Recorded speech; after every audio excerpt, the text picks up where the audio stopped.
the regularly scheduled Oxnard City Council meeting. The date is October 6, 2020. We'll have the city clerk take the roll, please. Councilwoman Basua. Here. Councilmember Lopez. Here. Councilman McDonald. Here. Councilmember Madrigal. Here. Councilmember Perlo. Was here. Yeah, he's trying. I think he's trying to get back in, so he's got his background on, right?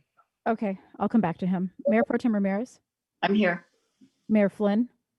Here. And Perlo will be with us shortly.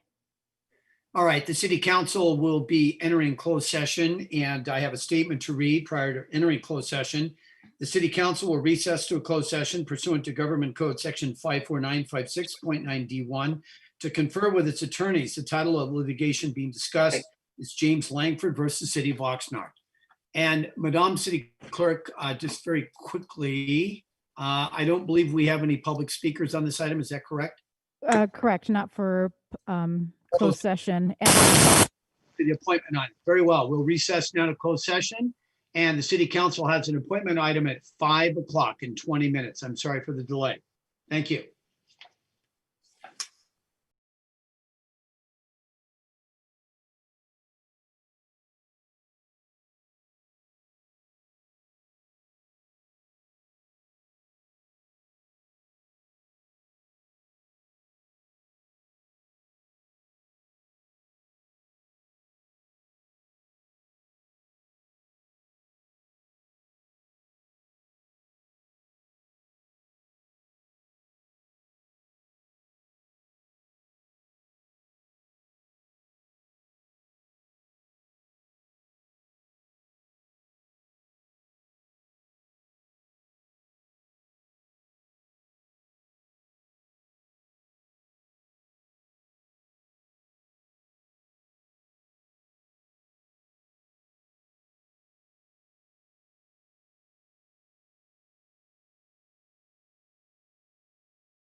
Thank you very much. Welcome to the regularly scheduled Oxnard City Council meeting. The date is October 6, 2020. The City Council just emerged from closed session and will ask the city attorney to make his announcement, please. Mr. Fisher. Thank you, Mayor Flynn. The council discussed the case that was listed, and there's no action to report out of closed session this evening. Okay, thank you very much. Madam City Clerk, could you take the roll, please? Councilwoman Basui, Here. Councilmember Lopez, Here. Councilman McDonald. Here. Councilmember Madrigal, Here. Councilmember Perlow, Here. Mayor Pro Tem Ramirez, Here. Mayor Flynn. Present.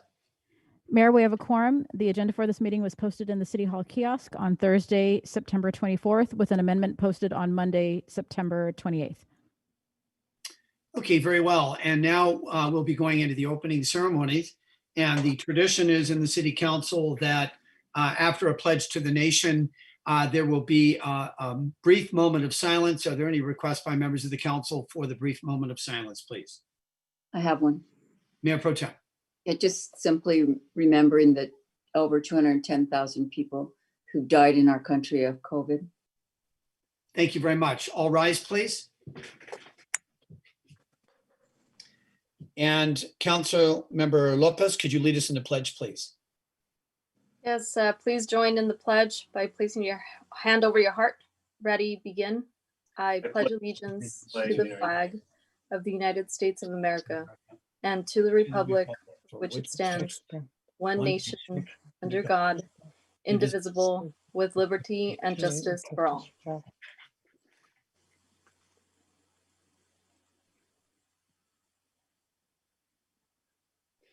Be seated, please. Okay, we have this evening under the ceremonial items, which is item F on the agenda. We're on page 2, 3 ceremonial items, and the subject. Mayor, Yes. we're actually on item D1 first. Oh, I'm sorry, the appointment item. I don't know why I advanced on the. I apologize. I'm sorry. So we're on item D1. So page 1 of the agenda, and the subject is a resolution to affirm the city's commitment to the Seawall funding. For all those that are waiting to speak, I didn't do that on purpose. Recommendation that the City Council adopt a resolution affirming the City of Oxnard's commitment to share the repair replacement costs associated with the Mandalay Bay seawalls in the amount of 50% of the total repair replacement cost. Oh, there we go. Somebody, sorry. Sorry. All right. When it goes to the presentation, it covers the screen. Let's Sorry see. about that. And that's okay. In the amount of 50% of the total repair replacement costs with a funding mechanism to be determined at a later date. This did go to the Public Works and Transportation Committee. It was approved 3-0. And we will start with the Public Works Director, Rosemarie Gaglione, please. Thank you, Mayor. Good evening, Mayor and council members. Rosemarie Gaglione. Immediately following my presentation, there are members of the HOA who wish to speak. And so I will introduce their first speaker as soon as I'm done. So the recommendation, as the mayor said, was that the city council adopt a resolution affirming the city's of Oxnard's commitment to share the repair and replacement costs associated with the Mandalay Bay seawalls in the amount of 50% of the total repair and replacement costs with the funding mechanism to be determined at a later date. My eyes don't work that well. Okay. Between 1968 and 1973, the city of Oxnard approved the development of 743 attached and detached homes and 37 greenbelts to create the Mandalay Bay community. The developer installed reinforced concrete Boise and Zern style seawalls to create lots for residential development. Boise and Zern seawalls were constructed according to the building codes in place at that time, meaning that they were not constructed according, especially to our seismic standards today. Degradation in both types of walls began within the first 20 years due to the concrete's adverse reaction to the marine environment. Concrete doesn't like the chlorides in seawater. And so that's why when we do the new projects like the concrete jacketing of pilasters, we use a type 2 concrete, which is especially designed to be used in an ocean environment. The Mandalay Bay Waterways Assessment District was formed June 16, 1970 by Resolution 5144 to fund maintenance of the waterways and landscaping. Mandalay Bay residents are paying the maximum assessment based on the formation documents, which did not include a CPI escalator. That's a consumer price index. That's a convenient way of adjusting construction costs for inflation without doing complete new estimates. Due to the adoption of Prop 218 in 1996, the city is precluded from increasing assessments within the district without a majority vote and protest procedures, meaning we can't just drop in a new item. Over the past 30 plus years, hundreds of repairs have been done to the seawalls, including removal of degraded concrete, weep hole repairs, and concrete jacketing of pilasters. And the photo on the left are some freshly jacketed pilasters. In December of 2017, Trans Systems completed the Mandalay Bay Seawalls Capital Improvement Program Phase C, which included a recommendation of repairs to weep holes, pilasters, and walls. In early 2018, Public Works reviewed the accumulation of Trans Systems documents and determined a value engineering process was prudent in order to analyze the cost-benefit options for seawall replacement. It's a best practice when you start to hit certain cost thresholds that you do value engineering. And the purpose is not to find fault with the design, but it's to make sure that it's being done in the most cost-effective way and looking for ways to boost that benefit cost ratio. In October of 2018, the city released a request for proposal for the Mandalay Bay Repair feasibility study and Phase 2 construction documents for 3900 to 3966 West Hemlock Street. In March of 2019, Tetra Tech was awarded the contract and began work on the study, which included a cost analysis for each of the various wall replacement designs. Tetra Tech recommended two options: installation of panels and tiebacks or cantilever sheet pile. The tieback option would consist of installing a new panel in front of the existing wall and installing tiebacks that extend down into the competent non-liquefiable soils. Cantilever sheet pile would consist of installing new sheet pile in front of the existing wall using a press-in method as opposed to vibratory or hammer in order to have less vibration and noise, and then filling the gap between the two walls. So this slide shows the tieback option. You have to go quite a ways out and quite a ways down to find that non-liquefiable soil. And when you, at the end, there's actually concrete pumped in at the end to sort of create a bulb that would resist pullout. The cantilever sheet pile option, as you can see, is just a sheet pile that goes straight down in front of the wall. The issue is that with these walls, they have wooden piles, and some of the piles are placed, they're what are called battered. They are angled out toward the waterway. So we can't get too close without destroying these piles, which would maybe create a failure while we're trying to install new walls. So that means that we have to be at least 8 feet out from these walls, and then we would fill the gap in with the appropriate material. The problem is most of the waterways are not wide enough to be able to lose that much real estate in the water and still function. Cost estimates range between $4,155 and $4,277 per linear foot for installation of the panel and tieback walls. The new seawalls would be constructed to withstand seismic activity and adhere to current California Building Code standards. The duration of the replacement project is estimated to be within 25 years, with maintenance and minor repair activities beyond 25 years. The effective life of the new seawalls would be 75 years. Another option is a repair method similar to that proposed by Trans Systems. It would include removal of 1 to 1.5 inches of existing concrete and the addition of 4 inches of marine-resistant concrete doweled for improved adhesion, meaning we would drill into the existing walls, place dowels before we formed up the new walls. The difference between this and the Trans Systems option is that we wouldn't be wrapping them with a fiberglass sheet pile. We would be using the concrete instead. The concrete gives us visibility into what may be going on.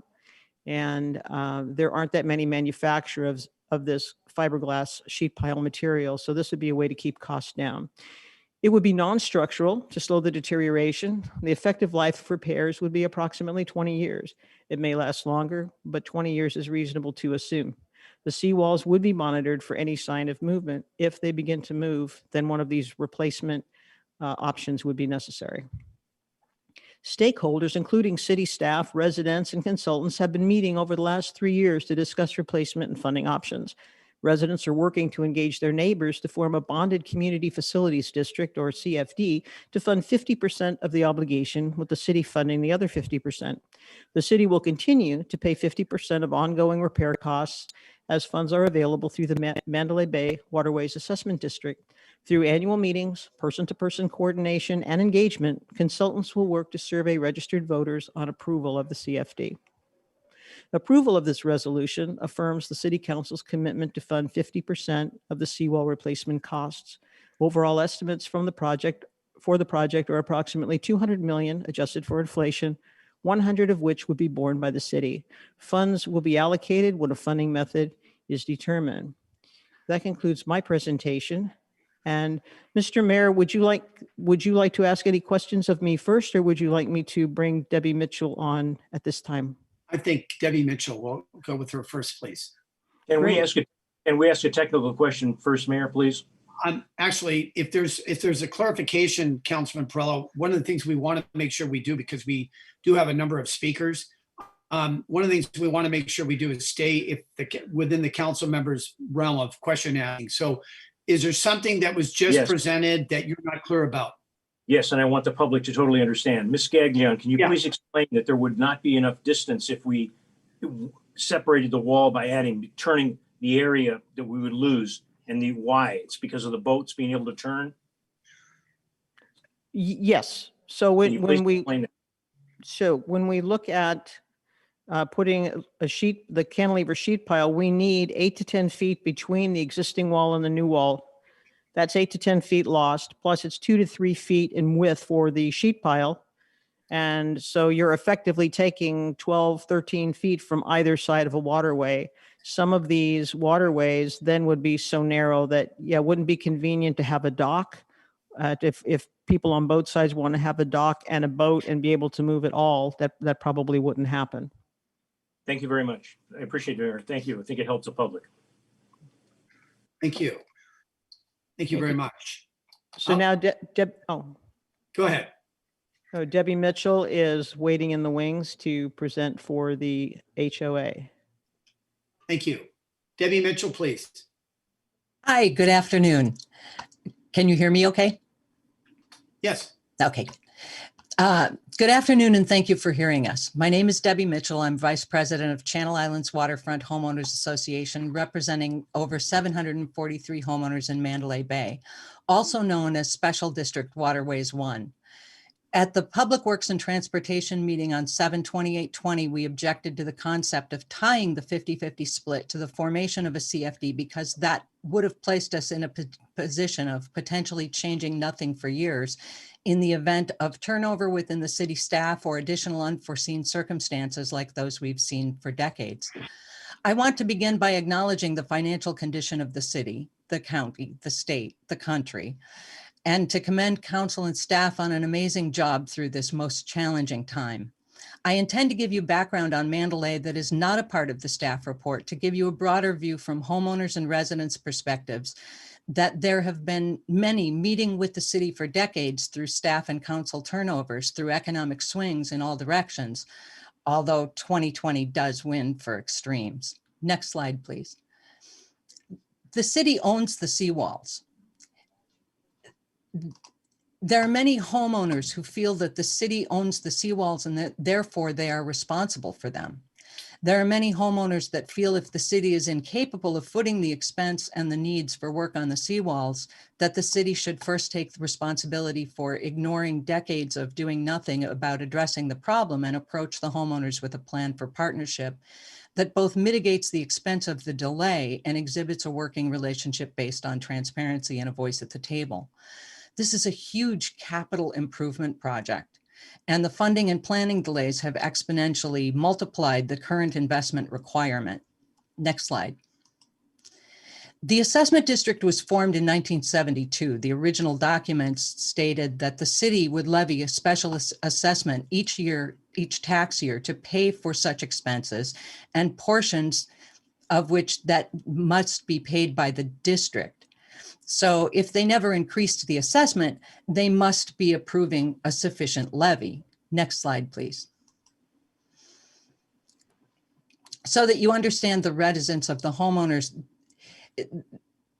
when they look at the waterways and they look at the assessment, in 1972, the assessment was increased between 1972 and 1978, according to needs. This assessment more than doubled again by 1986 to pay for dredging.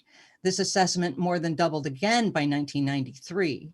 Landscaping, water quality, dredging, all of the seawall maintenance all comes out of this one assessment. Next slide. In 1978, California's famous Proposition 13 limited property tax to 1% of each parcel's assessed value. The limited increases in assessed value and required that local special taxes be approved by a 2/3 vote of the electorate. So cities began creating special assessments around Prop 13 funding leading to the passage of Prop 218 in 1966. Now, realizing that this was formed in 1972, those Prop 13 and Prop 218 were in play on the original documents. Nothing changed. Although billed as an effort to restore Prop 13, Prop 218 required additional notice to property owners by first-class mail. It changed the majority protest requirement to something approximating an election. All property owners subject to assessment increases must be sent ballots. Their votes weighted in proportion to the share of the total assessment each would pay. The assessment must be approved by a majority vote cast, or the proceedings must be dropped. Waterways maintenance district assessments have not increased since 1993. Next slide. Although the assessment has not increased since 1993, costs have increased, awareness has increased. Many things have been done. In 1998, Harbor Offshore conducted a study and identified priority needs. Consultants from Noble Engineering were brought in. In 1999, there was a depth survey, expenditure of $300,000 for water quality and drain issues that were identified. In 2000, the city was putting finishing touches on a newly installed repair and maintenance database to improve the overall monitoring of the seawall conditions and to provide instant access to every lot's condition, repair status, historical repairs. I have no idea where that went. At that time, we had an operations manager, Jim Weeks, who had been very helpful, but he left in August 2000. That began our turnover of fundamental staff people that had been very, very useful to working with the HOA. Next slide. Between 96 and 2006, 6.2 million were spent on repairs. That money accumulated in our fund and was then spent later. So even though that sounds like a lot of money, it was collected over years on deferred maintenance. Seawall repairs estimated for a cost for the next 15 years was $13,248,000, which of course we didn't have because we just spent it all. In addition to that, the 2006 funding needs were estimated to be 1.5 million for dredging and 300 to 350,000 for guardrail replacements. That dredging has not taken place, so we didn't have the funds for that. Next slide, please. Water quality issues were a big issue in 2006. It was determined that something should be done about the Oxnard drain, which dumps over 2,000 acres of storm drain runoff into Mandalay Bay just north of Channel Islands Bridge. As you know, water quality is still an issue. This was never resolved. Next slide, please. A task force had been formed. This is a picture of the muck from the drain. Needless to say, staff turnover and brick walls left this issue unresolved in the long run. Next slide, please. In 2006, it was estimated that it would take 53 years at the current assessment rates to complete the seawall repairs that had been identified. Next slide. The city recommended in 2006 that we double our assessment or go for a bond. This is a slide from the 2006 meeting. Next slide, please. The Seawall team worked with the city and drafted plans in 2008 and 2009 based on that 2006 move that we should double our assessment. The goal was to establish a contract between the city and homeowners and share the cost and oversight of seawalls and dredging on a 50-50 basis. One of the longstanding arguments was that the city owns the seawalls, like streets, they need to maintain them. Of course, CFDs have been formed in other areas to mitigate the costs because the city simply cannot afford, based on the tax decreases or limits that have been set by some of the earlier laws. In a VC Star article about the seawalls in 2012, Mayor Holden said, discussions have evolved. The city and homeowners have shaped an option fair to both. That never happened. The article went on to say that Councilman Tim Flynn, who with Holden has worked closely with the Seawall Committee, knows some residents waiting for pothole fixes in their neighborhoods and streets and will wonder how the expense could be justified. Oxnard at that time already was about 1 million short of what was needed to fix its streets and alleyways, he said. It does place a hardship on the city, adding to the costs of the seawall. Next slide, please. Between 2003 and 2014, there were many, many funds spent on plans for dredging, guardrail replacement, slope protection, a huge project on Kingsbridge Way. Next slide, please. A good portion was spent on engineering, design, and monitoring through 2014. Next slide, please. So remember that formation document. Council said, council shall decide whether or not the cost shall be borne wholly or partially by said maintenance district. City council shall levy a special assessment tax each year sufficient to pay such expenses and the portion thereof which must be paid by the district. Next slide. This is the most recent resolution fixing the assessment for Waterways 1, whereas assessments were levied in the district fiscal year 2019-2020, and such assessments are not proposed to increase in fiscal year 2021. The engineering studies have numbers that have clearly indicated for decades a need to fund this project. They have clearly stated that the budget is inadequate. Every city manager and every mayor, every public works director we have met with over the years agreed this needed to be addressed. Next slide, please. Yet every year a budget is passed with the same inadequate numbers. Next slide, please. Total budget requirements, 492,207. Yet the numbers tell a different story, and we have been through more value engineering and more feasibility studies. Granted, the new studies take in seismic resilience, which is very important and was not at all a consideration when these seawalls were built. In 2019, budget appropriations in the amount of $163,431 from the fund balance to establish a budget for engineering services and seawall repair. In 2019, Tetra Tech did a study for documentation for West Hemlock. You'll be hearing later about the Tetra Tech contract. There have been so many expenses, and this is to make the point that work is being done. This is being looked at. The funds are still inadequate and the prices continue to go up. Next slide.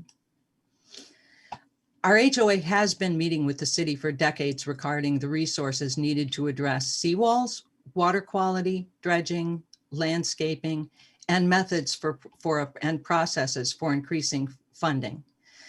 We haven't had any real numbers to work with, and those won't be completed even on this feasibility study until the final geological test is done. And that's a later item on the agenda in the regular meeting. At no time in all of those meetings for all of those years were the homeowners unwilling or resistant to discuss ways to increase the Waterways 1 assessment. Next slide. We know this is a very fragile time for Oxnard. We are most grateful to be heard, and even more so to see this agendized. Neither the city nor the homeowners have funds available to fix this. We must. We are hoping that this is a turning point. We have been heard. We hope for your approval. It has never been a good time, but it will never be a better time. In reality, the cost impact, next slide, of this 50-50 split will be self-limited by the least common denominator. If the Waterways District is unable to develop a new assessment district or a CFD for the 50-50, it will be limited to the amount present in the current Waterways District. If the amount available in Waterways is greater than the amount available in city funding, the work must be limited by the amount available from the city. This vote would show good faith and protect the Waterways District 1 and the city from Groundhog Day in the event the fiscal impact of the pandemic and other issues that are draining resources prevent a timely formation of a funding mechanism. And it could prevent an unintended consequence should we have an earthquake or there be problems that we're currently unaware of. Next slide, please. The harbor is open to all. The channels provide a socially distanced, appropriate recreational space for kayakers, paddleboards, and boaters. And Waterways 1 is a thoroughfare between Westport and Seabridge on the north and the rest of the Channel Islands Harbor on the south. The city has been on the path of correcting the mistakes of the past. We know this is not an easy sell. This is not a convenient time. It never was, it never will be, but we surely hope that you will approve this. Thank you for your time. Thank you very much. And I do have a number of speakers that have signed up to speak, and I want to be able to call on them first. Oh, we have panelists. I'm sorry. Yeah, there were additional speakers from the HOA. And I wonder if we could call those in order. They're on the Zoom meeting. Pat Yaunis, Connie Heege, Carol Taylor, and then Bill Clark. Well, okay. What I'd like to do is, so the panelists are Bill Clark. Tell me again, Connie Heege. Carol Taylor and Pat Yaunis. And Pat Yaunis. Okay, why don't we start with Bill Clark, please? I think he may be late getting to the meeting if he's not on because he was working. Okay, why don't we start with Carol Taylor then? Okay. Please. Good evening. Yes, and Miss Taylor, could you, unfortunately, we're in a little bit of a time crunch. How much time do you need? About 2 minutes. That's wonderful. Go ahead, proceed, please. Okay, good evening. We've demonstrated that the city owns the seawalls. Therefore, the city's responsibility and obligation to maintain, repair, or possibly replace the seawalls is needed. Historically, homeowners of Mandalay Bay have paid a portion of seawall repairs through their waterway assessment district. The district generates approximately $492,000 per year. However, please keep in mind that the water assessment district is not limited to seawalls. A sampling of some of the other items paid from the district are landscaping, utilities, water quality, city staff and consulting, dredging, if ever that happens, with landscaping consuming approximately $310,000 per year of the approximate $492,000 generated. The cost of a major seawall overhaul or a replacement is significant. Neither the city nor the homeowners have adequate funds for such a project. Per the director's estimates of the lowest cost of $4,155 per linear foot, a homeowner with a 40-foot lot would have a cost of $166,200. I mean, in order to finance such a project, a bond would be required. Per NBS, in order to obtain a bond, a minimum 50% commitment is required by the city. Tonight's vote is simply the preliminary step required towards that goal of obtaining a bond. That's it. After that, the homeowners would then vote on an increase to the current assessment district or create a new assessment district geared specifically to funding seawalls voted on by homeowners, or create a new CFD voted on by residents specific to seawalls. The scope of an assessment district versus a capital funding district has yet to be adequately explored.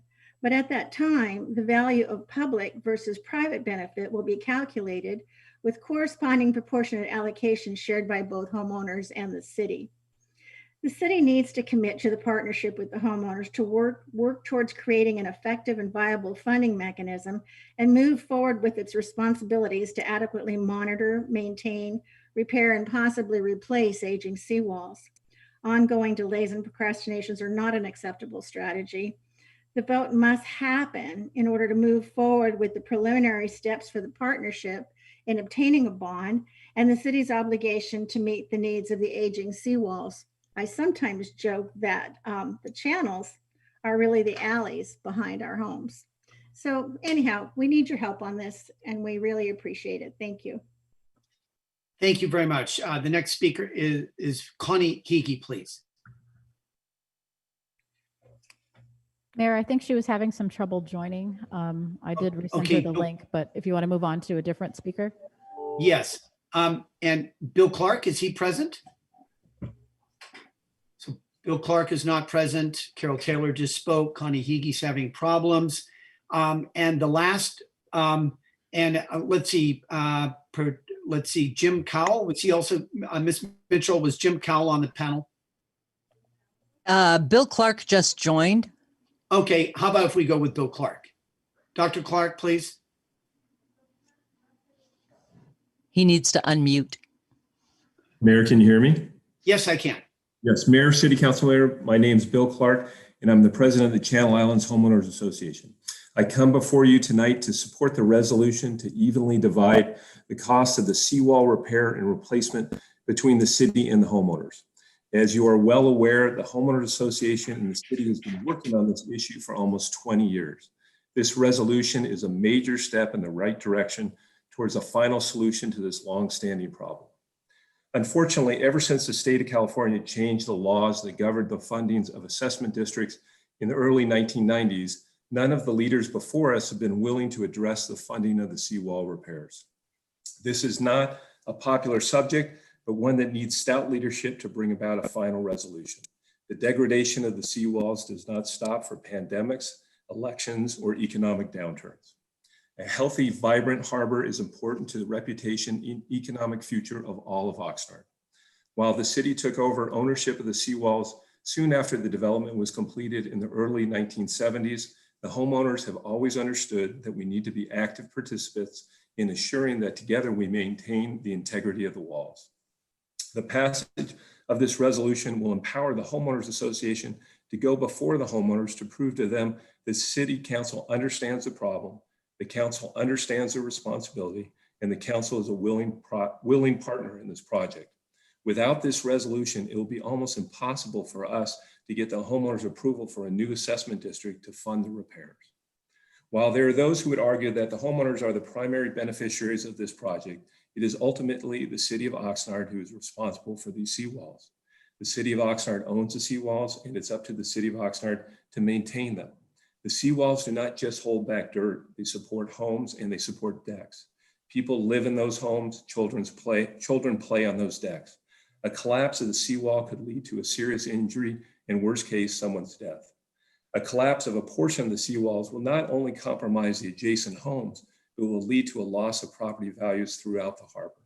The city has been warned by multiple consultants that the concrete within the seawalls has significantly degraded, and without repairs, they will collapse. Over the last 2 decades, the Homeowners Association has worked with this issue with multiple city councils, multiple city staff, and multiple city managers. It has taken far too long to get to this point. It would be a shame to miss this opportunity to finally bring resolution to this long-standing problem. I urge you to vote in favor of this resolution. Thank you for your time and thank you for your consideration. Thank you very much. And we'll go back to Connie Heege, please. Connie Heege? She's still not with us. Okay, and Ms. Mitchell, are there any remaining panel members? Otherwise, I'll go just in the list of speakers. You could call on Patricia Yanis. Patricia Yanis, please.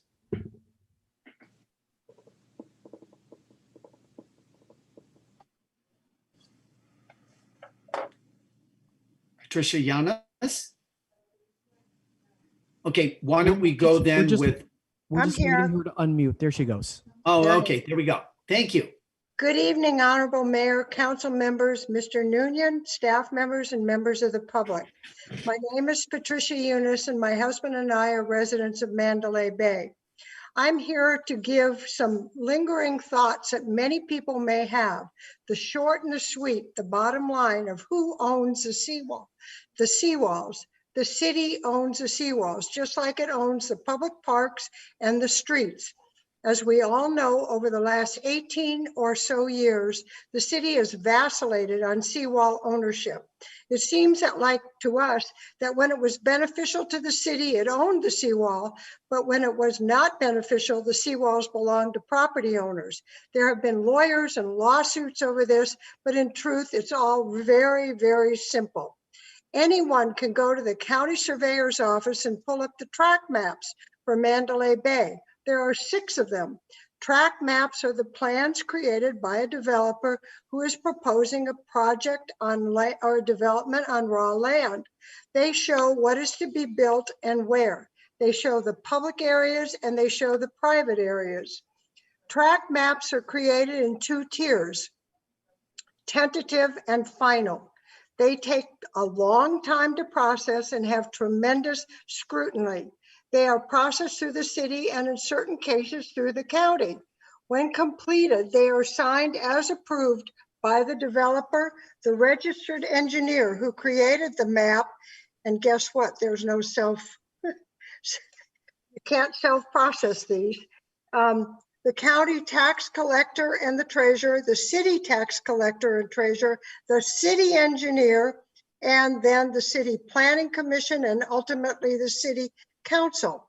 Every single entity through this process, and which has an opportunity to sign on these track maps, has the opportunity to review, question, study, and deny any part of the map as it is processed. There's also one very important part of the track map that many people don't know about. This is called the owner's certificate. It's printed right onto the map.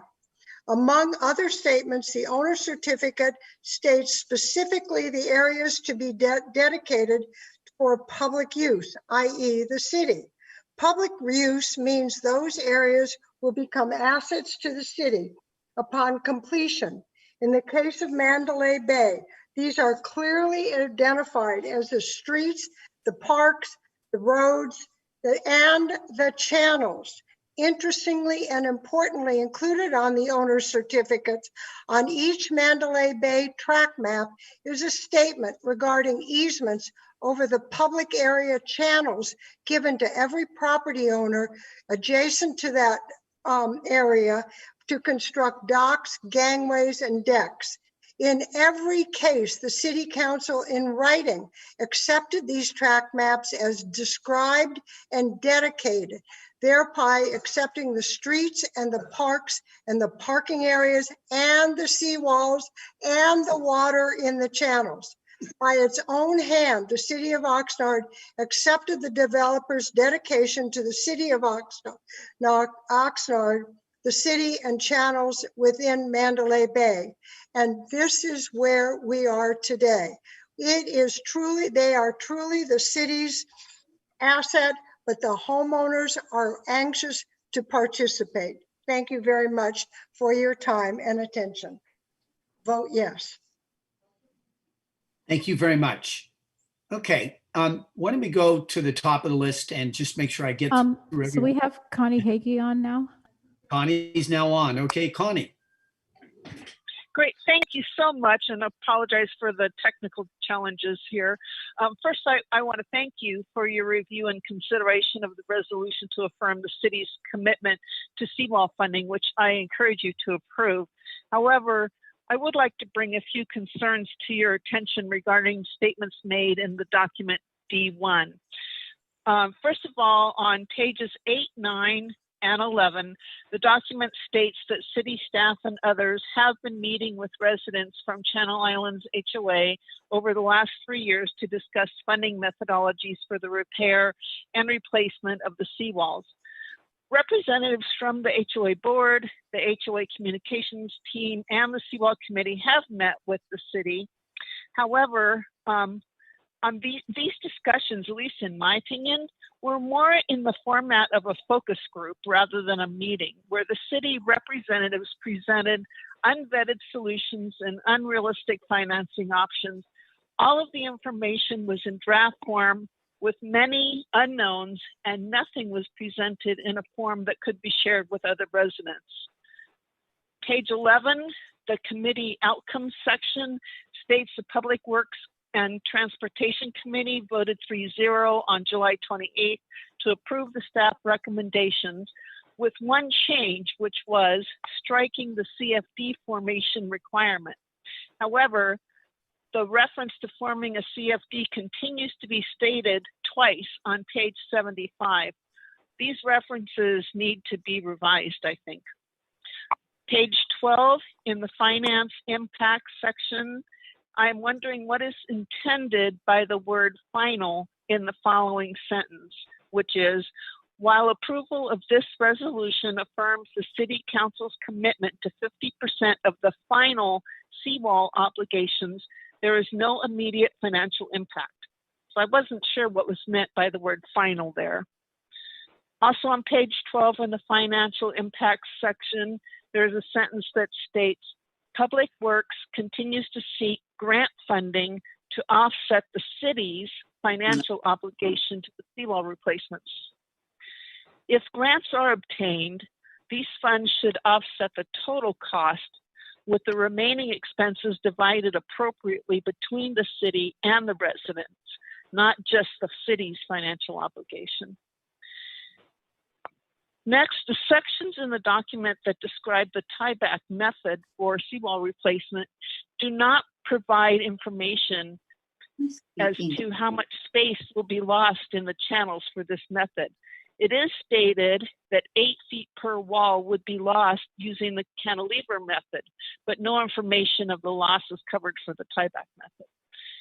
And then lastly, the overall cost is very expensive, even with the lesser expensive tieback method. Are there other options that we should investigate and consider before making a final decision here? So thank you. And if you need a written copy of any of these concerns, I'd be happy to provide that. Please do, please do. Thank you very much. And why don't we go to the top of the list, James Aragon, please.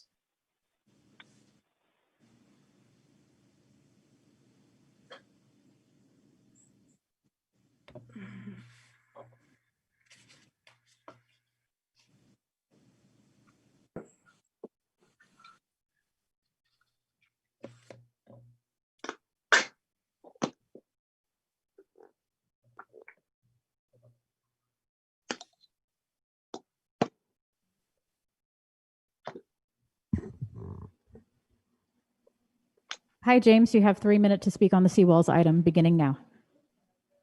Thank you, everyone. I hope you're having a great week. First, let me say that the city does have an obligation to fix these seawalls just through virtue of contract law. I was very fortunate to speak with 2 homeowners in the district prior to this meeting, and they did have good things to say about the current public works staff and the city manager's leadership in seeking resolution. This is the first time in decades that the progress is being made in positive light, and that's a positive light to shine on leadership. This is an annoying topic, though. The city leaders have all likely moved on to the afterlife, made decisions that could very well result in my future grandchildren paying taxes to resolve. My oldest child is just 16. This is the shadow of government. We're making decisions that other people will have to pay the consequences for when they are long gone. It is also remarkable that this outgoing body is considered making a promise to spend $100 million to benefit what many would consider an elite neighborhood 2 weeks after begging Oxnard families to spend more tax on school supplies, clothing, hygiene, and other necessities. But this is where we are, and there is an obligation here. The city should never have signed up to own seawalls that benefit a specific neighborhood and above and beyond what other neighborhoods enjoy. But it did, and now the city has an obligation. When the homeowners made the decision to buy, they would have been under the impression that the city would take care of its contractual responsibilities. And it's actually fortunate that the homeowners are willing to pay for half Otherwise, the city would actually have a massive liability twice the size of $100 million. And it is the city's liability. The city needs to take care of this current liability, but also look beyond the immediate 25 years proposed to replace these walls. As emphasized during my opposition to Measure E, this is another example of mismanagement around predictable capital needs. This body is not responsible for the 45 years of mismanagement, but now it needs to make a thoughtful decision that does not strap our great-great-great-grandchildren with future failing seawalls in the years to come after 2100. We have to do things that look that far forward. It's unfair not to. There's a value in this neighborhood to the city of Oxnard, and it's not kayaking or postcards. By the way, I do kayak through their alleys. The residents have shown themselves to be friendly, and it's enjoyable to do so. But the number of people who partake in this is limited given the cost of renting and owning a kayak or paddleboard. But any capital investments that do not benefit the entirety of the city should normally be undertaken. Everyone benefits from sewer infrastructure, water infrastructure, roads, and firehouse roofs. But if spending taxpayer money on a particular project, the net benefit to the city needs to be assessed. I'd like to see a financial assessment on tax receipt, present value of future tax receipts in light of future costs. Not just the cost of now, but I'm talking about $800 million to replace seawalls in 2100. Thank you for your time. Thank you very much. And the last speaker is Jim Cowell, please.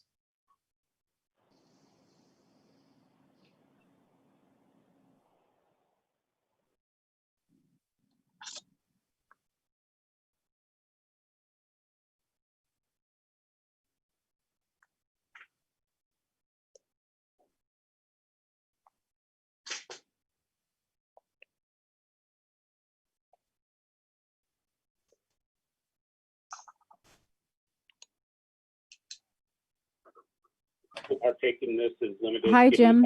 If you could please turn down in the background, and you have 3 minutes to speak on the seawalls item. Please begin now. Okay, thank you for the time. My name is Jim Cowell. I'm a homeowner in the Mandalay Bay Harbor. And I think we've heard tonight that rebuilding the walls is certainly fraught with frustration due to the delays and changes in city staff. But we've also heard that it's something that needs to be done as we move forward. I think this proposal for financing is key to making progress on a problem that's been admired for quite a long time. Although the amount of money required to recapitalize the walls is considerable, I think it's important to keep in mind that the cost of not recapitalizing the walls, not rebuilding the walls, is actually greater, especially should a failure occur. And by a failure, what I'm talking about is a collapse of the seawall that could be predicated or caused by an earthquake. I also want to point out that the study that was done by Tetra Tech looked at a wide array of options, and I spent a lot of time reviewing that study. The two that the Public Works Director presented are the two options that floated to the top, and we're going to hear more about those with an item later on the agenda. I think the city action today is especially positive. It is appreciated, and I encourage you to pass it. Thank you very much. Thank you very much. And before we take any council comments, City Manager would like to make a few comments. Mr. City Manager, please.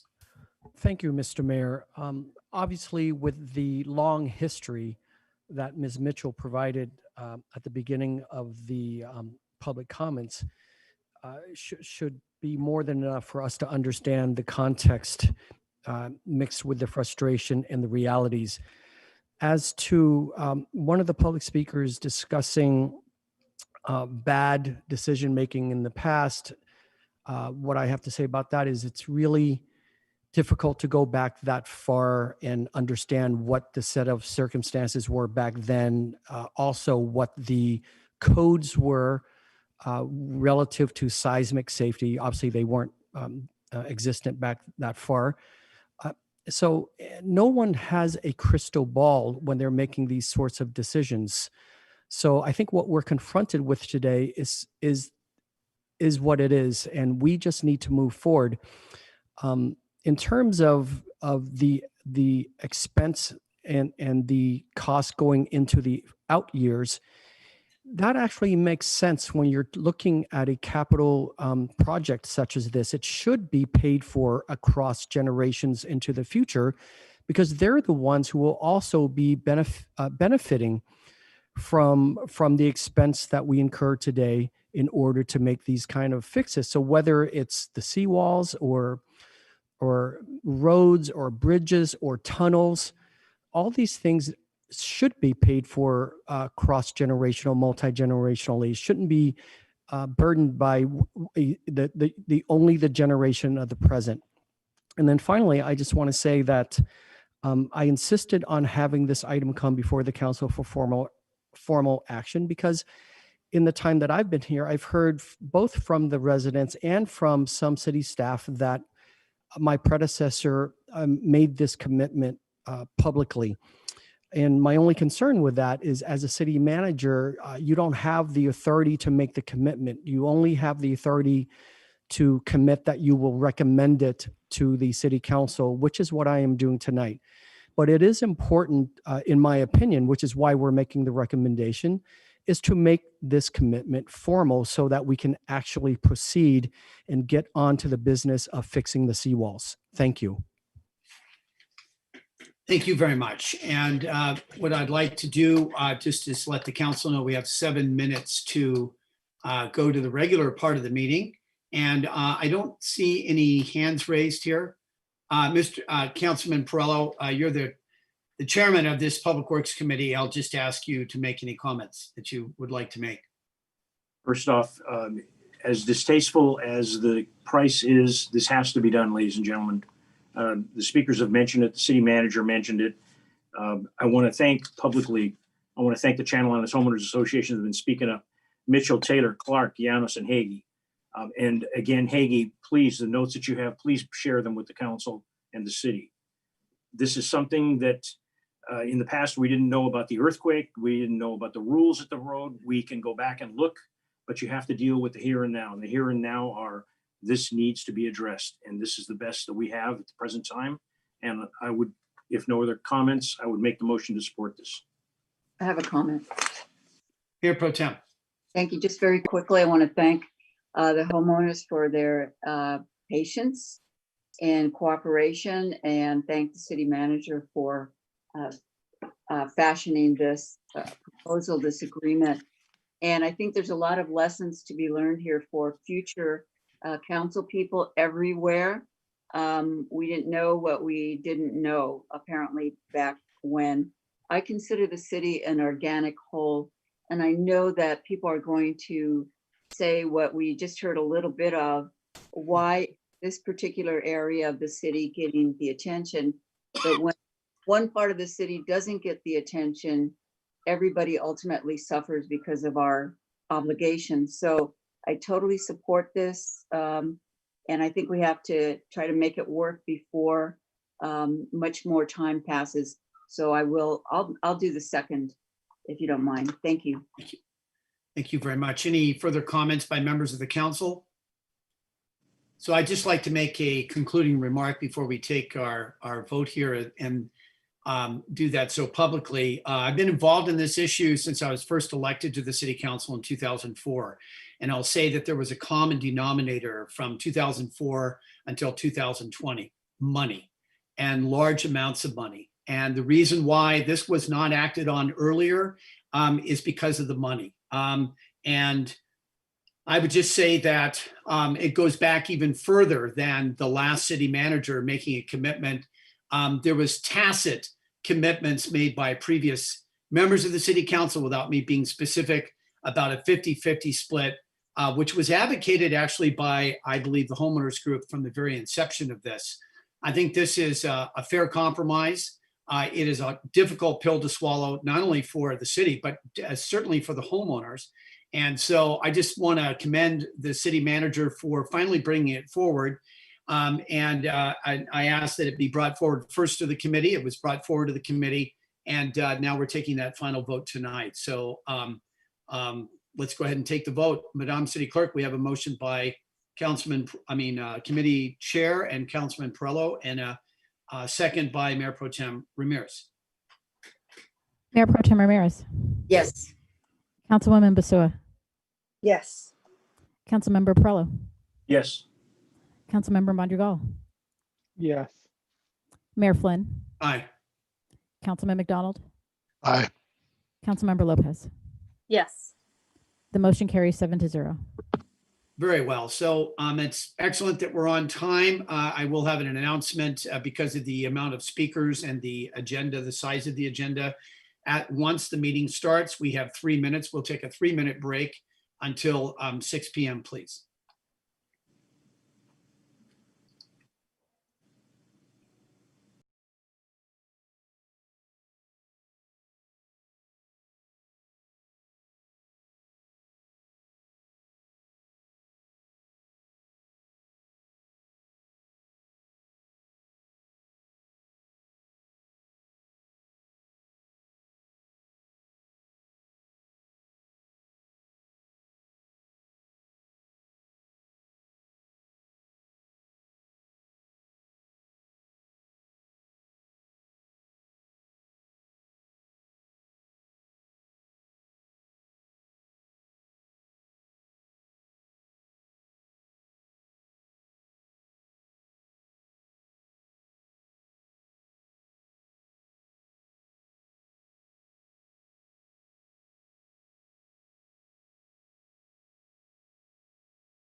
Thank you very much. And the City Council just finished an appointment item, and we'll be going forward on the agenda, but I have a quick announcement to make prior to the beginning of this meeting. We have, and I don't want to use the word unprecedented, but we have a very large group of speakers that have signed up to speak this evening. A total of 70 speakers have signed up this evening, which is just a little over 2.5 hours if 3 minutes were granted on each item. There won't be 3 minutes on each item, but if that were 3 minutes, it'd be 2.5 hours for an approximately 4-hour meeting. So one of the things I want to draw attention to is there is a public hearing item, and this is the item that we actually have the most speakers for, and it's item 2 on page 6 of the agenda. And this is the zoning text amendment to create regulations for short-term rentals and acceptance of 3 California Coastal Commission modifications. And I have 30 speakers, or a total of an hour and a half of speakers or testimony that are signed up to speak on that item. And I want to make sure, based on this very specific item, and that's what I want to emphasize, that the discussion this evening for this public hearing isn't to talk about anything else other than these 3 California Coastal Commission modifications. So for those who have signed up, we welcome you as a speaker. And again, we do have a large amount of speakers. It's only those 3 items that will be discussed for this public hearing. And so it's very important that you know that going into the meeting, because I have it right now that we're going to get around to that issue around 9:15. It will start, and we will start the public comment on that around 9:30. And it's depending on how many people speak, it could go till about 11 p.m. And that is just for the city manager and for the council members, that we would be starting the reports, item N, at 11 p.m. And we have a very large issue, the housing element policy direction. So I just want to make sure that everybody understands that, and those who have signed up for the public hearing will be called on at the time of the public hearing. So we're going to go ahead and go forward with the agenda, and we're on item F, which is the ceremonial calendar. And we also have we have 3 ceremonial items this evening. And the very first item, again, we're on page 2 of the agenda, and we're on item F. And item number 1, the subject, presentation of a proclamation designating, and let me just go ahead and take my thing off here, designating the month of October 2020 as Domestic Violence Awareness Month in the city of Oxnard. And I just want to say that I was handed by Luli Lopez and the city manager's office this ribbon for Domestic Violence Month. And I would have put it on, but I have problems pinning things on. I don't know why, but I've just never been able to get it right. So anyway, here it is right here. So I had it on my tie at one point, and I'm just going forward with that. So what we're going to do is we're going to start with Commander Sharon Giles, who will receive this proclamation and say a few words. Commander Giles, could you start off, please, by saying a few words with all the work that you do in the police department? Hi, I'm Sergeant Scott Aaron with the Oxnard Police Department's Family Protection Unit, and we dedicate our unit to survivors of domestic violence.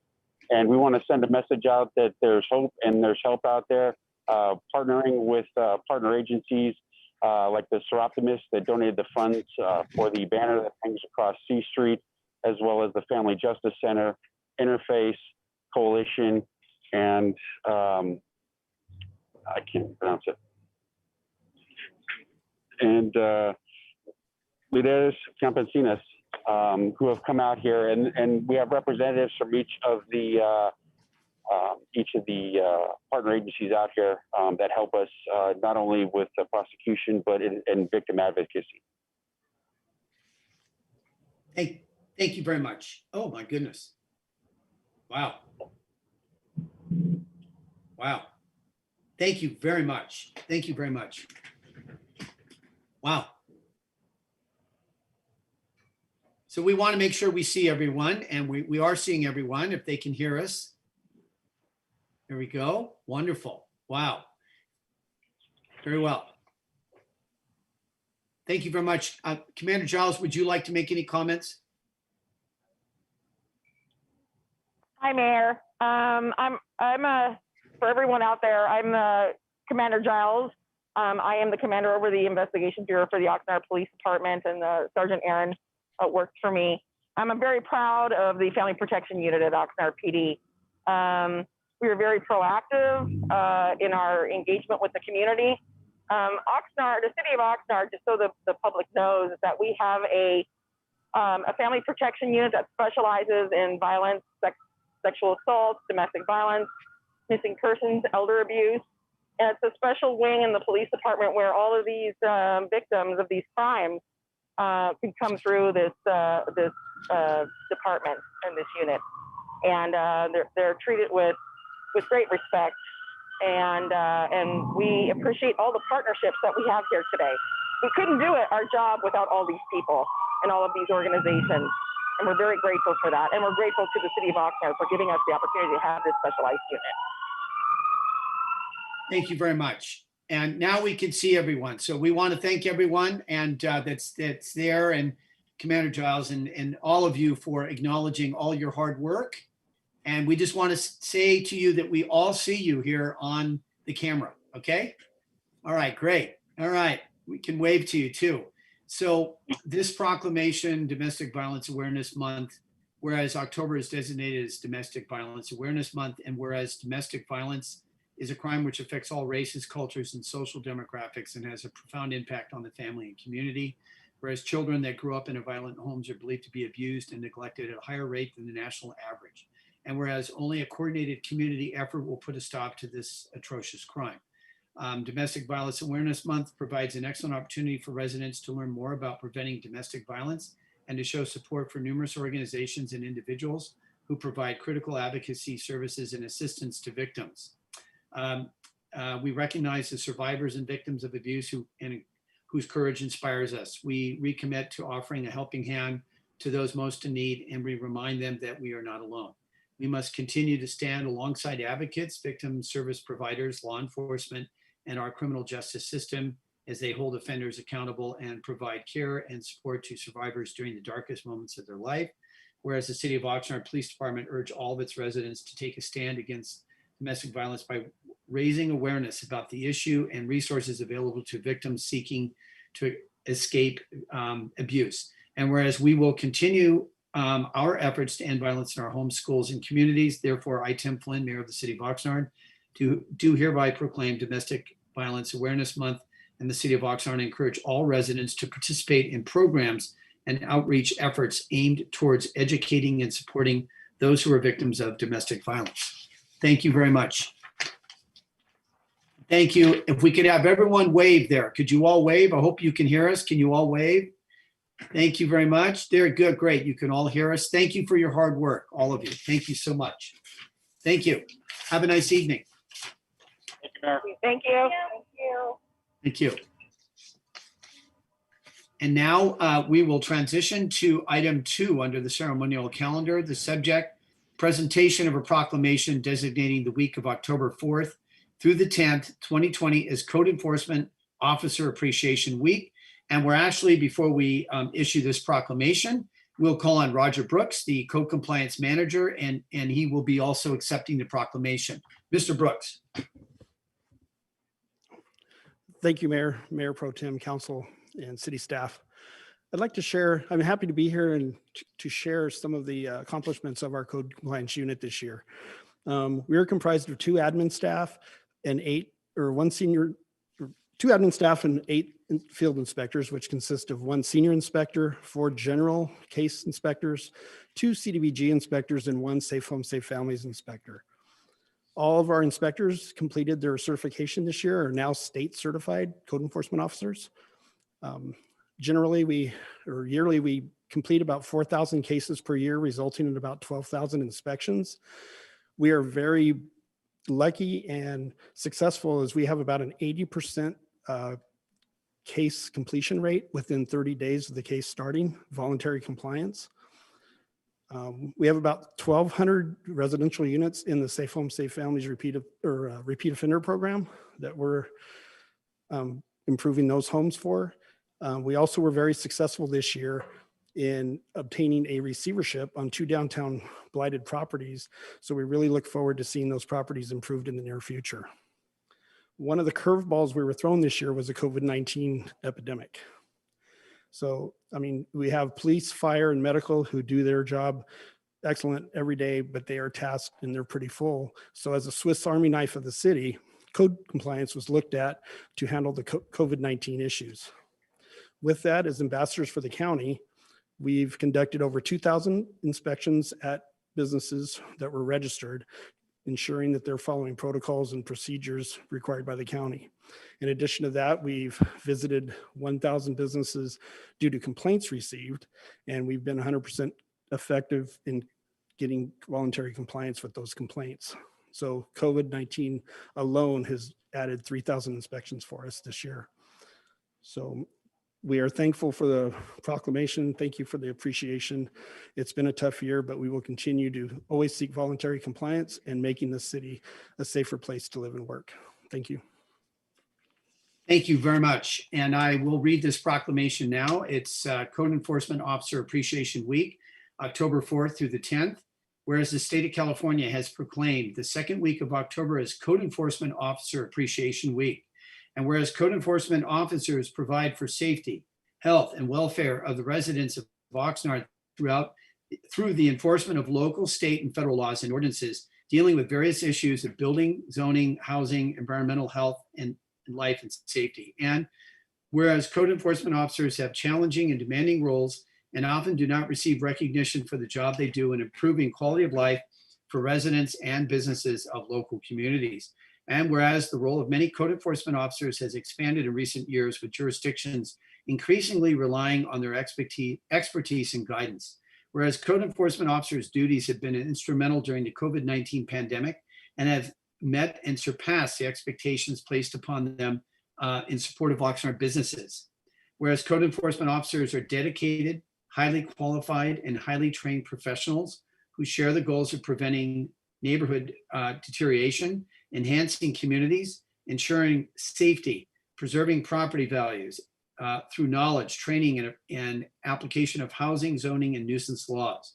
Whereas code enforcement officers have a high visible role in the city of Oxnard and regularly interact with the public in a variety of federal, state, county, and local officials in their capacity as code enforcement officers. Whereas the city of Oxnard wants to recognize and honor the code enforcement officers that serve our community and acknowledge their role in leading the way to improve the quality of life within our community. And now, therefore, I, Tim Flynn, Mayor of the City of Oxnard, do hereby proclaim October 4th through 10th as Code Enforcement Officer Appreciation Week. And we call upon the Oxnard community to join in recognizing and expressing their appreciation for the dedication and service by the individuals who serve as code enforcement officers. And let me just make a final comment as mayor of the city. This is one of the most difficult jobs in the city of Oxnard, ladies and gentlemen. And it's difficult because oftentimes code enforcement compliance officers have to get people and convince people to do things that they don't think are important or are not in the best, or that they are health and safety issues, but they are highly trained and performing this duty. And our one of our councilmen, Councilman McDonald, actually oversaw the code compliance unit at one point in his career, and he knows how difficult it is. It's a very challenging job, balancing the needs of public safety, the health, public safety of the public, and on the one hand, and on the other hand, working with the public. So I only highly commend the Code Compliance Division, Mr. Brooks, his leadership, and each and every man and woman that works in the Code Compliance Department. Thank you. Thank you from me. It'll be my last opportunity to thank you, at least on camera, for your excellent dedication to this city of Oxnard. Thank you very much. So we have one final proclamation of the evening. And this proclamation is item 3, proclamation of designing the week of October 4th through 10th as Fire Prevention Week. And we're actually going to have the interim assistant fire chief, John Colamarino, make a couple comments before we start. So could we have the assistant chief make a few comments, please?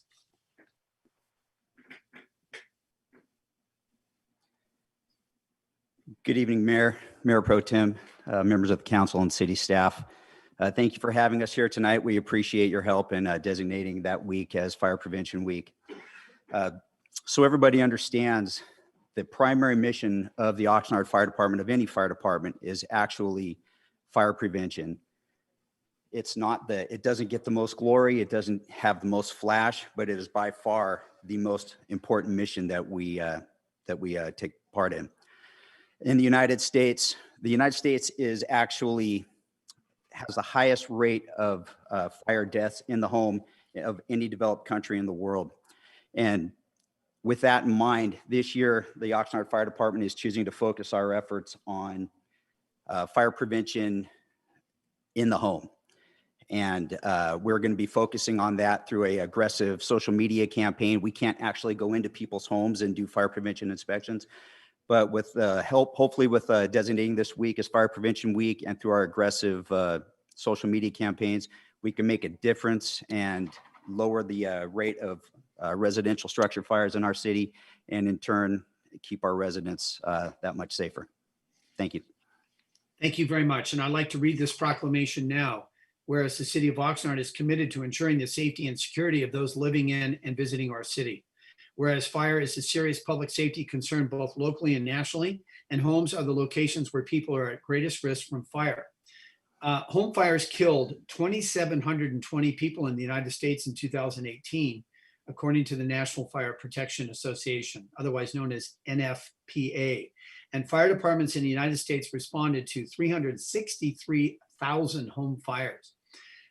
Fire Prevention Week was established to commemorate the Great Chicago Fire, the tragic October 8th and 9th, 1871 conflagration that killed an estimated 300 people, left 100,000 homeless, destroyed more than 17,400 structures, and burned more than 2,000 acres.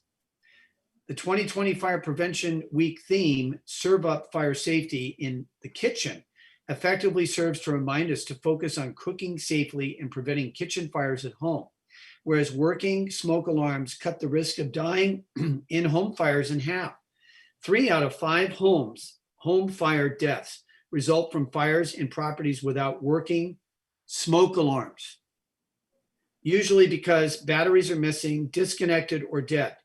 Half of home fire deaths result from fires reported between 11 p.m. and 7 a.m. when most people are sleeping. Whereas Oxnard residents who have planned and practiced a home fire escape plan are more prepared and will therefore be more likely to survive a fire. Whereas practicing a home fire escape plan twice a year ensures that everyone in the household knows what to do in a real fire situation. Whereas Oxnard residents are responsive to public education measures and are able to take action to increase their safety from fire, especially in their homes. Now, therefore, I, Tim Flynn, Mayor of the City of Oxnard, do hereby proclaim Fire Prevention Week in the City of Oxnard and urge all residents to install and test their smoke alarms, practice their home fire escape plan, never leave cooking unattended, keep anything that can catch fire at least 3 feet away from your stovetop, and support the many public safety activities and efforts to the Oxnard Fire Department and emergency services during Fire Prevention Week. And thank you very much to the outstanding service of the Oxnard Fire Department. And that concludes the ceremonial items.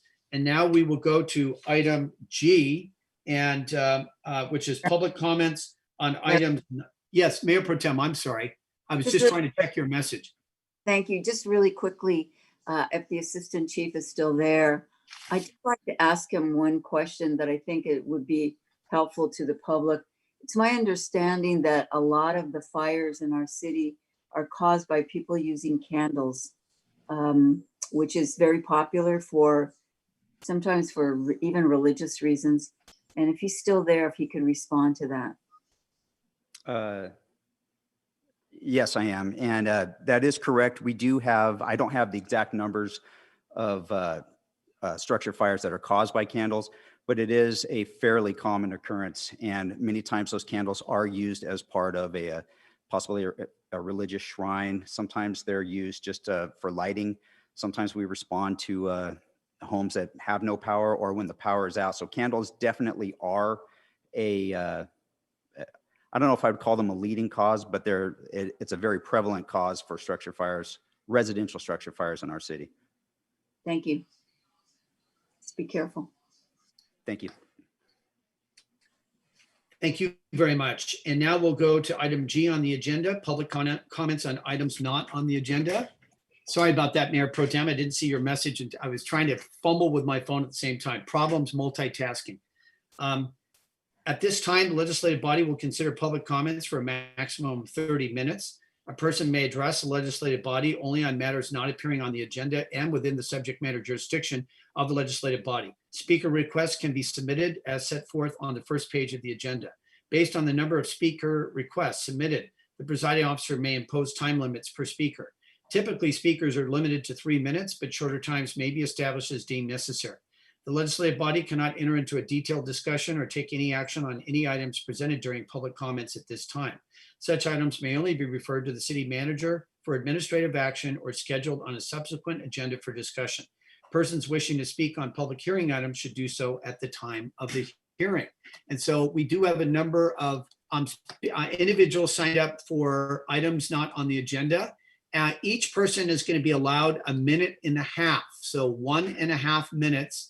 And we will call on those speakers in the order in which their speaker cards were submitted. Let me read the total list of all of those individuals that signed up to speak on items not on the agenda. Once again, each speaker will be allowed 90 seconds, or in other words, 1.5 minutes. Douglas Partello, James Aragon, Janelle Ward, Tom Cady, Zulith, Cecilia, Adriana, Ana, Teresa, Lucia, Arturo, Manuel, Yesenia, Eduardo, Miranda, Yesenia, Arturo, Yesenia, Alicia Purcell, and Larry Barberine. So we'll start with the very first speaker, Douglas Partello, who will have 1.5 minutes.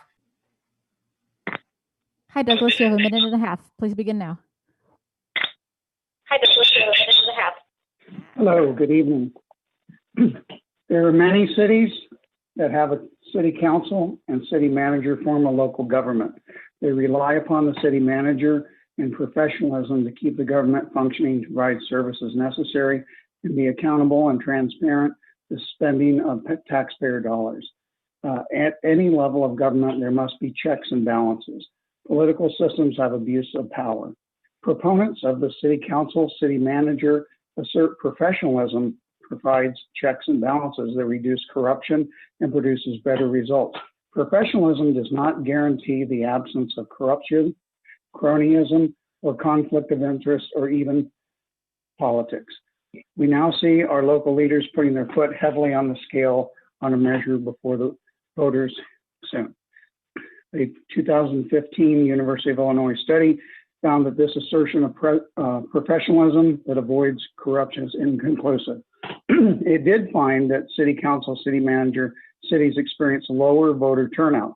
Voters are key in demanding transparency, accountability. An elected city treasurer is independent and not subservient to the city manager and provides a check on any abuse of power and asserts better internal controls that are found lacking, as we found in the fiscal year 19 audit. There were 107 negative findings.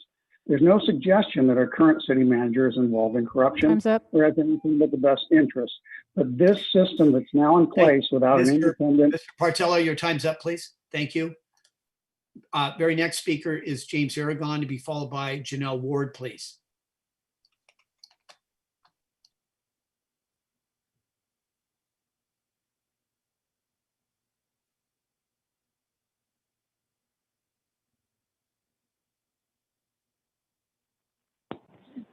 Hi, James. You have 1.5 minutes. Please begin.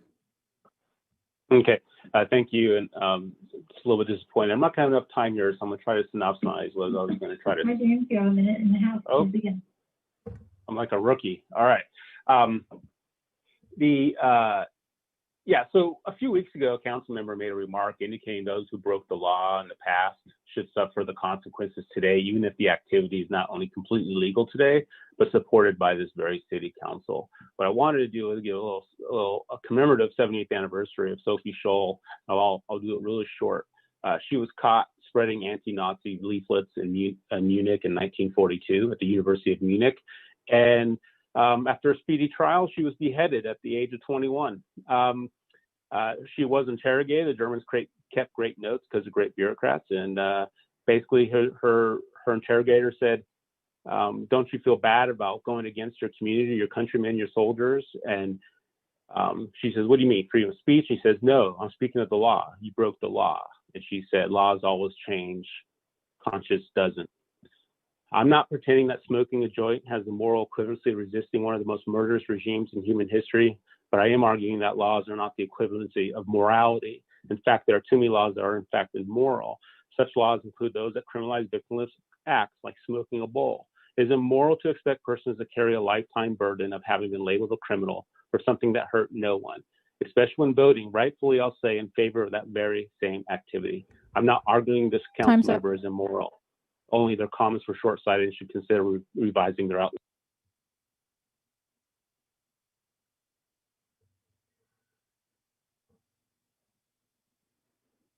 Sorry about that. I had the mute on. The next speaker is Janelle Ward, to be followed by Tom Katie, please.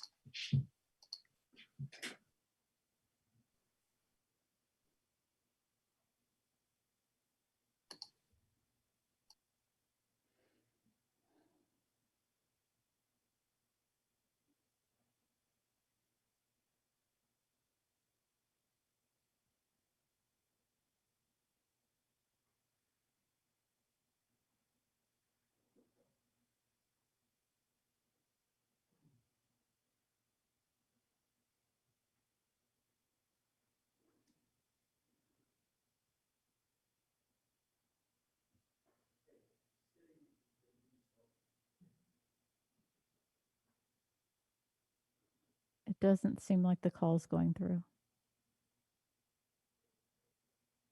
Okay, why don't we go to Tom Katie and to be followed by Zulek, please.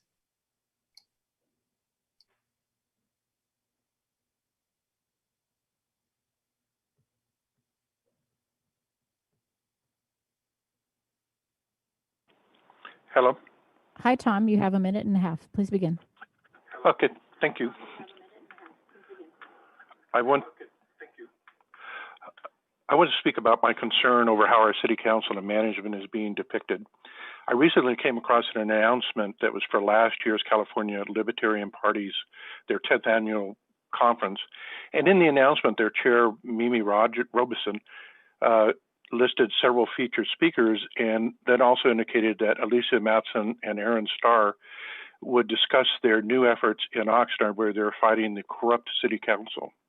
I'm not sure where Ms. Robeson came up with the idea that our city council is corrupt, or what her basis was for including that in the notice that went out to all the Libertarian Party members throughout the state of California. But what I didn't see is any indication that Mr. Starr and Ms. Madsen made any effort to correct the record regarding this slur on our city council. As a resident, I feel you can disagree about policy priorities and practices, but that doesn't make the city council corrupt. Unfortunately, this does not appear to be an anomaly when it comes to Mr. Starr. During a recent forum sponsored by the neighborhood councils, Mr. Starr misrepresented public safety costs to advance political agenda. That was his effort was to depict the city as suffering from fiscal management. He called this the elephant in the room. It's my understanding that when questioned about the accuracy of the safety cost analysis at a subsequent candidates forum, he did not correct that record either. Mr. Thank you very Katie, much. your time is expired. Thank you so much. We'll go back to Janelle Ward. I know she just emailed. Please, to be followed by Zulek, please.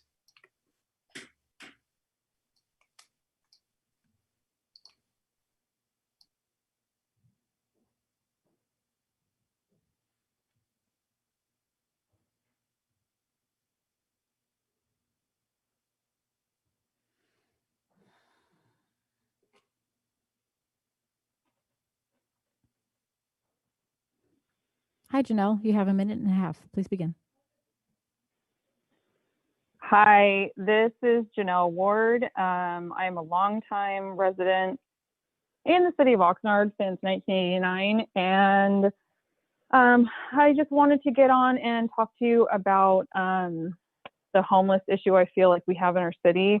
I've reached out to Jessica in the homeless commission, I guess, in the city of Oxnard.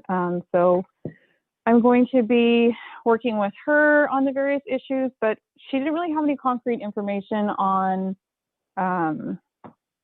any plans the city has or really any due dates or anything about the Vagabond Inn being transformed into a homeless shelter, I guess you could say, or any dates for the 2nd and B Street centralized hub. And I really feel like this city needs all the help we can get. I've had 2 homes in the city. I've lived in South Oxnard, middle of Oxnard, and most recently in Northern Oxnard in the collections. You know, we paid special assessments for that area to improve it. And I really feel like Thank you. Your time's the up. city of Oxnard. Oh, I'm so sorry. That's okay. Thank you very much. And the next speaker is Zulet, to be followed by Cecilia, please.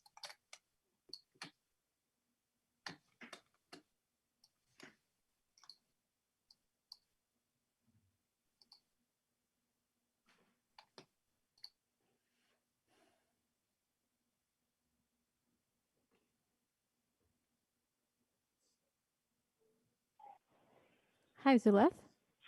Yes. Hi, you have a minute and a half. Please begin. Hi, thank you. Hello, everyone. My name is Sulet, and I'm an organizer with CAL here in Oxnard. First of all, thank you to the City Council and City Manager for paying attention to this issue. We are asking for your help to begin a discussion of rent control in Oxnard now, rather than later. As a community organizer, I often receive calls and messages from people in our community about how difficult it is for them to pay rent. I worry that these families will be evicted if they cannot pay rent next month. Also, I was in a housing crisis before the pandemic, and many families have not had their entire life savings wiped out by the chaos of the pandemic. And if their landlord raises the rent, they will have no way to pay. This is why you need to discuss rent control. And yes, I know that comprehensive reform will take time, so we need to start as soon as we can, because every month more families are unable to make rent. As you know, 59% of renters in Oxnard are considered rent burden. We are now entering October, and yet another rent payment is due. What will happen to these families, and what will happen to the families affected by COVID-19? So please put a discussion of rent control on the next meeting agenda. Thank you. Thank you very much. And the next speaker is Cecilia, to be followed by Adriana. Please. And Cecilia has indicated that she needs translation.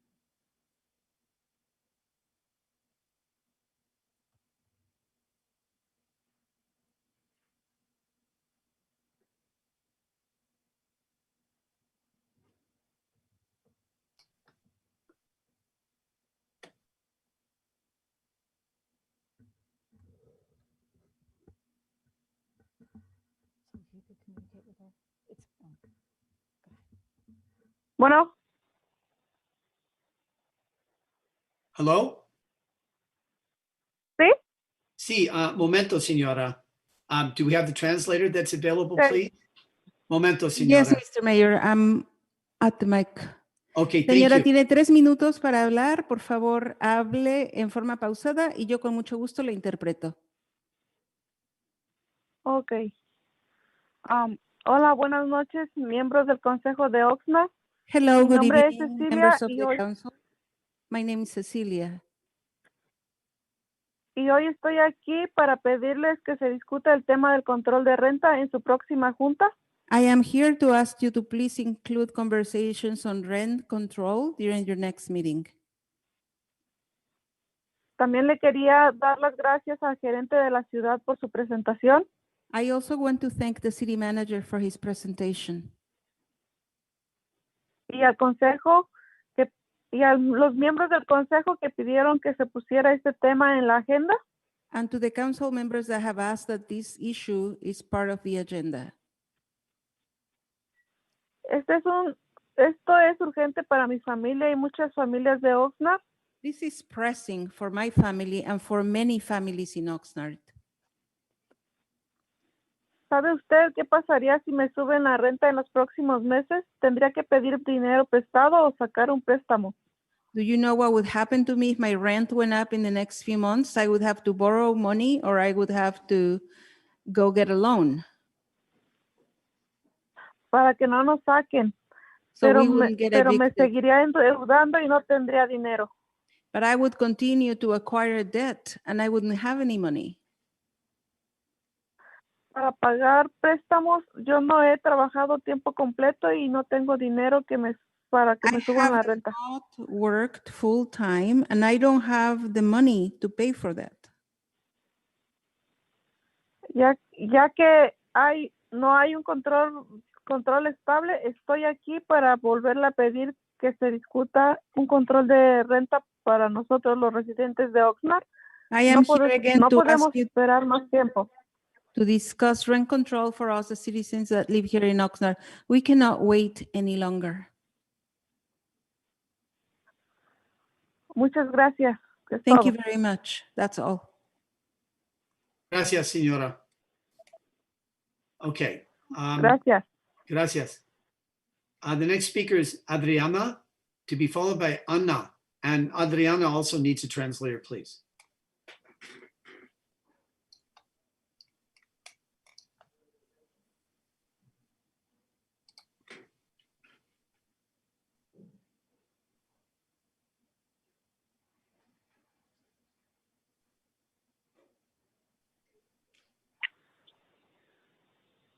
Adriana?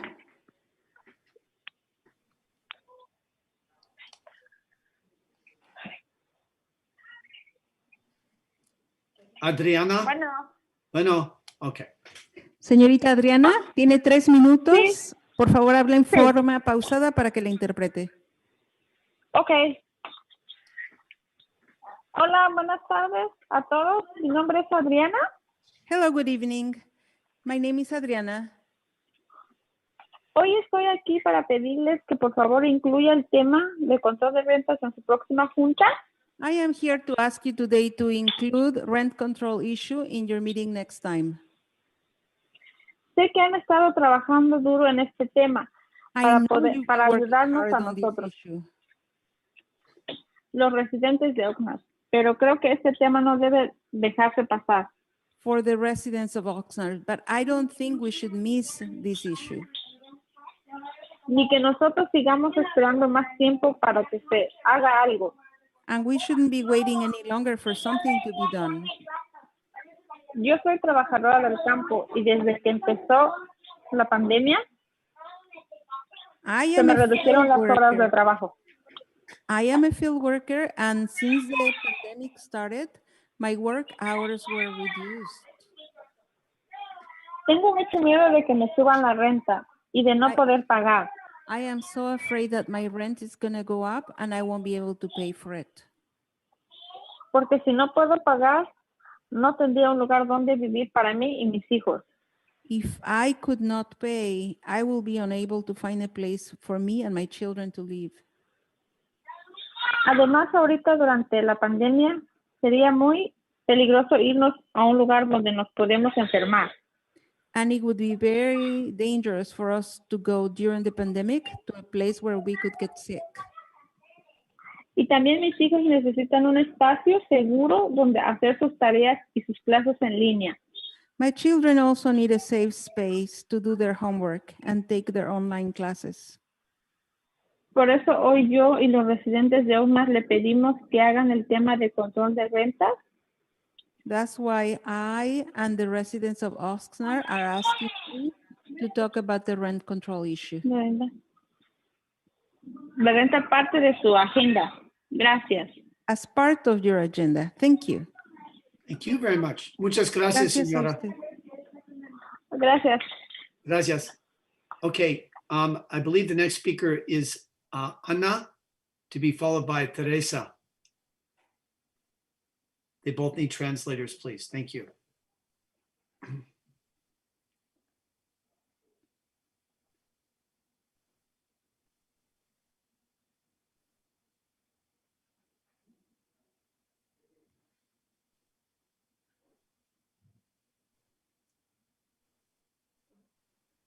Ana.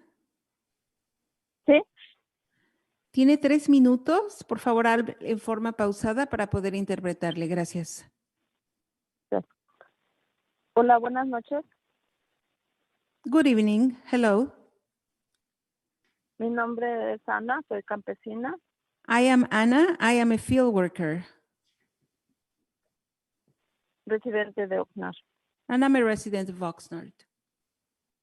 Al igual que las personas que están hablando hoy, Just like everyone calling in today, yo también estoy experimentando la misma situación. I am also going through the same situation. También tengo temor de que me suban la renta. I am also afraid that my rent is going up. No estamos trabajando tiempo completo debido a la pandemia. We are not working full time because of the pandemic. Y en lo personal no creo que sea justo que tengamos que venir a pedirles. I personally do not think that it is fair that we have to ask Que pongan este tema en su agenda otra vez. to again bring up this issue in your agenda. Ya es tiempo de que se discuta la crisis de vivienda que estamos ahorita experimentando. It is time now to discuss the housing crisis that we're all going through right now. Por eso le pido que pongan el tema de control de renta en su próxima agenda. That's why I'm asking you to please bring the issue of rent control to your meeting in the next agenda. Ya no podemos esperar que pase más tiempo. We can no Gracias. longer wait for any more time to pass. Thank you. Thank you very much. And the next speaker is Teresa, to be followed by Lucia, please. And they both need translators, please.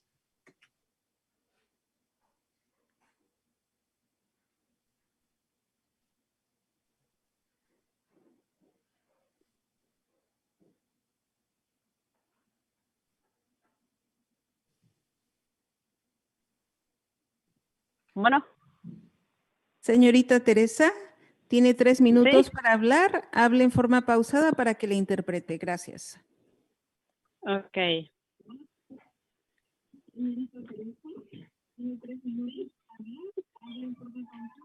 Señorita Teresa. Ajá. ¿Puede Hola, hablar? buenas noches. Miembros Good del evening. consejo, mi nombre es Teresa. My name is Teresa, members of the council. Sí. Hable.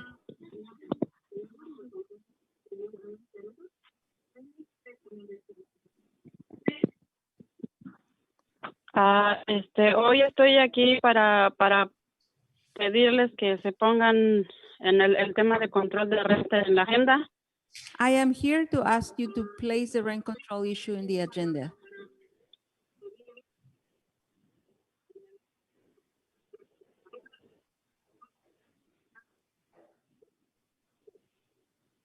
De su próxima junta, yo soy trabajadora del campo aquí en la ciudad de Oxnard y a mí me han reducido horas de trabajo.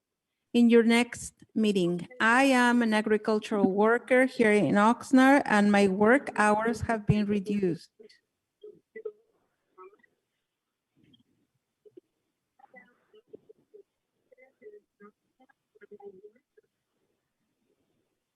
Por la pandemia yo no califico para aplicar para asistencia monetaria y por eso estoy muy preocupada porque sí me suben la renta.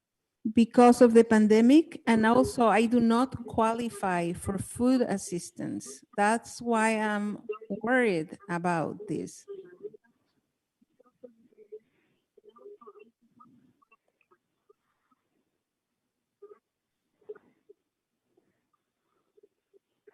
Y no tendría dinero para pagar. A mí sí me subieron la renta hace unos meses y no me gusta que tenga que pedir dinero prestado. I did have a request for the rent to go up a few months ago. I do not like having to borrow money.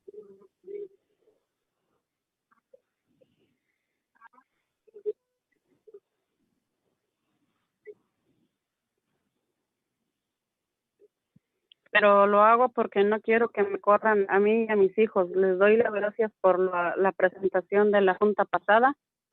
I do it because I don't want to get evicted along with my children. And I want to thank you for the presentation in your last meeting.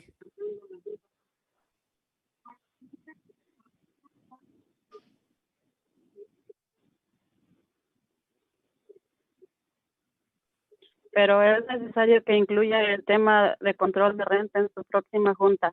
But it is Nosotros, las necessary familias trabajadoras de Oxnard, no podemos seguir viviendo con miedo de que nos it is necessary for you to include the issue of the rent control in your next meeting.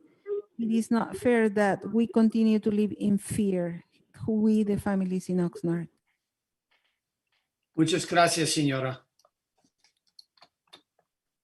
Okay, and now we'll go on with the speakers. Madam City Clerk, I want to call because we have the translator available. I'd like to advance to Arturo. Please, could we call Arturo because he needs a translator, please? Sure.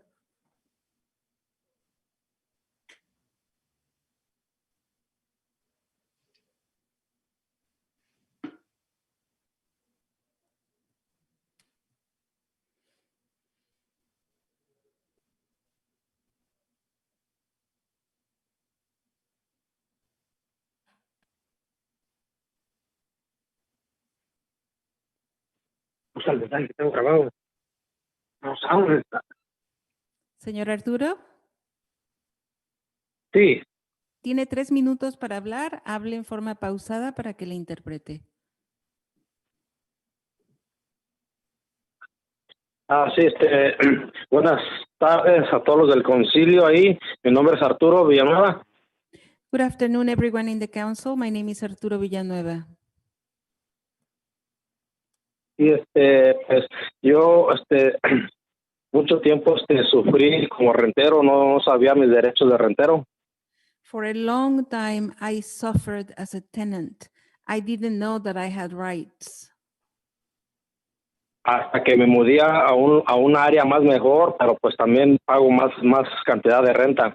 Until I moved to a better area, although I pay more rent. Y mi preocupación ahora es de que hoy en día pago mucha renta, pero pues está subiendo cada vez más alta la renta. Esa es mi preocupación. My concern is that now I pay more rent and that the rent keeps going up, and that is what I'm worried about. Y pues cada día es más difícil acabar con la renta porque está subiendo más cara y hay menos trabajo. It is more difficult to have all that money for the rent every day, and there's not as much work. Entonces yo me gustaría que pusieran en la boleta lo de control de renta, que lo pusieran ahí para que se llevara a cabo. I would like to, if you could put in your ballot, the rent control, if you could take this and take care of this. Y pues pues sí, eso es todo más que nada. El control de renta me gustaría que se llevara a cabo en su boleta, en su próxima junta, que se llevara a cabo eso. I would like for you to have it in your papers in the next meeting about the rent control. Y muchas gracias por escucharme. And thank you very much for listening to me. Muchas gracias, Arturo. Thank you. Gracias. Adiós. Tengan buena noche. Sí. Have a good evening. Thank you. Okay. The next, so the remaining speakers do not need a translator. I want to thank you very much for translating. And we do have the next speaker. It says Arturo, to be followed by Manuel. Please.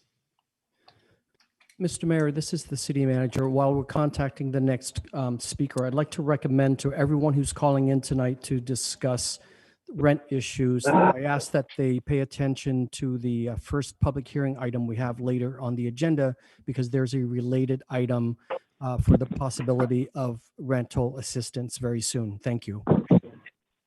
Hi, Arturo. Thank you. Hi. You have 1.5 minutes. Please begin. Hi, my name is Arturo Villanueva. I am a youth leader with COS. First of all, thank you to the city council and the city manager for paying attention to this issue.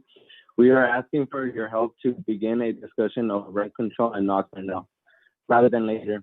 We need our city leaders to start the discussion of rent control in Oxnard as soon as possible. Many of our families are struggling. Too many of our families are struggling. We don't have any time to lose. My family and I have experienced overpriced rent with unhealthy conditions, and we were forced to move. Recently, the rent started to increase by a lot, and we're not sure we can keep affording it. Having rent control can help and save many families from losing their homes, as well as having enough money to provide food on the tables for families and pay other expenses. This is why today I asked to please put a discussion on rent control on the next meeting agenda. Thank you for listening.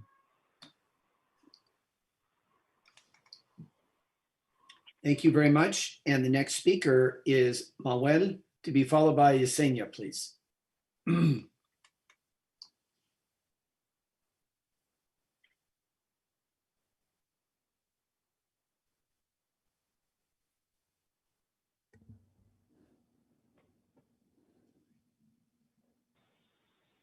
Hi, Manuel. Hi. Hi, you have a minute and a half. Please begin.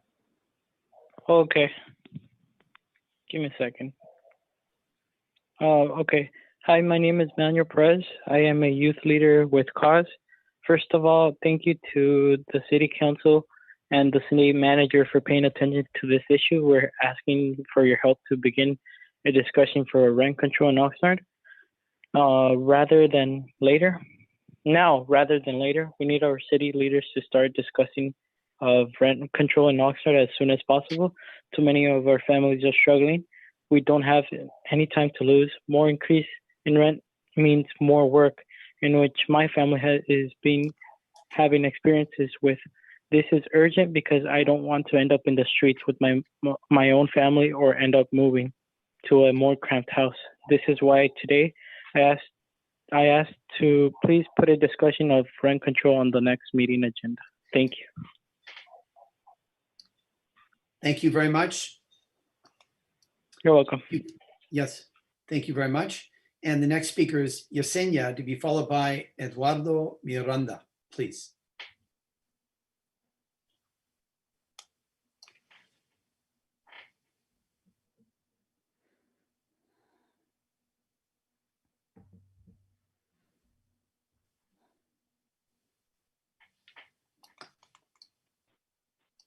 Hi, Yesenia. You have a minute and a half. Please begin. Good afternoon and greetings, City Council and City Manager. My name is Yesenia. I'm a Cause Youth Leader from Oxnard. First of all, thank you for paying attention to this issue. We're asking for your help to begin a discussion for rent control in Oxnard now, rather than later. We need our city leaders to start the discussion of rent control in Oxnard as soon as possible. Our city is mainly based of low-income and farm-working families. It is too expensive to pay for a new apartment here in Oxnard. Due to this, we have 3 or more families living in one apartment. I personally experienced this myself. I've lived in a household with 10 to 15 people. Right now, during this pandemic, we have online school going on, and it's really hard to concentrate with all the noise going around. This is why I ask you today to please put a discussion of rent control on the next meeting agenda. Thank you for your time.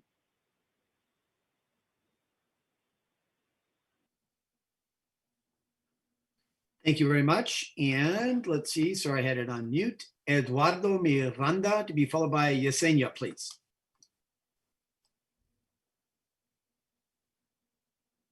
Actually, it looks like that's the same Yesenia, so we'll skip that second one. It has the same phone number. Hi, Eduardo. Hi. You have a minute and a half. Please begin. Thank you. Mayor Pro Tem and council members, my name is Eduardo Miranda, and I'm an Oxnard resident. I worked for the Oxnard Police Department for over 19 years and retired at the rank of police commander last year. I understand and have seen how budget shortfalls have affected public safety during my tenure. Over the past several years, the Oxnard Police Department has reduced its number of officers because of budget shortfalls. OPD just eliminated 11 sworn positions this year, plus 6 civilian staff. Each of those positions has a role and a purpose. OPD currently has as many officers as it did 10 years ago. Meanwhile, our city continues to grow, and crime continues to evolve. And calls for service continue to grow along with the city. The community still expects and deserves to have effective community policing services. It is for all of our safety. Also concerning as a resident is the fact that Oxnard's fire department has been faced with low staffing numbers, in some places minimal, and with only a skeleton crew. Measure E is needed to ensure that public safety, one of our most fundamental needs as a community, is not subject to further reductions. A vote for Measure E is a vote for everyone, our safety and quality of life. Thank you. Thank you very much. Thank you very much. Next speaker is Yesenia, to be followed. There's two Yesenias. Are they the same, Madam City Clerk? Oh, yeah. No, the second one is a different one. Sorry. Okay.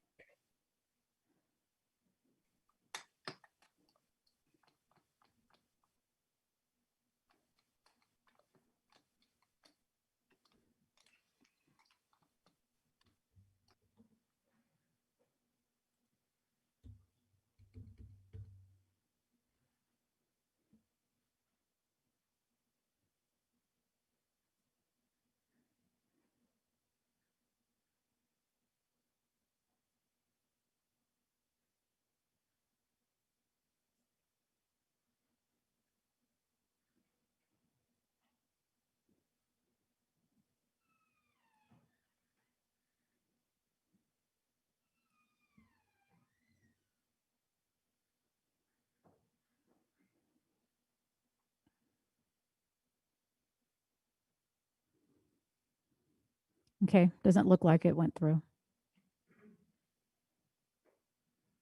Or I mean, it went through, but she's not picking up. Okay. Why don't we go then to the next Yesenia? Is that correct?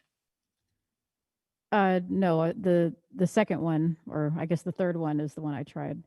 Oh. So next would be Alicia. Alicia Purcell, to be followed by Larry Barbering, please. And then we have one more after that. Is that correct, Madam City Clerk? Correct. Okay.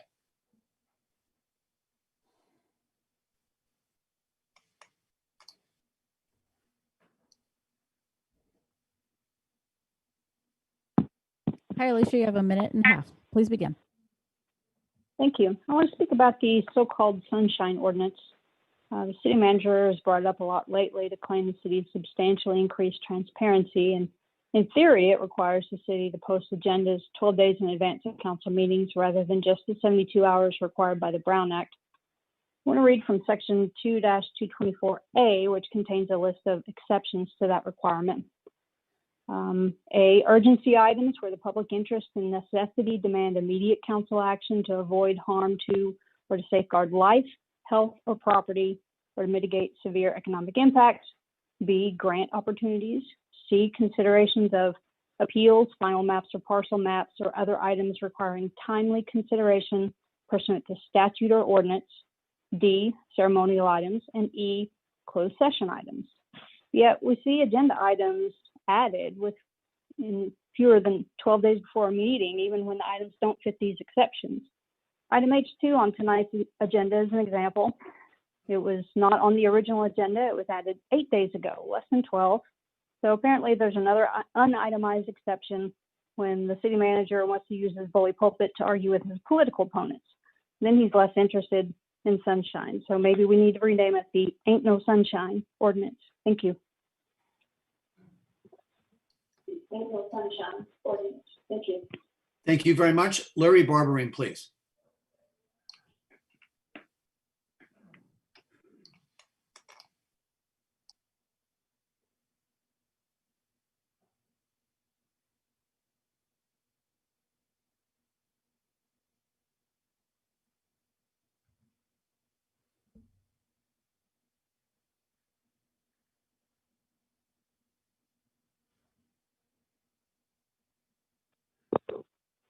Hi, Larry. You have a minute and a half. Hello. Please begin.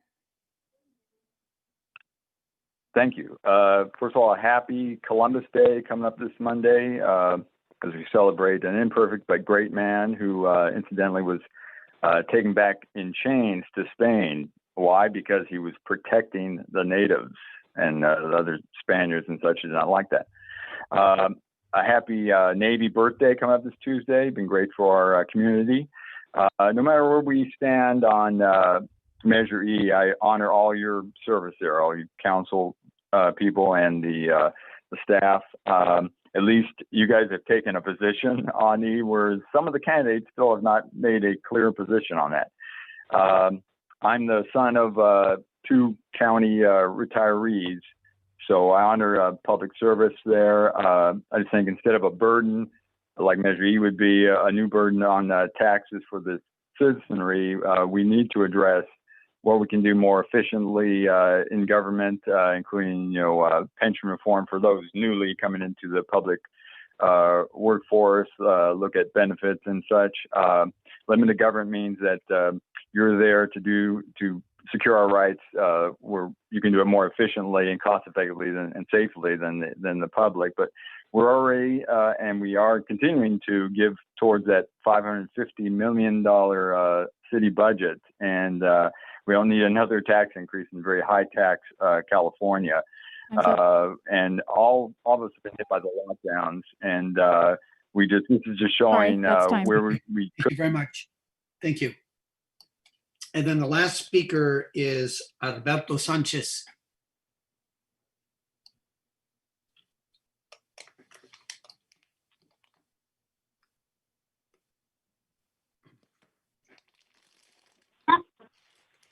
Hello.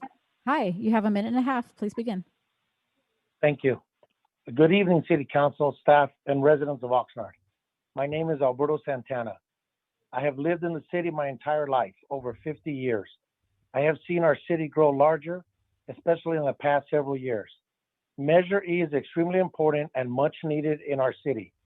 We need to stop blaming our past leadership for their downfalls and focus on the present and future aspirations of our city. The funds that come from Measure E will support the city's youth and senior programs. We need to keep our youth engaged in positive activities, which will help them stay away from negative paths.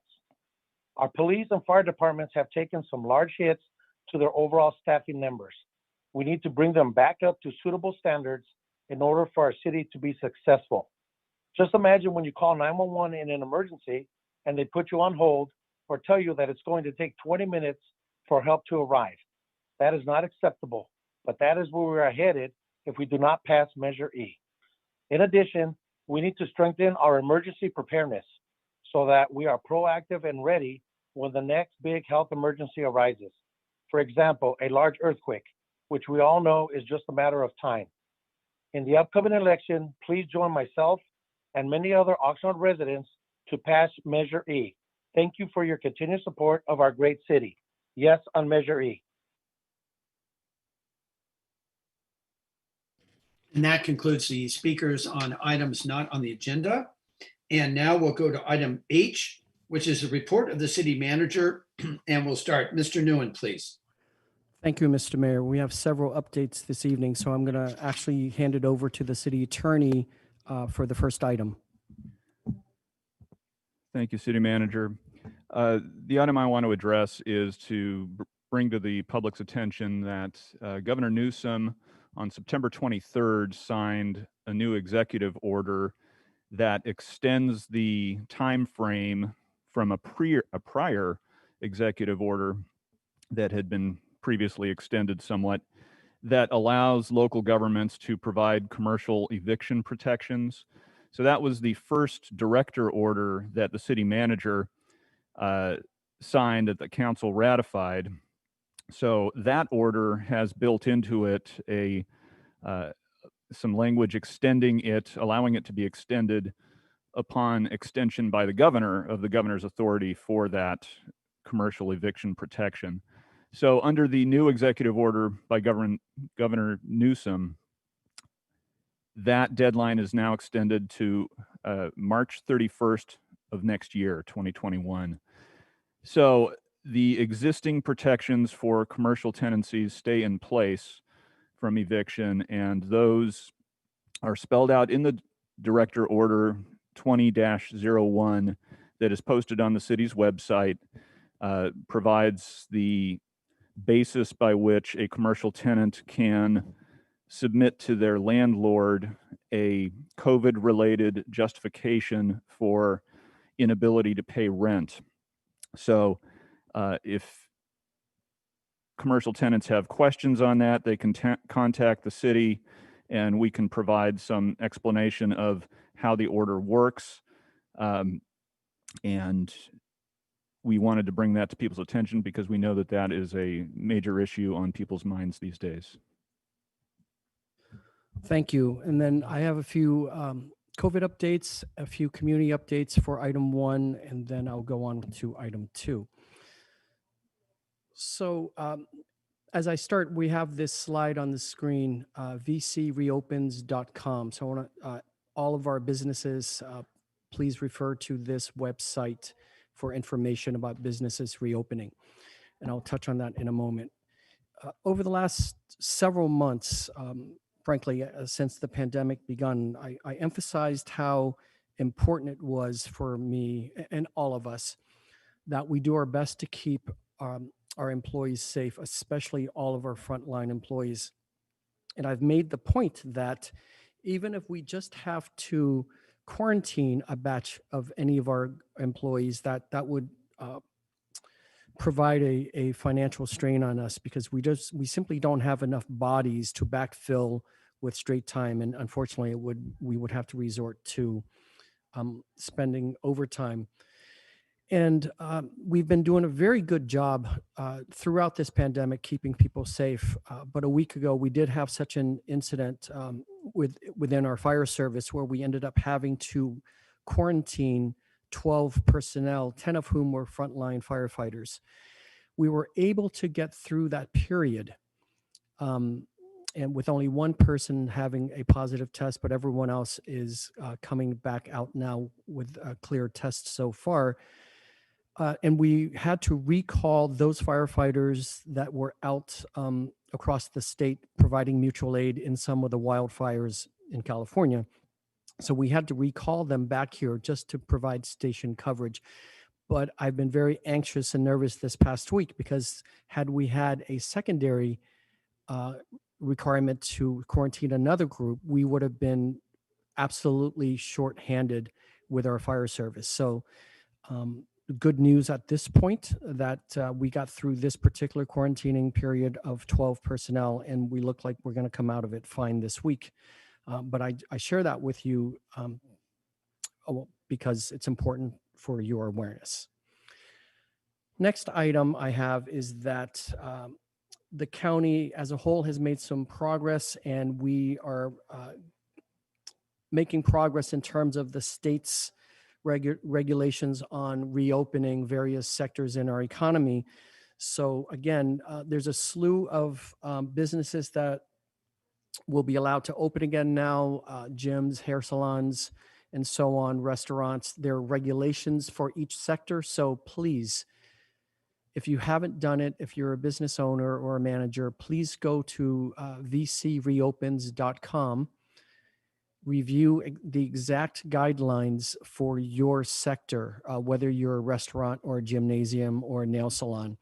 And there's one thing that was a little complicated for everyone in reviewing that, is that what does the state mean when it says that you can have, depending on your sector, a certain percentage of capacity? So whether it's 50%, 25%, or 10%. And we learned through discussing with the county, who also discussed it with the state authorities, that it's the percentage of your fire code capacity. So it isn't necessarily the number of customers you normally have, but it's a percentage. Whatever your percentage is, it's a percentage of your fire code capacity. So if your fire code capacity is 50 in your space, and your sector is allowed 50%, that's what it means, that you can have just only 25 people. So please, all of our businesses, we want everyone, and we encourage everyone to reopen safely. So go to vcreopens.com to know what your specific regulations are. Next, we have a virtual community workshop coming up for the proposed homeless solution centers here downtown. The information is here on the slide so that you can register to attend the event virtually. The information's there, and we'll also have this on our website as well as the Housing Department's website. But that's coming up on Monday, October 19th, virtual community workshop beginning at 6 p.m. People can register to attend and listen to what's happening. Some good news. We recently have received funding, particularly an EPA grant that can help us with breaking down organic waste and then to turn it into electricity at our wastewater facility. So our Public Works Department pursued this grant, and the feds, the EPA, are providing us with $182,000 to make this effort. So that's some good news. We have other good news with our grant efforts in terms of making it through the first hurdles. We hope to be able to report back awarding of those grants in the near future.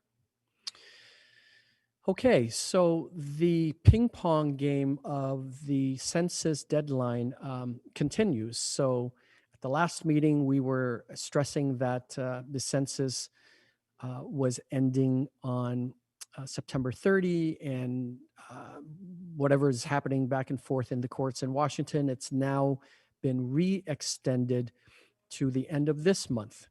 So please, everybody in Oxnard, if you haven't taken the time to complete the census form, please do so.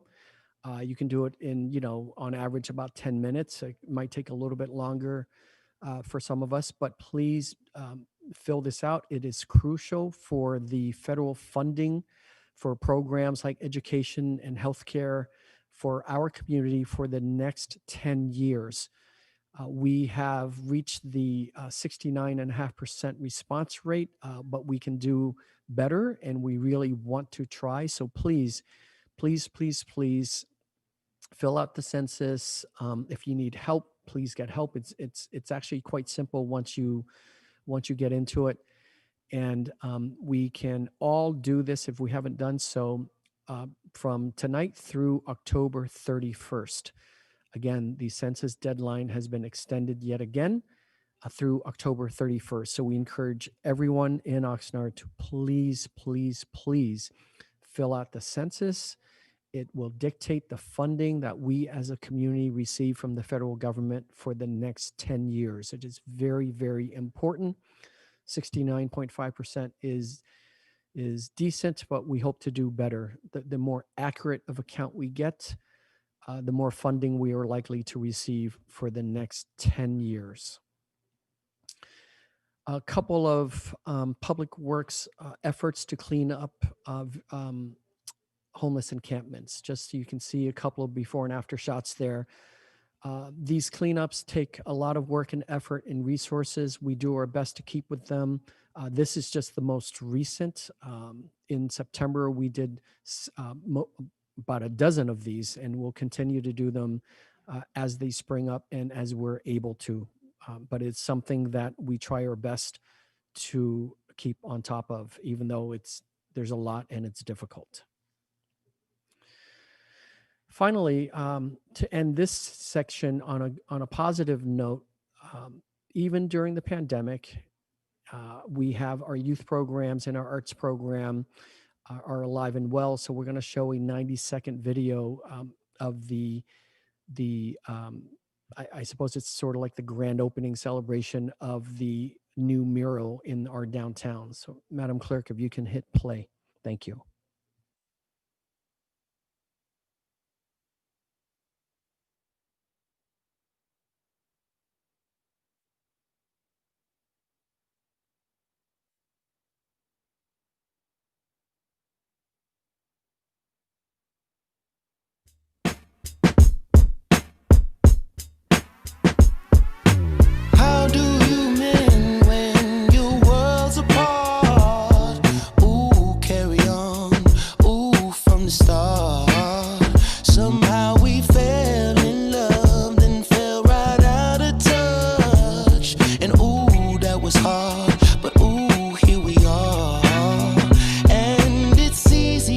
To walk away.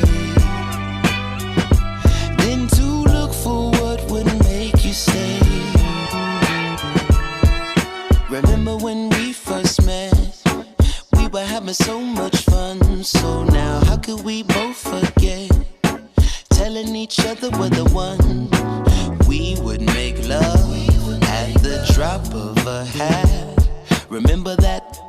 Yeah. Oh. Men gon' lie, women gon' lie. You're looking for the truth and the numbers don't hide. Looking for the root of all evil, then you need to go open up the briefcase, see with your eyes. Everybody claim to be greatest of all times, but they never spend a day in the rain in the front line. No lie. Stop playing on my phone line. Shoot, lock and load. Pull up in the space coupe with the roof optional. Wonder why they follow suit. I've been groomed from the womb. Came out of my mama cute with some running tennis shoes. Faster than a speeding bullet.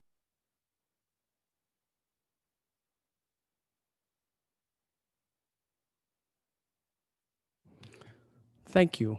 I hope everyone enjoyed that. We'll put that on social media and on our website and wherever else it can go online. It's great to see that dance performance, again, even during this pandemic. So I want to thank the recreation staff for organizing our youth and putting that together. Mr. Mayor, now I'm going to go on to item 2. And I put this on the agenda, on the amended agenda, which is correct, over a week ago, I think, or a week ago. Because it is actually important to correct misinformation that is put out into the public sphere. And I understand that it is election season and people are doing what they can to get elected. I respect and appreciate that. But if you're going to put purposely put false information out there, it's incumbent upon me to correct it for the public. And while people can have, questions about how and what City Hall is doing, critiques, criticism, opinions, alternate ideas, that's always welcomed. But you're not entitled to make up your own facts. And that's something I believe is crucial to our democracy here, is that people still have to debate over the genuine facts. And as city manager, I will listen to everyone, but I will also respond. That's part of my job. You hired me to do this job. You did not hire a potted plant.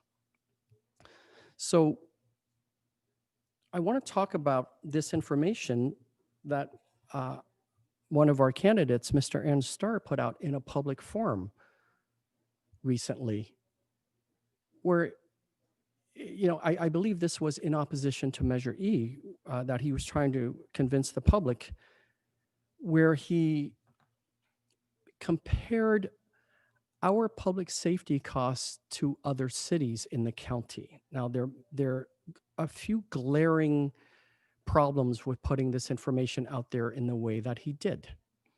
So firstly, he compared Oxnard's combined public safety cost with a few cities of his choice to compare to, but he only utilized their police department cost versus our combined police and fire department cost.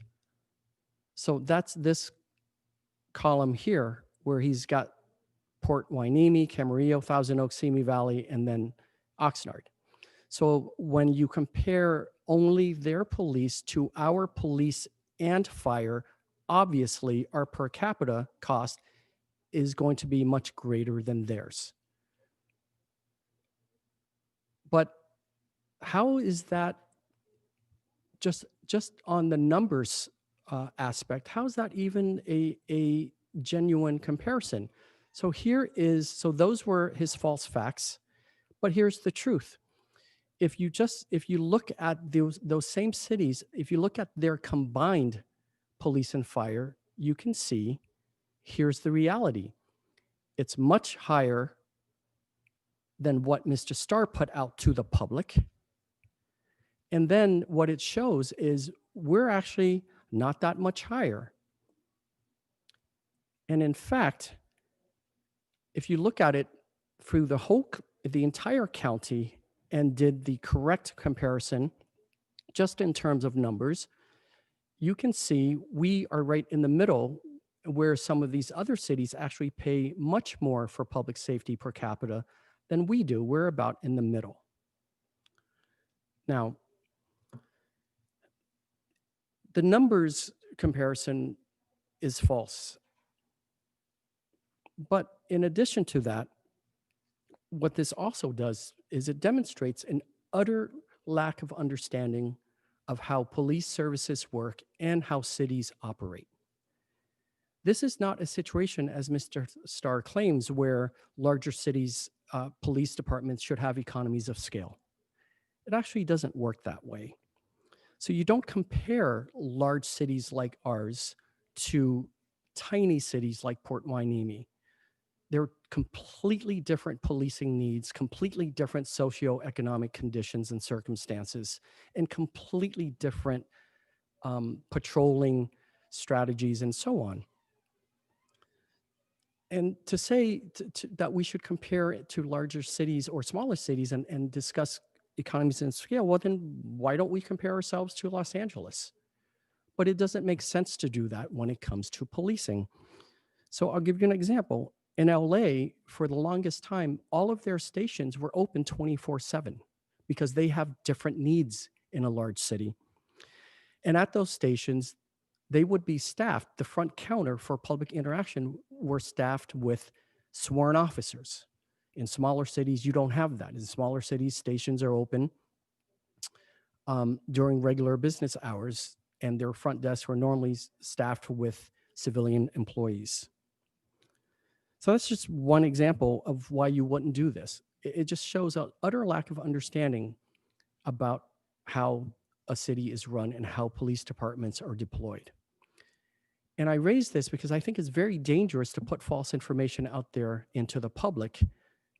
Now, again, I appreciate differences of opinions and how we want to approach improving Oxnard differently. And there's nothing wrong with having a contest of ideas, but purposely misinforming the public, that's not cool. And I am always going to respond and correct the record when these things occur. So the next thing I want to discuss is another thing that was put out by Mr. Starr into the public arena, his blast about so-called secret salaries at City Hall. And if you just, do a couple clicks on the internet, you would have found exactly what Mr. Starr found, that at the state controller's office, they hadn't published our 2019 payroll data yet. And we confirmed with their office that they were reviewing our data, but that their website only has 3 categories that they have. 1 is compliant, 2 is failed to file, and 3 is non-compliant. They don't have a category labeled for under review. But what happened is we did provide the information to that office. They had follow-up questions, and then we responded, and they're reviewing. But it doesn't mean that there are secret salaries at City Hall. We published it the year prior. This year, it's a little bit late, and we have since published it on our own website. Again, I understand it's election season, and you're going to do what you can to win office and to convince the public, but is this how you're going to make public policy based on a few clicks of the internet? That raises a lot of concern for me. Next item that I need to inform the public about is the recent complaint from our city treasurer, Phil Molina, to the State of California Fair Political Practices Commission. Now, I'm often frustrated by Mr. Molina's various efforts to mislead the public here, but he did this to the FPPC. He sent them a complaint that the city manager, me, that I was using taxpayer money to promote materials for Measure L. Measure L is the measure that he and Mr. Starr have on the ballot. So I find it odd, but also misleading to the FPPC. And this obviously took some of their resources to investigate initially and address, and it took some of our resources. So I suppose perhaps that was Mr. Molina's intent, is just to waste more of our precious time and resources here. But I'm sort of befuddled by why there's a complaint that's misleading the Fair Political Practices Commission. And I'm pretty certain this is one of those items that where Mr. Molina is not going to send it in one of his BCC emails to a batch of the public. So that's an important FYI. We did receive formal notification from the FPPC that they're rejecting that complaint. So at least for now, that's been put to bed. But it did take our time and their time as well. Finally, I just want to remind all the candidates about the campaign sign rules. A couple weeks ago, we did remind all the candidates' campaigns about the campaign sign rules in the city in terms of where you can and cannot plant your campaign signs. And we've had to spend some staff time this week removing signs that we're aware of that are out of compliance. And I just ask all the campaigns and all the candidates, please just follow the rules. We don't have the luxury of utilizing our staff resources right now to collect campaign signs just because they're in the wrong locations that are not permissible. And also because of COVID right now, you know, we're going to store the signs at our yard, but you can't just walk in and pick them up. I'm just not allowing that kind of public interaction with our staff. So if you need to get your signs, you're going to have to call my office and make an appointment. But it's really, you all have the rules. It's very easy. I just ask you all, please just follow those rules. Make it easy for everyone. And with that, I'm going to conclude. Mr. Mayor, thank you very much.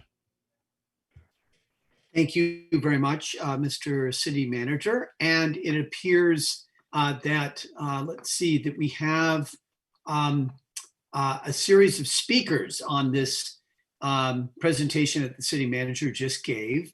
And I'd like to be able to call on them first. And the very first speaker is Ray Blattel, to be followed by Philip Molina, please.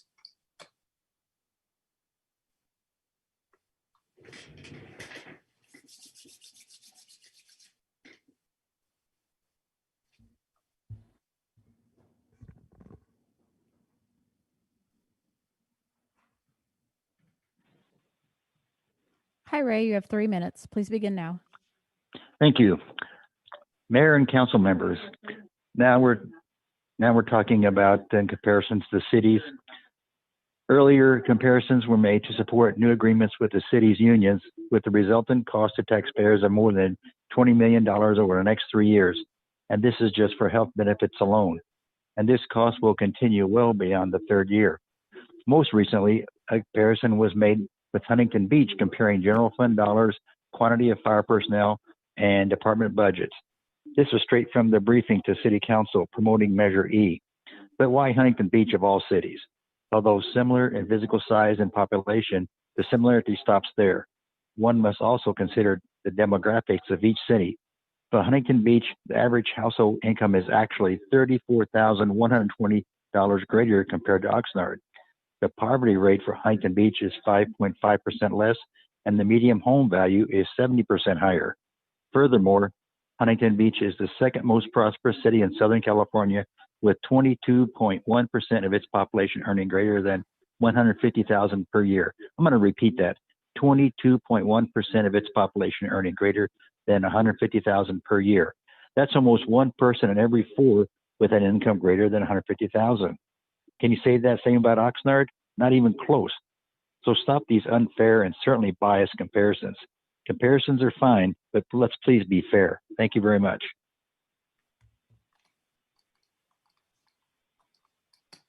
Thank you very much. And the next speaker is Philip Molina, to be followed by Alberto Santana, please.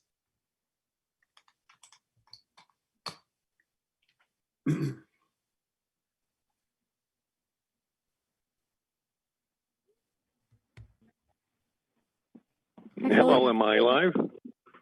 Yeah, go ahead. Yeah. 3 minutes. Thank you very much. I'm not sure what the city manager is talking about. He's confused as always, because I'm looking at the initial complaint submitted to the FPPC, and it says the city manager, Alexander Nguyen, used the city council agenda to promote a new sales tax measure E, and it goes on to talk about measure E, and has nothing in there about measure L. So he often gets his numbers and letters confused. I suspect that's what he's done again, probably intentionally. Mr. Mayor, members of the council, I want to let the city clerk, Michelle, know that I thank her for her 4 years service to our residents. The city manager's report is incomplete and, quite frankly, false as usual. Recently, I received information from the FPPC that, based on added information received from the public, the FPPC is reconsidering the complaint concerning the violation of election law in terms of the city council and the city manager promoting Measure E within the 60-day period that the city is by law not to communicate anything about a measure that they're proposing. So you may want to check your city manager more closely. If you let him go unchecked, he can tell you anything, and he has, and you believe it. You really need an independent person to review what he said. It's not intentional. It's just part of his weakness. And I'll help him as much as possible, as I've tried in the last 3 years. Thank you very much for your time. I hope that's understandable. Have a good day. Thank you Gee, very thanks, much. Phil. We'll post the FPPC letter on the website tomorrow. Thank you very much. Alberto Santana, to be followed by Alicia Purcell, please. So Mayor, Alberto was the one that we moved to Okay. public Good. comment because he mistakenly signed up for this item. So Yeah. we're going to go next to Alicia. You betcha. Alicia Purcell, to be followed by Aaron Starr, please.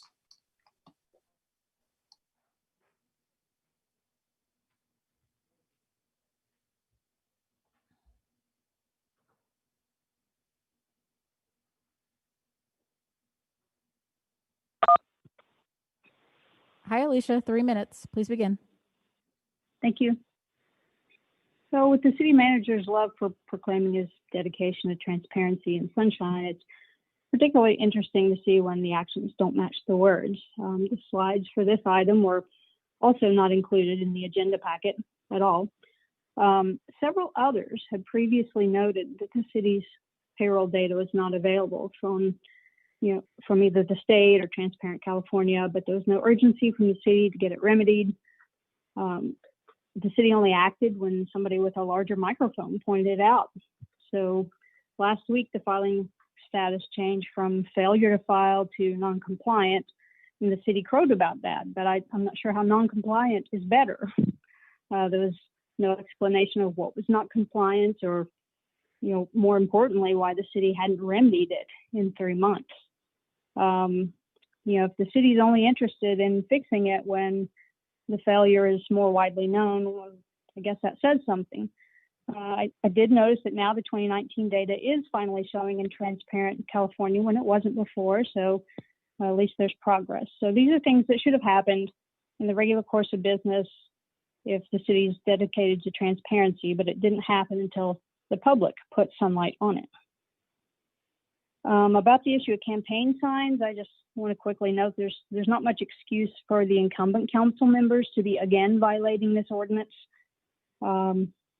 Certainly, Mr. Flynn and Ms. Ramirez voted for this ordinance when it last came before the council, but people forgot what they voted for and went out and violated it. So after public comments 2 years ago about it, Mr. Flynn took down his oversized signs in the rights of way.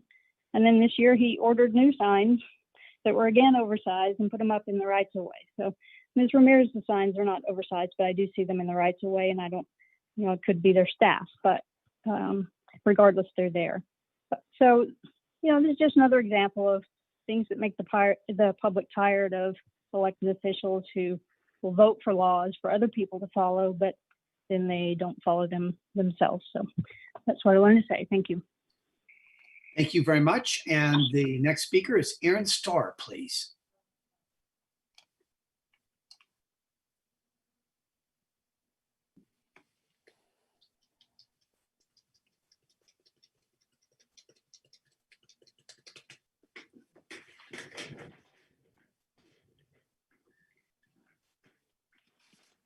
Hi, Aaron. You have 3 minutes. Please begin.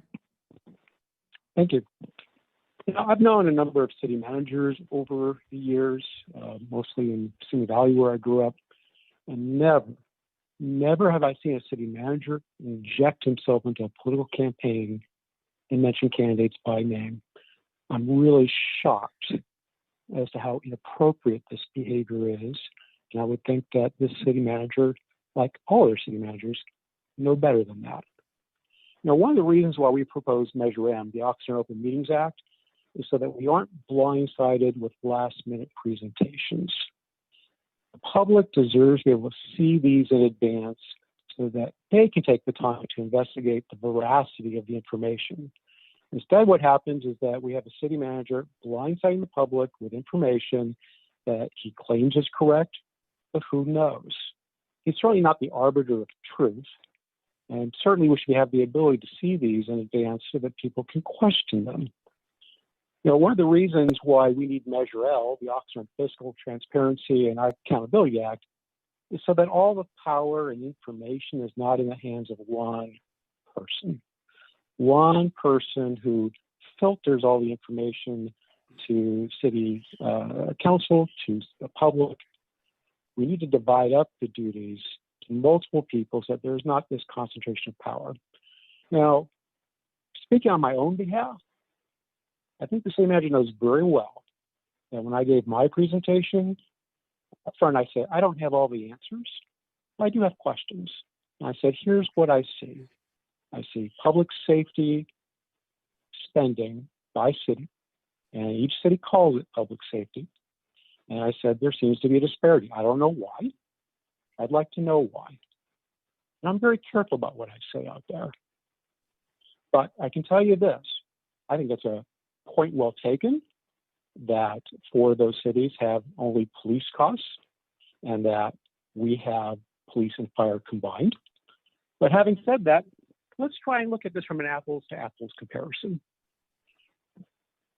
Probably about 3/4 of our costs in Oxnard for public safety is police. And if you take 3/4 of the number that I came up with, you still have a really, really high number per capita compared to other cities. And I'd certainly like to go into this more into depth. Unfortunately, I don't have time. I will say that public safety costs have increased from $90 million in 2016 to $110 million in 2019, according to the CACLR. So a lot more that can be said. Unfortunately, my time is limited. But thank you very much. I continue to ask questions. We should all ask questions, and we shouldn't be criticized for asking questions. Thank you.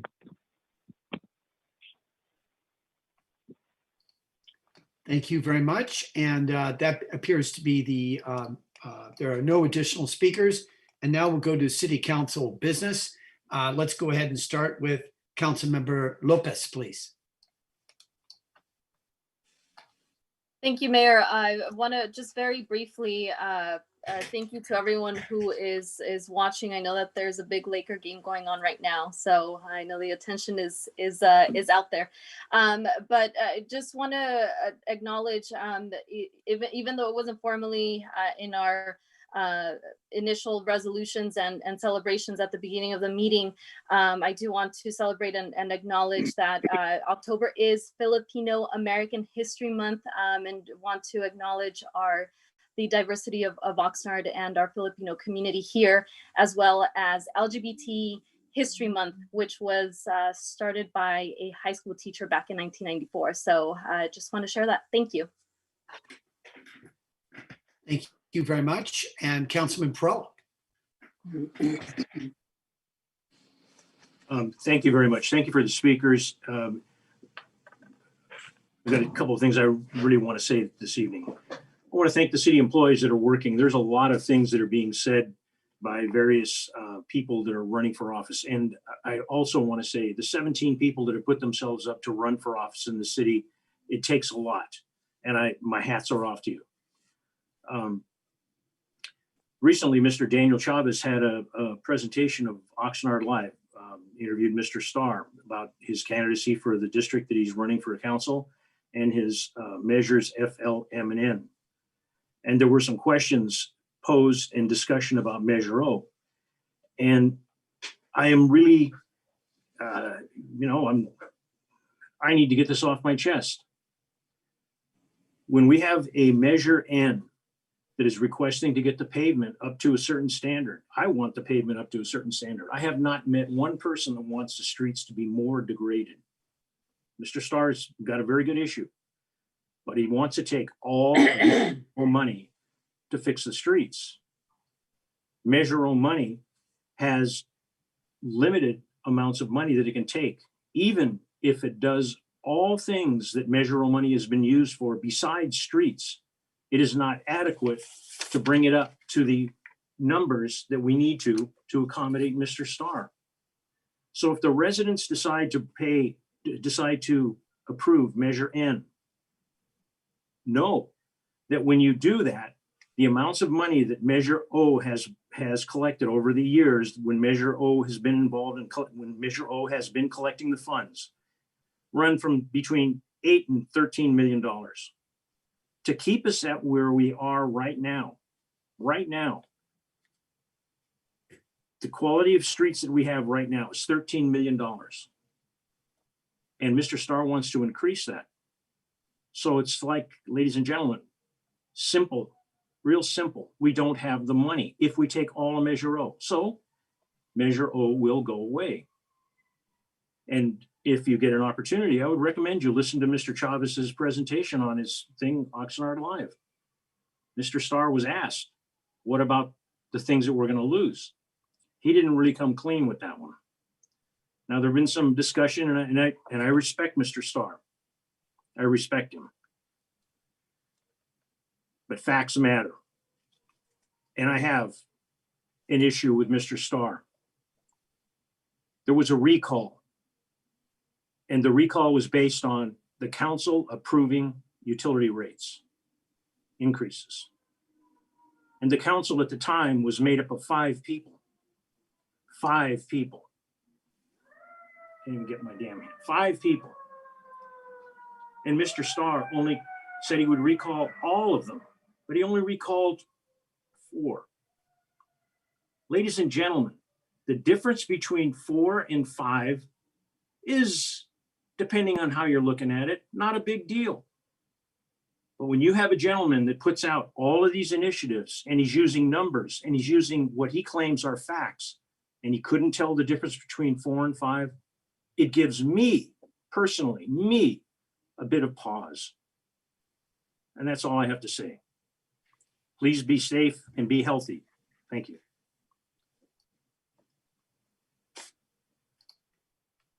Thank you very much. Councilman McDonald. Thank you, Mr. Mayor.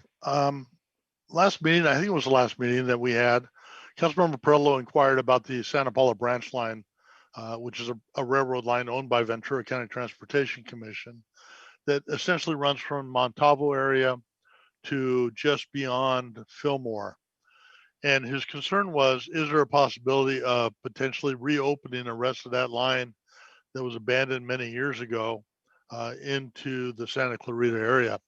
Last week, we had a VCTC meeting, and that part of that branch line was a discussion of the future of it. And I asked about the potential for reopening it. And there's a lot of issues with right-of-ways and things of that nature, the Newhall development. But it is on the planning long-range feasibility study through VCTC to see if there might be an opportunity to reinvigorate this line and reutilize it. So, and I did send this information to Councilmember Perillo, but I wanted the residents of Oxnard to know that we are looking forward to the future and trying to see what we can do to include or improve public transportation. And I had something else to say, and I'm drawing a complete blank. So bear with me just a moment. Oh, transportation. Rice Avenue. I've received a lot of complaints rather about the condition of Rice Avenue, specifically between 5th Street and 101. It's kind of a challenging project in that that area is slated for a flyover at 5th Street. And there's also now a lot of construction going on at Sakioka, just near Procter & Gamble, in regard to a cold storage unit. And there might be a need to cut into Rice Avenue for utility connections. So in my travels last week, I saw a trailer out there that usually notifies people of work on roadways, and I asked Public Works, and there is a short-term plan in process. I don't have a start date, but we will be repairing a lot of the bigger holes on Rice Avenue and doing a thin maintenance overlay from Fifth Street up to the area of about Procter and Gamble. And it doesn't make a lot of sense to do a full repave at this point with the two projects on the north and the south, probably damaging the street, causing us more grief later on. So, but the city is aware of what's going on. We are looking at it, and we're trying to make interim measures to make that road a little more user friendly. So that's all I have. Thank you, Mr. Mayor. Thank you very much. Sorry about that. Thank you very much. Mayor Pro Tem. Thank you. I'll try to be brief, and I want to thank Mr. Nguyen for not being a potted plant. We're not paying you your exorbitant salary to be a potted plant, so thank you. I'm being sarcastic there. And we all know you took a $25,000 pay cut. I think it's very important that people not let their guard down now that the county has gone into a tier where we can reopen. We've seen that happen in other cities and other countries, New York City, for example, Spain, France, these other countries that look like they had beat it, and then it came back. So we have to really be careful, because this virus is going to be with us until there is an effective vaccine that people are willing to take. So please be careful. Your loved ones may be at risk. Everybody's at risk. It's not just the older folks or the ill people. So thank you for keeping our staff safe by your leadership, Mr. Nguyen. Rent control. Rent control is actually on the ballot this presidential election, because Proposition 21 will give the cities the right to determine, it's really bringing back local control. So I think that should play into our discussion of what the folks who are really suffering want us to do, have it on the agenda. And I support putting it on the agenda for discussion. At the same time, I am concerned about those landlords, smaller landlords that haven't been able to get paid. They're not able to tell their tenants to leave. Tenants are still responsible to pay, but we're in quite a difficult situation because of people are out of work and people can't pay their bills. And the president has just called off stimulus funding talks, which is, I think, very unfortunate. So many people are out of work. They've also lost their health insurance. And it is the Fed chair, Jerome Powell, is saying this is potentially a tragic response, tragic result that might happen to our economy. So pay attention to this, very important. Speaking of our smaller businesses, an idea was presented to me. I think it's a good idea, where some of us are able to start thinking about buying gifts for Christmas. And it's been proposed that we buy gifts local, buy gift certificates from restaurants and other businesses, so we could keep our local businesses in surviving. And I know they're having a difficult time. The other thing I wanted to say was in reference to Proposition 21, of the other propositions on the ballot, and I won't tell you now what I think about them. You could go to my Facebook page and maybe you'll find out. But please always look at who is funding these. I'm trying to show this. Always down at the bottom, it says who is funding these propositions, for and against. Be informed voters.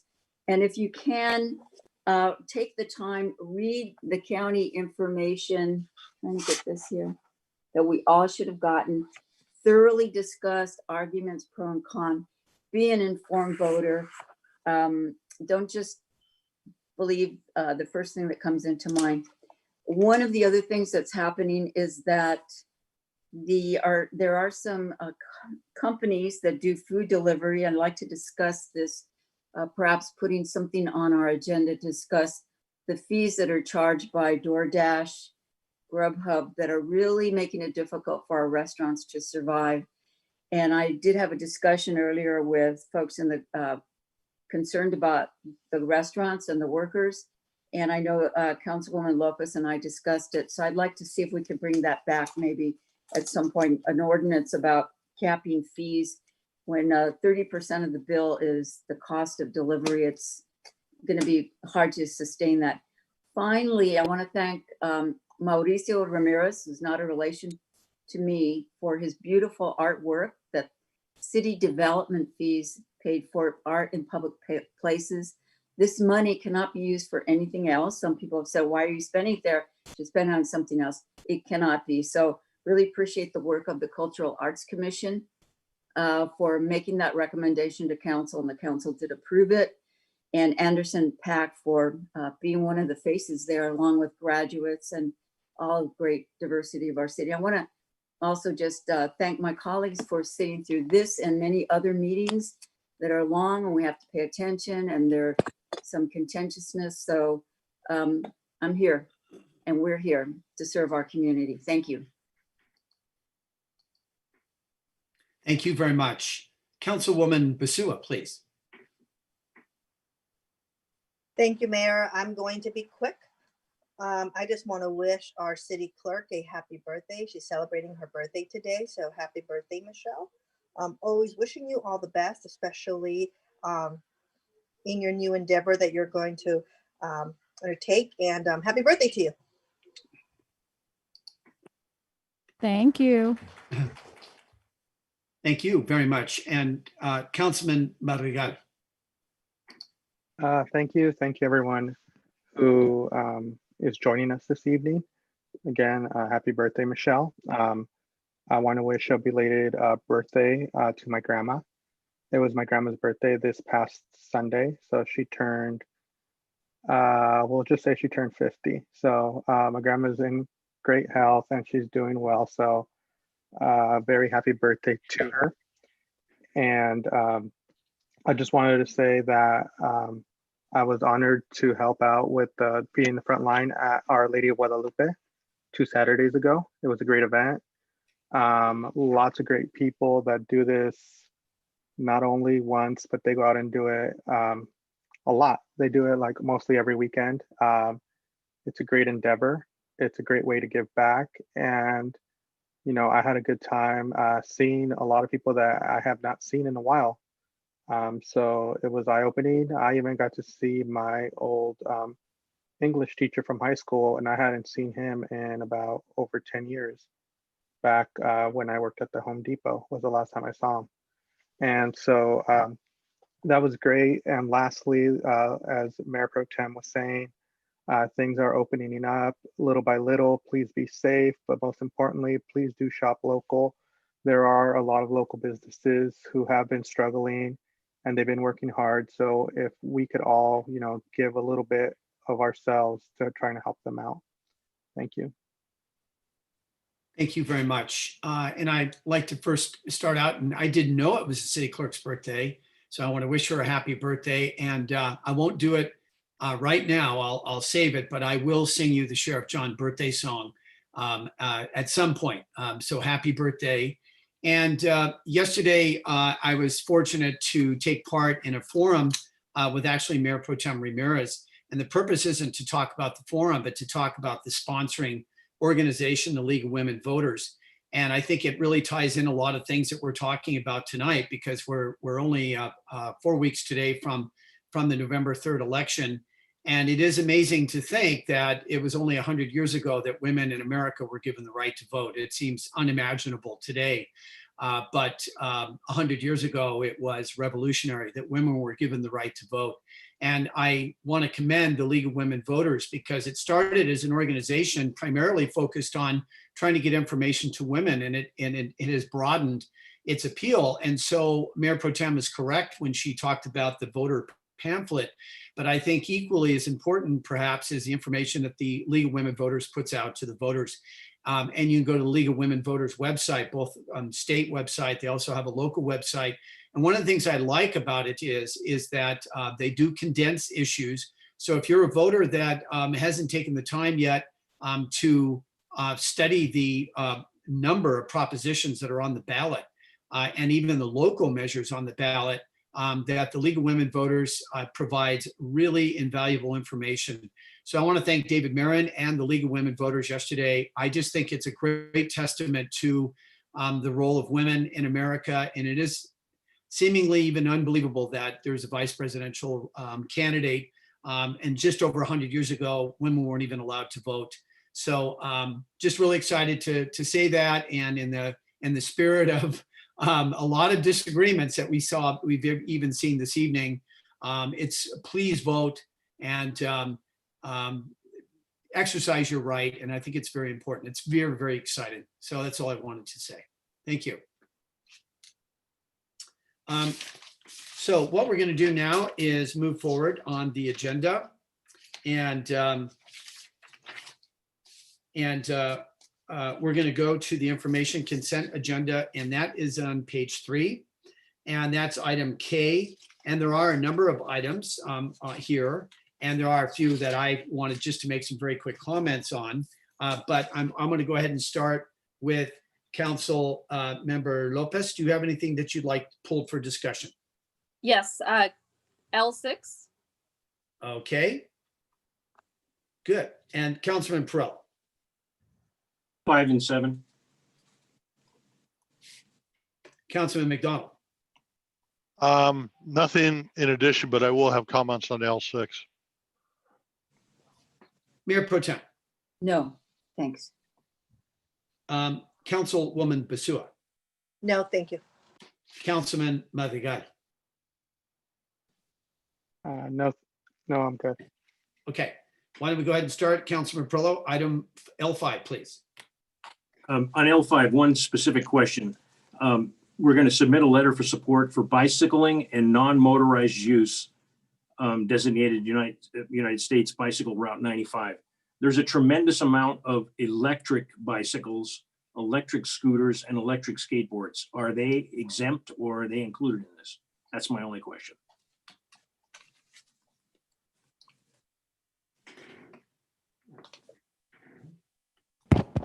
Councilman Perrello, Tatiana Arnaud, City Engineer. So the intent of this is to establish a bike route.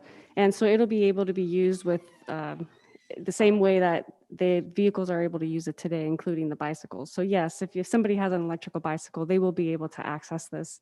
Same with the scooters and whatnot. Thank you.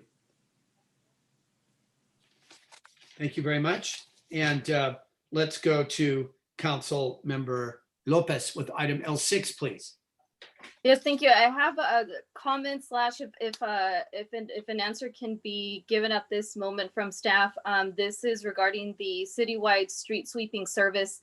A few weeks ago, I came along with Police Chief Scott Whitney to do a walk and talk in the Southwinds neighborhood, and we noticed the street sweeping signs and the times that are designated for street sweeping. And so, it was just something that was noticed of the possibility of rearranging the times, considering the makeup of our working families in the area, and would just like to bring that up as something that if it can be looked at to redesign. I know it would be a lot of work, but I think it would be a great help to our families, not just in Southwinds, but in the rest of our city who may be impacted by the street sweeping tickets when the sweeper is coming through. So just want to bring that up, and if staff can comment on it or if we can follow up in the future. Thank you. We do have a quick response. Hi, Mayor. This is Tian, Assistant Public Works Director. Council, we will follow up with your comments. Excellent. Let's see here. And all right. And let's see here. So Councilman McDonald, were you going to make remarks on 6, I believe?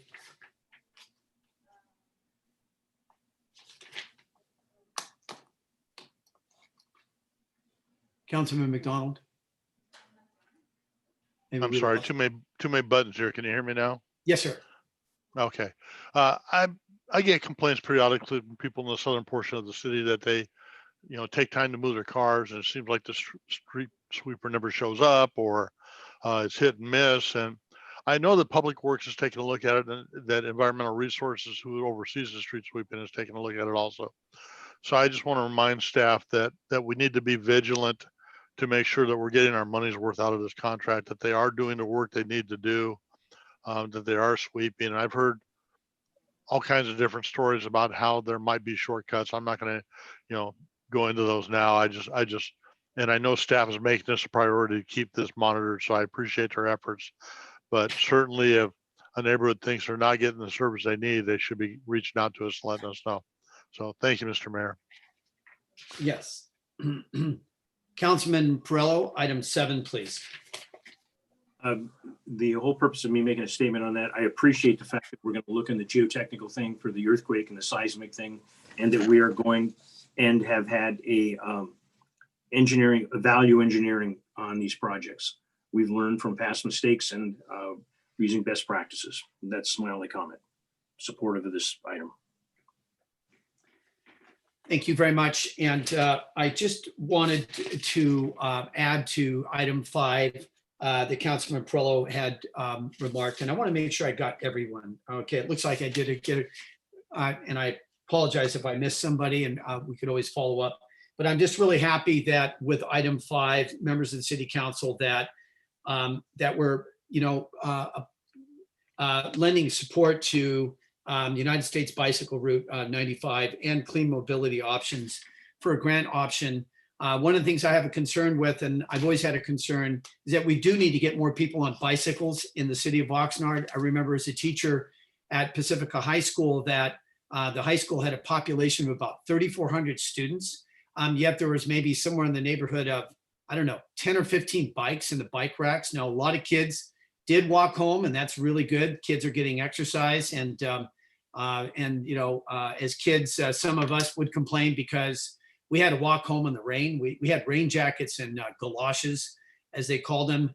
But it's great that we're promoting health in the city, and we're promoting methods of transportation that are non-polluting, and I'm really excited about that. I also wanted to talk very briefly about an item here on the information consent agenda about the proposed truck route modifications, and thank in particular Pat Brown for her, I'll just say, relentless advocacy for getting trucks off city streets. So I really appreciate that.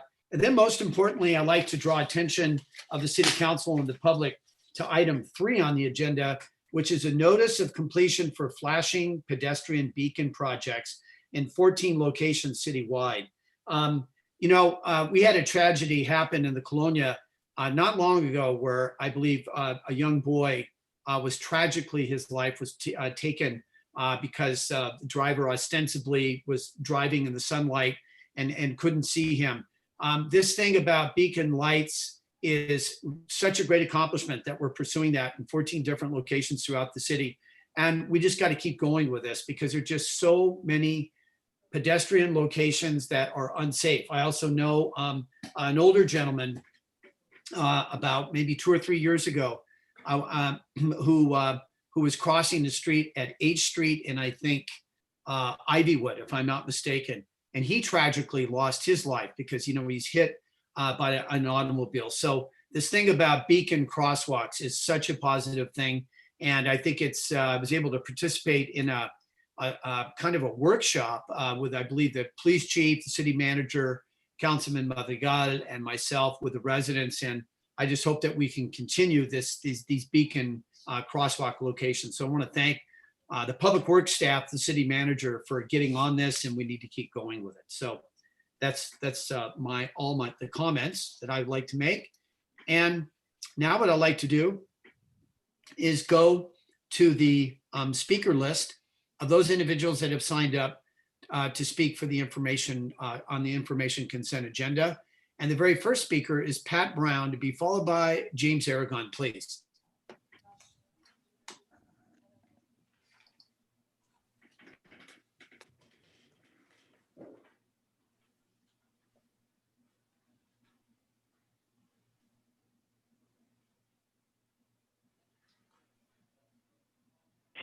Hi, Hello, Pat. this You have is 3 Pat minutes. Brown, and I have several comments to make. I hope you will give me the time to do it. Number one, besides these topics 4, 5, and 6 on this agenda, I would like to thank the city manager. He knows exactly what he's talking about. And unfortunately, Mr. Starr seems to get the wrong thoughts all the time. I mean, he just can't come up with anything that's straight on. And I don't know, it's just warped. It's just off the wall. It doesn't make any sense. Anyway, number 4 is all about the truck route situation. Well, the way you've got it listed here, because I haven't seen the whole detail, which I would really like to do, but because of the COVID, we can't get together. But anyway, it doesn't make any sense because you're just saying that you don't want the trucks up near the freeway going off and on the freeway at Oxnard Boulevard or anywhere in that area. Well, that's fine, vineyard, so forth. But the problem is that we need them off of Oxnard Boulevard, period, from Woolley Road on up. And so what we need to do is we need to direct them all to Rice Avenue and come in on Rice Avenue, and then they can go to where they need to go. They don't need to go on Oxnard Boulevard. They're only doing it because it's easier for them, but they don't have to. There's plenty of ways to get over to between Rice Road and Woolley, using Woolley Road and so forth, or 5th Street, and they can get to where they need to go without coming on Oxnard Boulevard at all. And so somehow we've got to correct that problem, as well as the 2 freeway signs that are coming south from Ventura, the 2 big, huge freeway signs up above, white ones that direct the trucks on to Oxnard Boulevard, and that doesn't make any sense. So we've got to get the Transportation Commission to get those removed. And if need be, I will go to the Transportation Commission meeting myself and request it.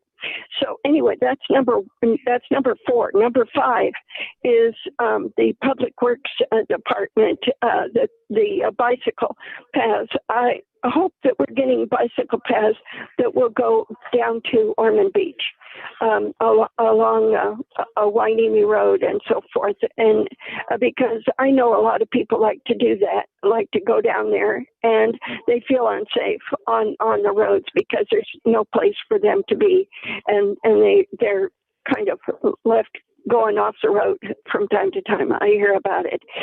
Number 6 is on Venco power sweeping. I'm sorry. We've been using Venco power sweeping for a number of years here in the mobile home park where I live. And sometimes they bring mud in and they don't even know it, and they just spread it out on the street instead of it. Their equipment doesn't always wash. Thank you, Ms. Brown. Thank you very much, Ms. Brown. The next speaker is James Aragon, to be followed by Ray Littell, please.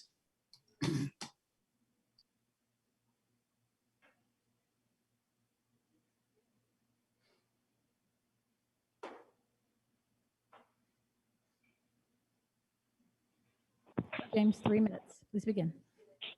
Hello. Hi. I just had a couple questions. One's around the L2, just the claim in the discussion, the staff presentation says that phase 2 will be funded by FEMA, but the letter indicates that it may be funded. I'm just curious, is it just meaning that we rely on FEMA to refund the phase 2, or is it just more information? I'm just curious. L6, storm drainage, this is one I'm most interested in. I actually spent time out of curiosity to study the National Pollutant Discharge Elimination System. Never heard of it. I'll call it NPEDS from now on. My hat's off to whoever's responsible for understanding the requirements, expectations, etc. It's quite robust. But after going through it and reading articles on about street sweeping, etc., I was just wondering whether streets that, like my own, I live in East Village, and I think Cantanada or something like that development. We have unrestricted parking, and I guess we get swept bi-weekly.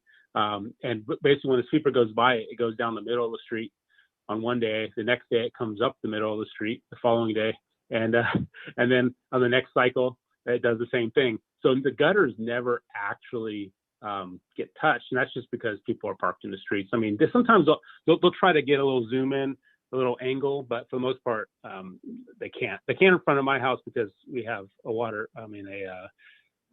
fire hydrant. But to my chagrin. But given that there's little rainfall during most of the year, I'm just wondering whether or not we really need it be bi-weekly in these type of neighborhoods like my own. And if it is, then I'm just wondering why we don't do, if it is important, like we have to do it, it's the only way to do it, then, how about doing it right? Do restricted parking in my neighborhood and other neighborhoods that don't have it, especially if all those folks in the South Side are having to move their cars on sweeping days. So anyhow, just a thought, and I'm very cooperative on this matter, wherever the city would decide. Thank you.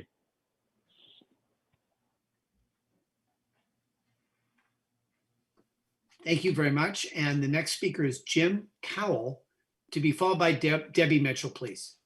Actually, next is Ray Littell. Oh, wait a minute here. I'm sorry. Yes, sorry about that. I didn't do that on purpose. I don't know why I didn't see Ray's name. Thank you.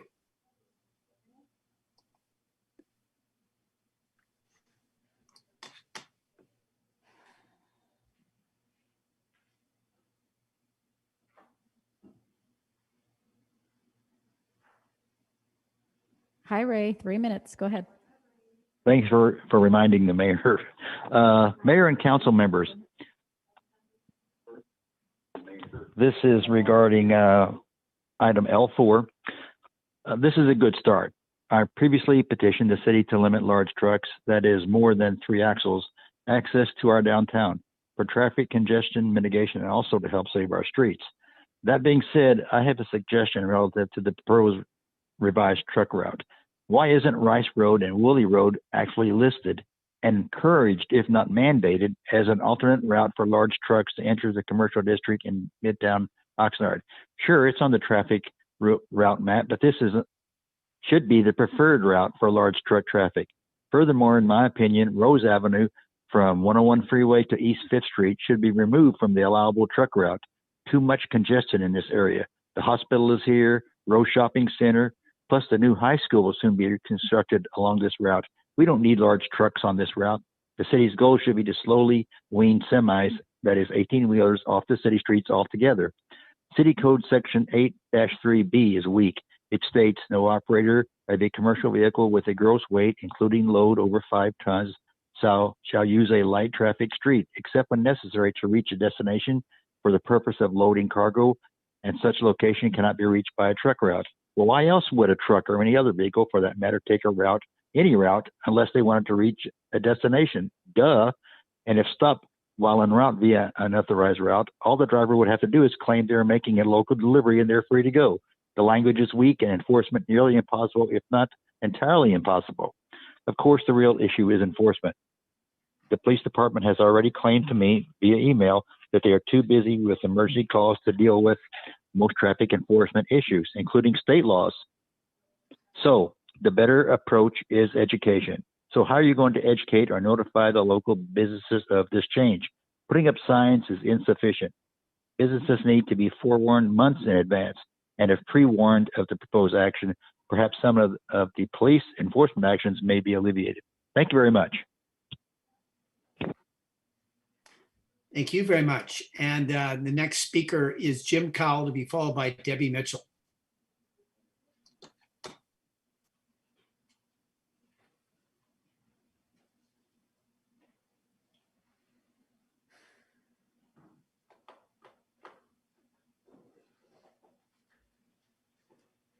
Hi, Jim. You have 3 minutes. Please begin.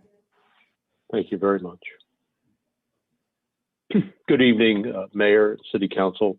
My name is Jim Cowell. I'm a homeowner in the Channel Islands Harbor, and I want to speak on item Lima 7 or L7. I've reviewed the Tetra Tech study, which identified and analyzed multiple options for the repair and rebuilding of the walls in the Mandalay Bay. Of all the options that the Tetra Tech folks looked at, there are 2 options that floated to the top, and they floated to the top based on cost, performance, value, constructability, and some other criteria. The 2 that floated to the top were the sheet pile alternative and the panel alternative that the Public Works Director spoke of. The sheet pile alternative has issues, as she mentioned. and it does reduce the useful waterway by a significant amount. In my home alone, the useful waterway would be reduced by 40%. And it also has permitting issues with the fill that would have to be imported. The panel alternative is a much better alternative with a similar cost, only adds about a foot to the width of the wall. But more information is needed on the soils condition in order to assure ourselves that this is the best alternative.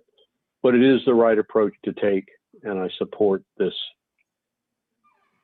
action. One concern does need to be addressed, however, in the study. The plan needs to address sea level rise. 75 years will be a long time, and that's the projected life of the wall. This needs to be addressed and answered simply because this is a question that residents will have, city taxpayers will have, and so in order to continue to build their confidence with respect to this plan and the way we're moving forward, I think this is a question that council should ask staff to respond to. Thank you for your time, and I support this motion.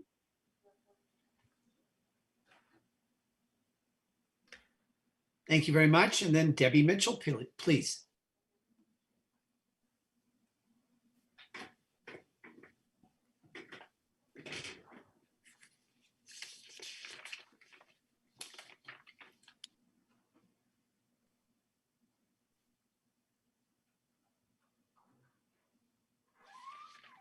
Hi, Debbie. Hi, this 3 is minutes. Debbie. Please begin.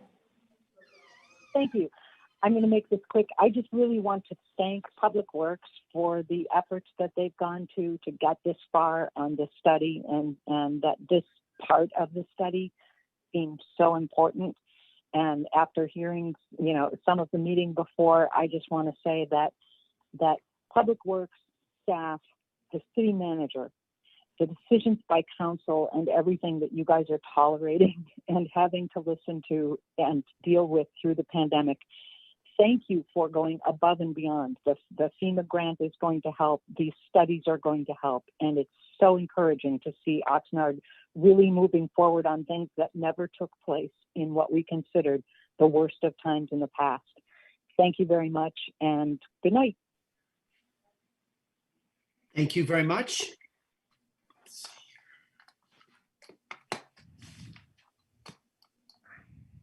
Thank you very much. And I didn't know whether I had it on mute or not. What's the pleasure of the council on the information consent agenda? Move in full consent.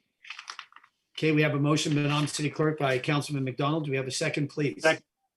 And a second by Councilman Perrello. Vote, please. Mayor Flynn, Aye.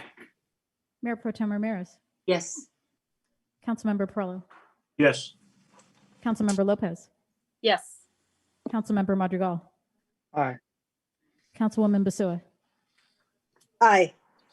Councilman McDonald. Yes. The motion to approve carries 7-0. Thank you very much. And we'll now go to page 6 of the agenda. It's the first public hearing of the evening. It's under the Housing Department. Item 1, subject, First Amendment to the 2020 Annual Action Plan CARES Act for Coronavirus Response Grants and adoption of an addendum to the Citizen Participation Plan. The recommendation is that the City Council, 1, conduct a public hearing to receive comments from the public related to the following documents to be submitted to the United States Department of Housing and Urban Development, Office of Community Planning and Development. A, 2020 Annual Action Plan CARES Act Amendment. B, addendum to the Citizen Participation Plan. 2, approve the 2020 Annual Action Plan CARES Act Amendment, inclusive of the proposed activities that conform with the Community Development Block Grant and Emergency Solutions Grant requirements, as well as the CARES Act requirements described below.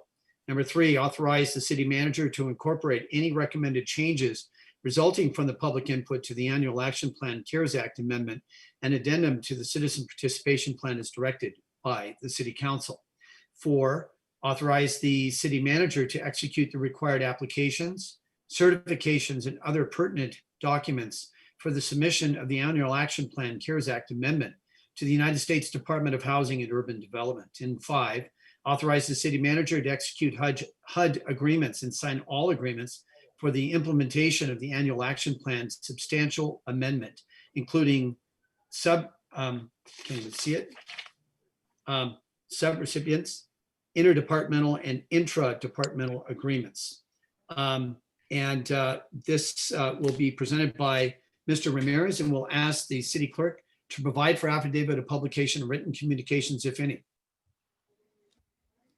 Thank you, Mayor. There was a legal notice for this item published in Vita newspaper on September the 17th. And the city clerk's office has not received any written communications on this item. Thank you. Mr. Ramirez, please. Good evening, Mayor and Council. Emilio Ramirez, Housing Director. As the Mayor just read, we are before you to complete a required public hearing and receive comments on the proposed amended annual action plan for the use of COVID Community Development Block Grant and Emergency Solutions Grant funds. Congress approved the Coronavirus Aid, Relief, and Economic Securities Act and was signed into law on March 27, 2020. Among a myriad of other programs and aid, the CARES Act allocated Community Development Block Grant and Emergency Solutions Grant funds to local jurisdictions to aid with impacts resulting from COVID-19. The CARES Act requires that COVID CDBG money be used to prevent, prepare for, and respond to coronavirus with activities that are based on public health needs, risk of transmission of coronavirus, number of coronavirus cases compared to national average, economic and housing disruptions, where activities also comply with otherwise regular CDBG program requirements. Plus, the COVID ESG funds must be targeted to prevent, prepare for, and respond to COVID-19 impacts among individuals and families who are homeless. The CARES Act did not allocate any home funding. The CARES Act appropriated 2 allocations for community development block grant funds totaling just over $3 billion. And the CARES Act also allocated 2 allocations for emergency solutions grant totaling $5.25 million. Our draft action plan proposes allocations for the city's Oxnard CDBG CARES Act funding in the following programs. First, administration as restricted and permitted by the regulations. A program offered by the fire department for paramedic pandemic response, food share and health, sanitation and community services, shelter expansion in housing in my department, a homework center with a bunch of services at the Colonial Gym, South Oxnard Center, et cetera, offered in community services, and then a homeless outreach outreach effort. Plus, a response to the Halico and homeless encampment, an idea that we have for vocational job training for people that may need a new job after the pandemic, business improvements in South Oxnard, and an allocation to the homeless programs that are restarting or have just recently restarted at Community Action. In addition, we are proposing a rental assistance program with the use of the most recent allocation from the CDBG CARES Act. I should mention that after the date of publication of this item, we also received a comment that is seeking that we allocate a piece of these funds to a business assistance program in addition to this rental assistance that I just mentioned. From the ESG, we are proposing first an administration, second expansion to the shelter in an effort to continue to comply with a COVID response for expansion of the shelter in terms of space separation. Rental assistance for homeless that are in need. The response to the Halico encampment, including some homeless assistance in addition to the CDBG allocation for the encampment remediation itself. Street outreach, and there is an allocation that is left there is an amount that is left unallocated for which we are pursuing an effort that can provide for long-term housing. So we need a little bit more time for that effort. HUD has also waived a substantial amount of the requirements for citizen participation process, given that it is something that came forward after the regular citizen participation process that is undertook. So just for these funds, not the regular process, they're asking us to waive the full compliance of that process. They're also seeking that we streamline that process to include this public hearing. So staff recommends, as the mayor mentioned at the beginning, that we consider this public hearing for the proposed action plan and citizen participation plan, and proposed the requested amendments that were received after publication of this item. After such consideration, approve an amended action plan, authorize the staff to incorporate any recommended changes from public input, and authorize the city manager to sign any required application certifications or agreements. Thank you. I'm happy to answer any questions. Thank you very much for that presentation. And what I'd like to be able to do is quickly just take a look. I'm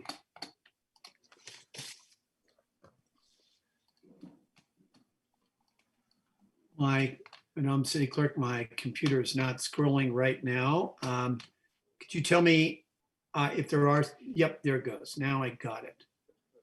We don't have any signups for this item. No signups. So what I'd like to do anyway, because it's a public hearing, is open up the public hearing. This is a public hearing, and if you would like to speak, you should have already submitted your questions to the city clerk. And if no one would like to speak, then I'd ask for a motion to close the public testimony portion of this public hearing.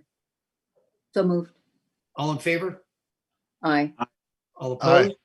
All right, public hearing, the public testimony portion of this public hearing is now over. And I'm not looking right now, I'm trying to toggle between the comments and let's see here. I don't have any hands raised. Are there any hands raised or questions? And Mayor Pro Tem, we'll start with you. Very simply, I know that the county had a business assistance and rental assistance program, and they asked the Community Foundation, Ventura County Community Foundation, to help with the grant assessment, application, etc. And they did have to thankfully get Spanish-speaking staffers to help people who didn't have computers. They may have only had an iPhone and had difficulty. So I'm hoping that we include in thinking through the rental assistance, business assistance, staff support to help people apply. Because I think that is actually very costly in terms of human power. So Mr. Ramirez, could you talk about that a little bit? How would these grants be? How would people apply? How would they be assessed? Who would do that paperwork? In terms of the residential rental assistance program, we are proposing that be undertook by the Housing Authority staff that is used to providing housing assistance. There's a good group of people. They all speak Spanish, and they were the group of people that assisted in helping people to apply to the county program when that was made available. In terms of the business assistance program, I think that we need a little bit more time in order to generate how that might work. But we've been thinking about exactly, as you mentioned, how do we help an applicant process an application such that they can be successful.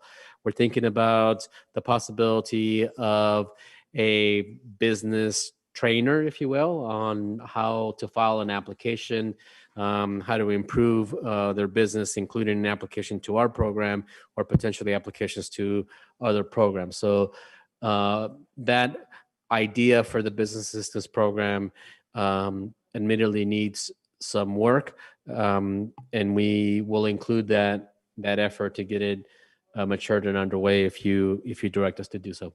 And I just have a suggestion, because Economic Development Collaborative that our city participates in, and Councilwoman Lopez is on their board following my tenure there.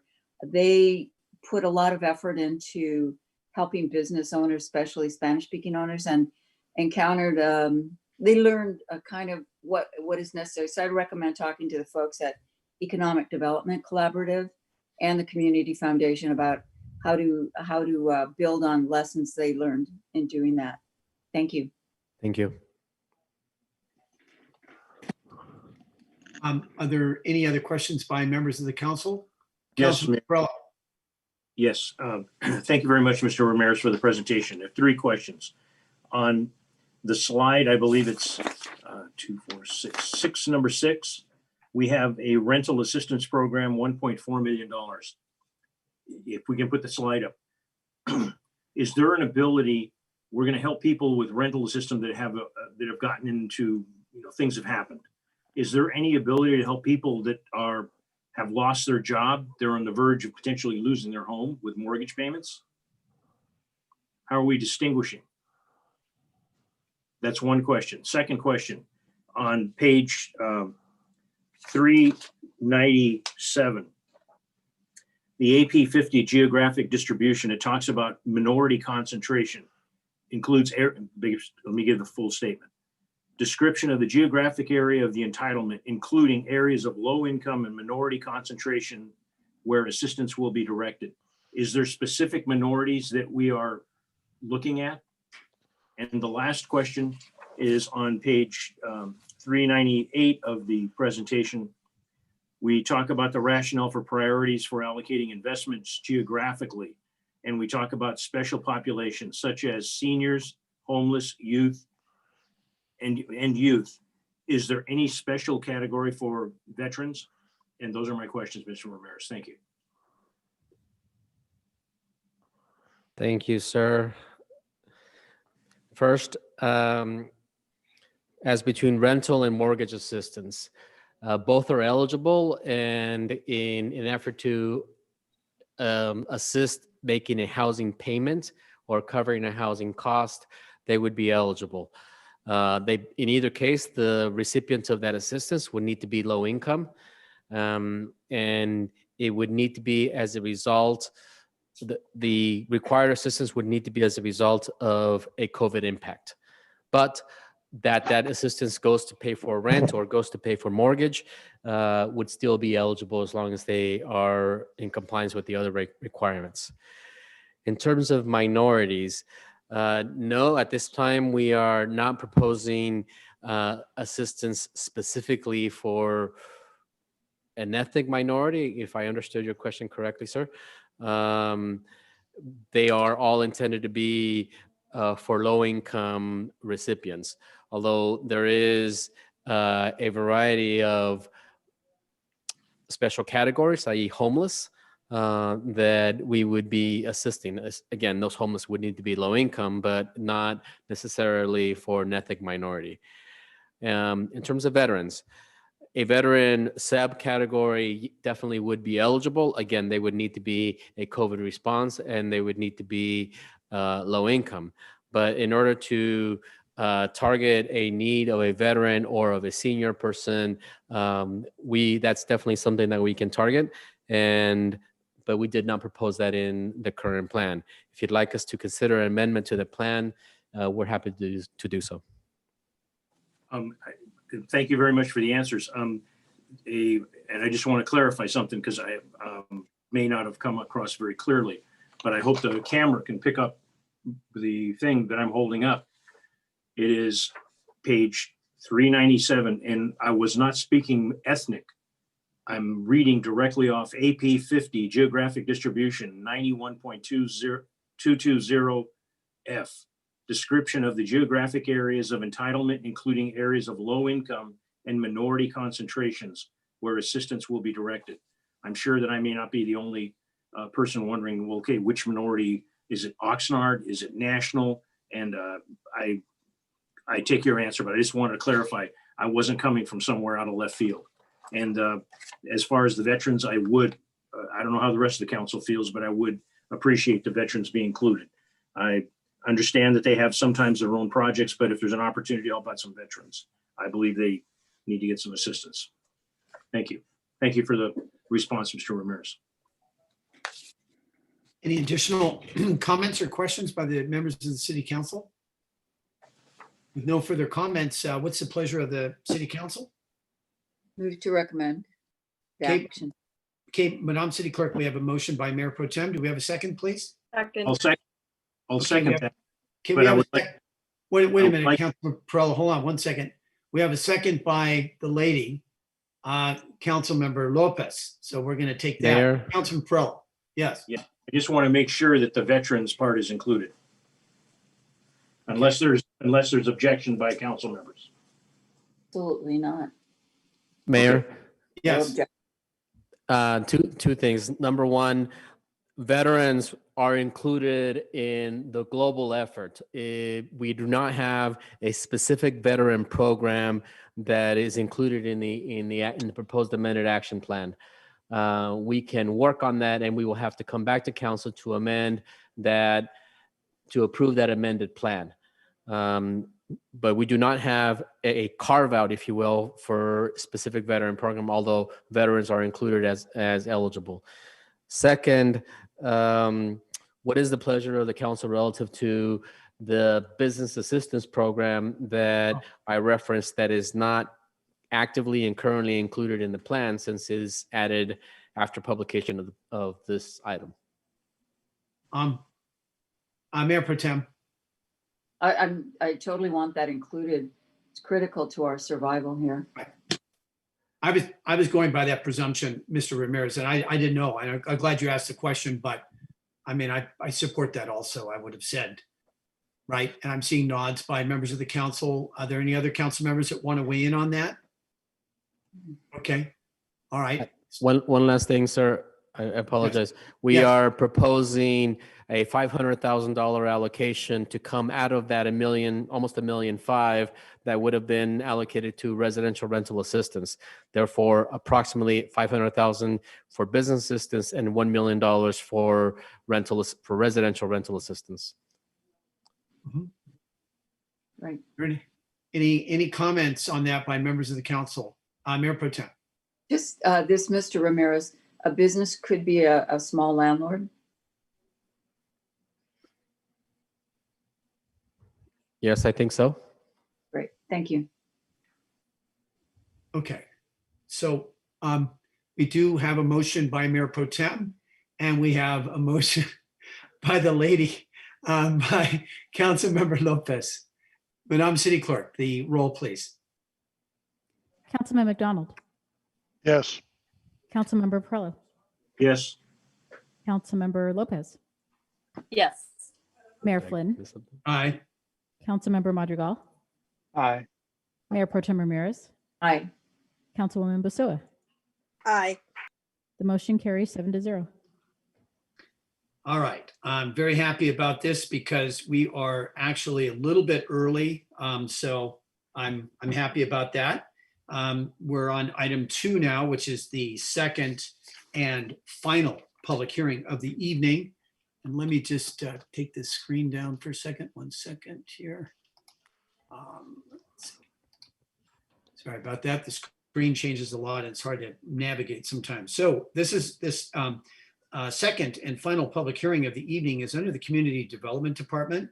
The subject, zoning text amendment to create regulations for short-term rentals and acceptance of 3 California Coastal Commission modifications. The recommendation is that the City Council, number 1, acknowledge receipt of the California Coastal Commission's action letter of local coastal plan, otherwise known as LCP, amendment number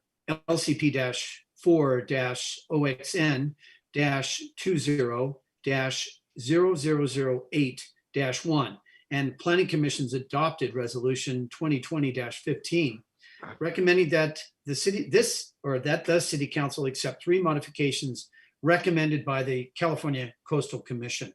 2, find that proposed project is categorically exempt for the California Environmental Quality Act, otherwise known as CEQA, pursuant to sections 15060C2 and 3 and 1506(1)(b)(3) and the CEQA guidelines, and 3, introduce an ordinance by title only, waiving further reading, amending section 17-53 of the Oxnard City Code, consistent with the California Coastal Commission's modifications suggested for final certification relating to vacation rental permit cap, separation requirement, and ineligible dwellings, structures, and spaces into the city's short-term rental regulations for the coastal zone, agree to issue coastal development permits for the total area included in the certified LCP, and direct the Planning Environmental Services Manager to transmit said ordinance to the Commission Executive Director as requested. And before we begin the presentation, we'll ask the City Clerk to provide for affidavit of publication and written communications, if any. Thank you, Mayor. There was a legal notice for this public hearing published in Vita newspaper on September the 24th. And the City Clerk's office has received 13 written communications, which were forwarded to the council just prior to the meeting. Thank you very much. And we'll have, I don't know who of city staff, Mr. Pingali, or who's giving the presentation. So Mayor Flynn, this is Scott Kolwitz at the microphone currently, and in just a moment, I'm going to turn it over to one of my staff members to lead us through the discussion. Okay. So before we have Paul step up to the microphone, I just wanted to acknowledge that this is a pretty big deal. This is the end of a 4-year odyssey that the City Council and the community at large has gone through to get to this point. There's been a significant number of public meetings that we've had and community engagement, including Planning Commission and City Council with many late nights. So as you might recall, December 17th, 2019 was the last time this appeared before you when the City Council adopted the zoning text amendment to create the short-term rentals. And we forwarded that off to the California Coastal Commission, who reviewed the local coastal plan amendment in July of this year. And the California Coastal Commission went ahead and adopted the entirety of your regulations, and yet provided 3 modifications to the ordinance. So in effect, what that means for tonight is the focus of the conversation is really on those 3 modifications, not the ordinance as a whole, as we're looking to finally move this project to conclusion. If City Council ends up taking action tonight and adopts the regulations, we're close to wrapping everything up. What needs to happen next is the California Coastal Commission will receive notice of your action. That's anticipated, or they're ready to take action on that as of their November meeting, which is scheduled in the first week of November. And then after that meeting, a second reading of the ordinance to adopt these final 3 modifications would be back before you tonight, you after the California Coastal Commission takes their action. Currently, these short-term vacation rentals in the coastal zone, they are currently unregulated in the city. So until these ordinances are fully adopted by both the California Coastal Commission and the city of Oxnard, the unregulated status of the short-term vacation rentals is the status quo. So I just wanted to help us think about what we're here for tonight, which is really focusing on those 3 modifications. And with that, I'm going to turn it over to Paul McLaren, our associate planner, who's been leading this effort for us and can give you a wonderful presentation focusing on those 3 modifications. So with that, thank you.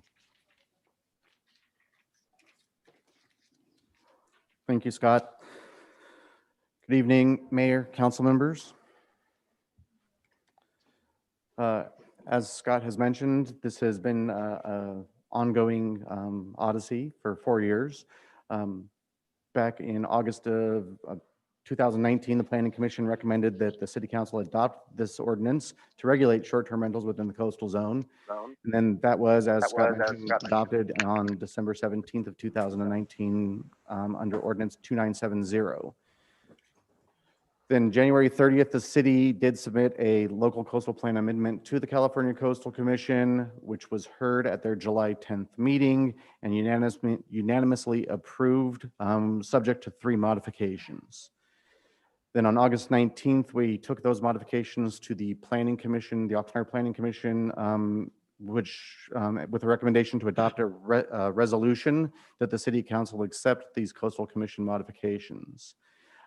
Per these Coastal Commission the Coastal Commission regulations, in order to get the LCP amendment finished, the city has to accept the modifications or alternatively decide to resubmit an LCP amendment within 6 months of the Coastal Commission action, stating what we would like to do instead of the modifications, or ask to move forward with what we had previously proposed. I'd like to go over what the actual modifications were. So modifications would be to subsection C of the regarding vacation rental permit caps. This modification, they're asking us to increase the cap on short-term rental permits in the residential beachfront zone from 5% to 10%. This is 107 parcels approximately, right along the waterfront in the Oxnard Shores area. Additionally, their modification would create a grandfathering clause where anybody who has consistently been paying transient occupancy tax prior to January 1st of 2019 would have 60 days to apply for and be granted a permit, even if this was going to exceed the caps that were set. However, all the grandfathered units must still be qualified in all other respects of Ordinance 2970, or the one that your action tonight may approve. So the analysis of this is, here we have that there are 107 properties in the RBF zone. Under the previously approved ordinance, there would be 5 STRs allowed. With the 10% increase that the Coastal Commission is asking us, there would be 11 STRs allowed. And based on the data that we have from our finance office, our city treasurer, there are currently 15 in the, STRs in this zone that have been consistently paying their TOT tax. So what this really means is that those 15 would be allowed to continue to operate. And as they fell off for various reasons, there would be no, until they fell off for various reasons, there would be no more permits issued within the RBF zone. Once the number fell below 11, then we could start talking about having more STR permits in that zone, but only to the maximum of 11. For the Oxnard Shores total, there would be 75 maximum STRs, and the number of grandfathered STRs by our estimate is somewhere between 39 and 41. This is 2.6% of the neighborhood, which is well below the 5% cap. So there is still room for additional STRs in the Oxnard Shores. In the Channel Islands neighborhood, there are currently 18 units that could be grandfathered, or 0.98% of the eligible units. So they still have a lot of room for growth, both in the Channel Islands, Hollywood, by the sea, and in the dunes as well. The second modification the Coastal Commission is asking us for us to make would be to decrease the separation requirement in the RBF zone from 200 feet to 100 feet, and additionally create a grandfather clause consistent with the previous grandfather clause. So people paying transient occupancy tax prior to January 1st of 2019 would have 60 days to apply. And even if they are within 100 feet of another STR, they would be granted the permit. But again, they must qualify in all other respects with the ordinance. So in the Oxnard Shores, this is a snapshot of the Oxnard Shores, and the little pins, the colors mean nothing. It's just to help distinguish different STRs from one another, to try to make them stand out. But these are the STRs. And so you can see that there are some significant concentrations along the Oxnard Shores, and those would stand because of the grandfathering. But then as they fell off, they would have to be 100 feet separate from one another. 100 feet is approximately in this area. Every 4th property would eventually have an STR, up to the maximum of 11 for the zone. In the Oxnard Shores total, this is kind of where we already know of possible grandfathered units. Again, there are concentrations that you can see by the pins.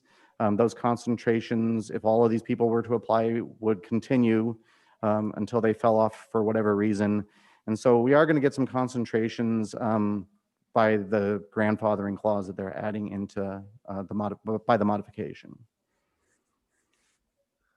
The third modification is to subsection I3 of Ordinance 2970, which is in reference to ineligible dwelling structures and spaces. And ultimately, this is intended to make sure that timeshares are still continued still allowed to continue to operate as they have. The people who have timeshares in the shores area have asked that had asked that the Coastal Commission include this so that they can make sure that when a timeshare is not being operated as a timeshare, they would have the ability to continue to rent the weeks that have not been purchased as short-term rentals. So that was really what this would clear up. So it's really a modification that doesn't really have an effect really on the ordinance or operations in the coastal zone. So in accordance with the California Public Resources Code and the California Environmental Quality Act guidelines, planning staff has determined that the proposed zoning text amendment is exempt from CEQA pursuant to sections 15601 and 15305. Were the City Council to adopt these modifications as proposed, the ordinance will be resubmitted to the Coastal Commission, as Scott had mentioned, for their November hearing. Tends to go on their consent agenda item. The City Council would then have to conduct a second reading of the ordinance shortly thereafter. This would then allow coastal zone STR regulations to be in full effect before the end of the year, and the permit window for eligible grandfathered STRs would be able to open in January of 2021. Once the STR ordinance is implemented, a full permit cycle, permit applications received, permits issued, and permits renewed is completed. It's staff's intention to then return to the City Council as previously requested by the Council to discuss how this implementation has gone, to see if the program has had its intended results and see if there might be any suggested modifications or changes that need to be done. So the recommendation again is that the City Council acknowledge receipt of the Coastal Commission's action letter, Amendment LCP 4 OXN 200008-1, and the Planning Commission's adopted Resolution 2020-15, recommending the City Council accept 3 modifications from the Coastal Commission, find that the project is categorically exempt from CEQA, and introduce an ordinance amending Section 17-53 of the Oxnard City Code, consistent with the California Coastal Commission's modifications into the city's short-term rental regulations for the coastal zone, and agree to issue coastal development permits for the total area included in the certified local coastal plan, and direct the Planning and Environmental Services Manager to transmit said ordinance to the Commission Executive Director as requested. And with that, I will take questions or we can have discussion. So what I'd like to do is we have a number of speakers, but Mr. Kovitz, I'd just like to ask quickly so that the speakers, I think, also understand this, because I'm not quite altogether certain of the 30 or some speakers that have signed up to speak, how many of them have been following this for the 4-year time period. And to say that it's been arduous is an understatement. Let's just say, for example, the City Council didn't accept these. And so what would happen then? That's just a question before I go to the speakers. Mayor Flynn, thank you for that question. So if the Coastal Commission, if the City Council decides not to accept the Coastal Commission's modifications as presented, then we would be in a position that we would need to resubmit a local coastal plan amendment asking for reconsideration of some other proposal. There's no guarantee that we would get through with those requests one way or another. But what we have on the table before us is a series of legislation that has gone through both the City Council as well as the Coastal Commission. And if accepted today, we can go ahead and implement the program. So if you have other questions, we're here to answer those as well. Right, Mr. Kovitz, understated to say that if the City Council, for whatever reason this evening, were not to accept these recommendations and this compromise that was achieved with the Coastal Commission, then it would have to go, it wouldn't necessarily be starting all over again, but it would have to go back to the Coastal Commission and then back to the Planning Commission. It would be a lengthy ordeal. I mean, it would continue what's been a lengthy ordeal. Is that accurate? That would be accurate. And another option would be the city could just simply walk away from regulations altogether, would be another option. Okay, all right. So thank you very much for that. And so what I'd like to do is open up the public testimony portion of this public hearing. And I do have a number of speakers that have signed up to speak. And I'm going to call them in the order in which their speaker cards were submitted. And it appears that only one of the speakers needs a translation. So what I'd like to do is read all the names so that everybody understands who has submitted a card, a speaker card, or request to speak, and what order do they fall in.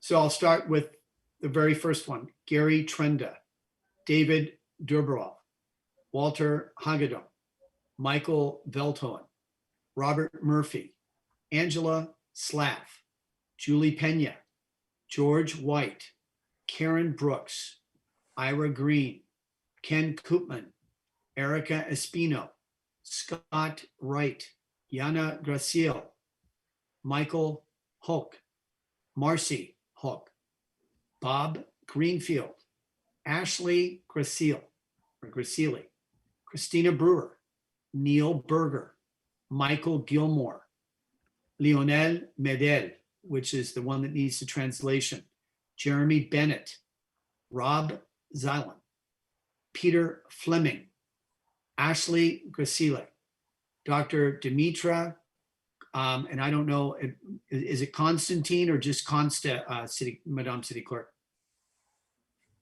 I think it's Constantinou.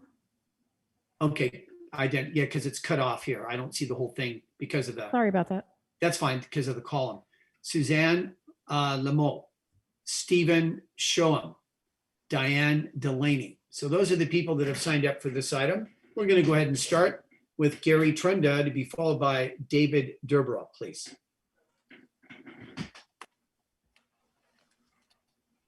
And each speaker has 3 minutes, and you do not need to use the whole 3 minutes.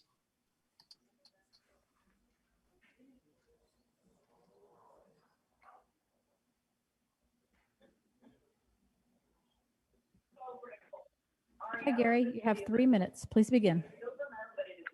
Hi, and the reason I'm talking about is that the 200-foot thing really hurts in terms of creating a higher price because it reduces, especially the homes along the beach, which is beach access for a lot of people. And that's going to raise the price because there'll be fewer. The other problem we have is the fact that we're limiting the amount of people that in a certain area that can use vacation rentals. When you limit areas, you raise prices. This means people that I rent to, I have a retired couple, they can't afford the new price because of the limitations, especially of the 100 days. I mean, and here's the other thing. When you have a $2,000 inspection fee, if you write that off of 200 to 300 days, it costs $8. But when you take that price down to 100 days of rentals, that price is $20 a day. That's just one bill. We have the gardener all year long we have to pay for because they have a good rental. You have to have it looking nice. So you need a gardener, you need a maintenance person, you need all these people, and you have to pay them all year long. So that's going to make the price what I rent right now about $350 to $900, and I don't make any more money than I made before. Which prices the people that are retired, the people that really would like to use it, the people that go there and read books and have wine, they're going to be gone. And they're not going to have beach access. And the whole thing that should be a principal thing is to look at beach access for everybody, whether they're rich and poor, with these kinds of provisions. And then the discriminating clause that you can't be as LLC. That's wrong. Every person should have a right to get a permit no matter who they are. So these are a lot of problems that are facing you, and I understand that. But I think you should be graceful enough to understand that beach access for everybody should be there. Limiting beach access causes rates to climb out of proportion, and only the rich will be able to stay at a beach house in Oxnard. That's unfair, and that should never happen. Thank you very much. And the next speaker. Try to get that all in 3 minutes. Thank you. Okay. Have a nice Thank you. evening. Yes, sir. You do too. And David, good luck to you guys on this difficult decision. Bye. Yes, indeed. Thank you so much. David Dubrov, to be followed by Walter Hagedorn, please.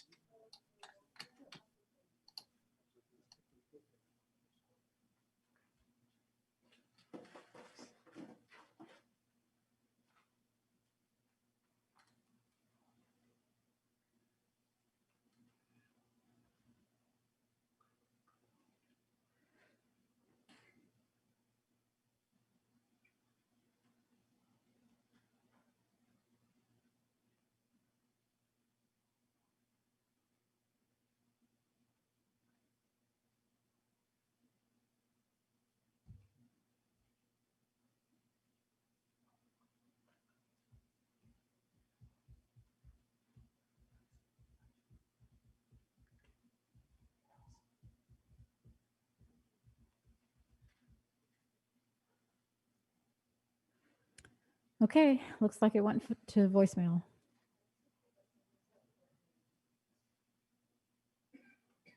I'll move on to Walter. Yes, Walter.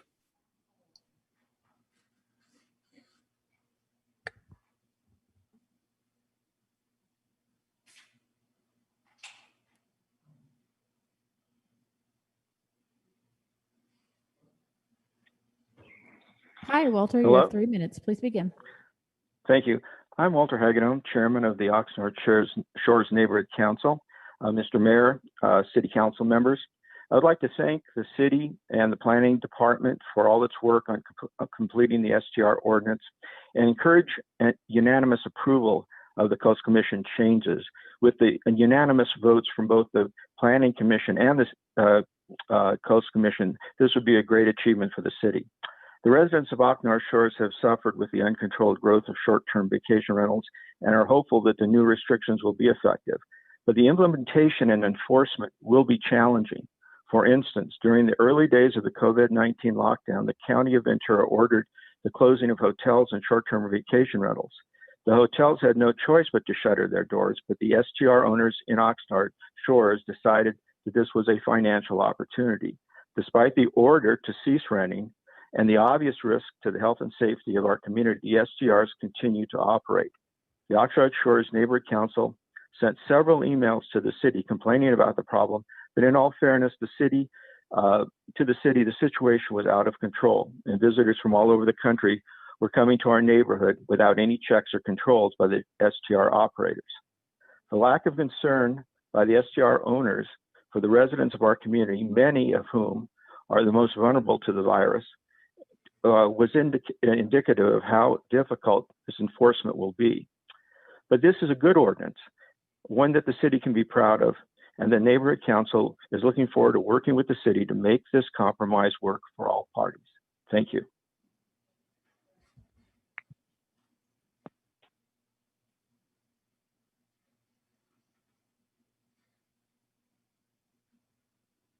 Mayor David Derborough emailed me. I'd like to go back to him if that's okay. That's fine. Yeah. Thank you.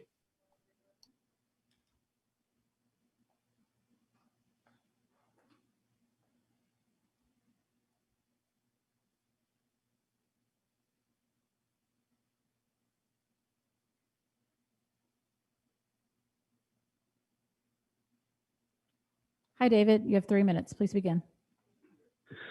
Good evening, councilors, members. My name is David Dubrow, registered City of Oxnard voter and full-time resident of the Shores for about 8 years. As an STR host who's paid TOT taxes, as I understood were mandatory, along with, one time paying a late fee that was due to me not signing a check. But I thought that was part of the process. I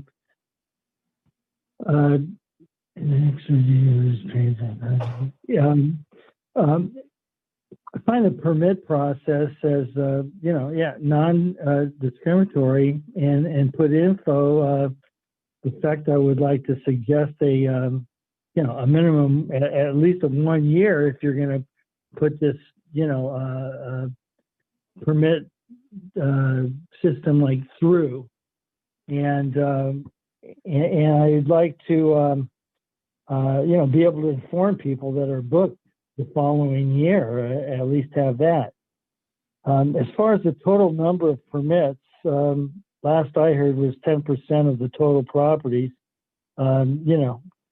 Keep this number without minimum distances, since 200 feet to me would all of a sudden tie our hands to like less than 10% or whatever that agreed percentage is going to be.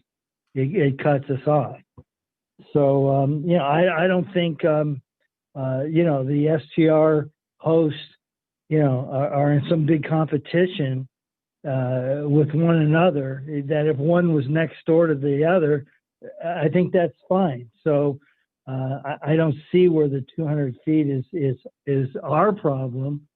I think it's like maybe some people's problem that, aren't really hopeful that this thing goes through. And we know who those people are since they're employed by the city on a planning thing or whatever. And so they're hurting, us that are trying to try to keep our mortgages up. At least I am, I'm 69, disabled in a way that I can't work. Bought here 8 years ago. This is like a beautiful place to me. It's everything I hope for to, enjoy my golden years. And, it's not a business in a sense for me, but it's something that, it's income that helps me at Thumbs least up. keep my house up.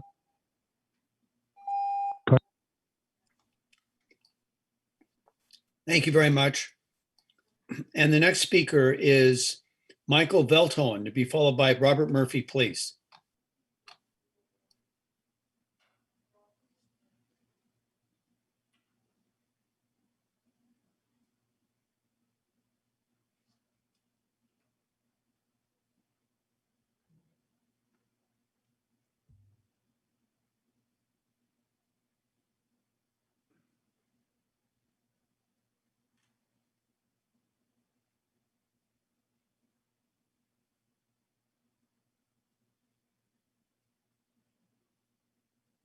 Michael, if you can hear us, you have to press 1.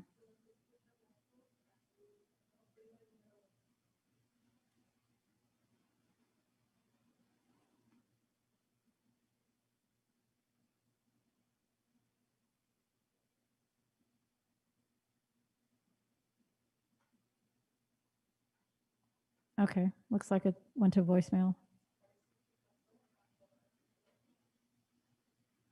I'll move on to Robert Murphy. Yes.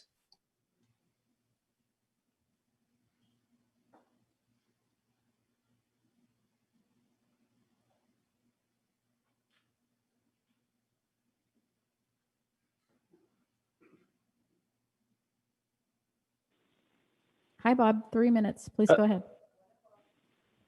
Okay, hi, this is Robert Murphy. Go ahead. Good evening, council members. I'm glad we're finally getting to implementation of this STR ordinance. It's been hard finding the right balance that is fair to us residents who live here and vote here. I think we will only know if we reach the right balance once the ordinance is implemented. Moving forward, I believe there may be areas that will require additional standards. I'm encouraged to see that the city's development director will have authority to do so. Importantly, I'm hopeful that STR owners will educate their guests as to the rules and consideration of the neighborhood and actually enforce their own rules without police calls. But given their sad history in this neighborhood, there will always be some who do not care about the impacts to us residents. Therefore, certain rules may need to be tightened up. These rules will probably include overload of paying visitors and noise standards. I serve on our neighborhood council, and we have committed to work with the city to implement these new standards.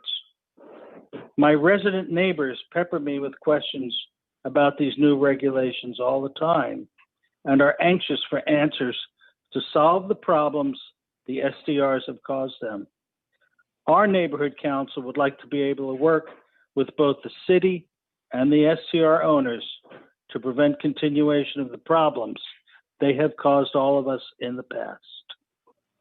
That's it. Thank you very much for your listening. Thank you very much. And the next speaker is Angela Slav, to be followed by Julie Pena, please.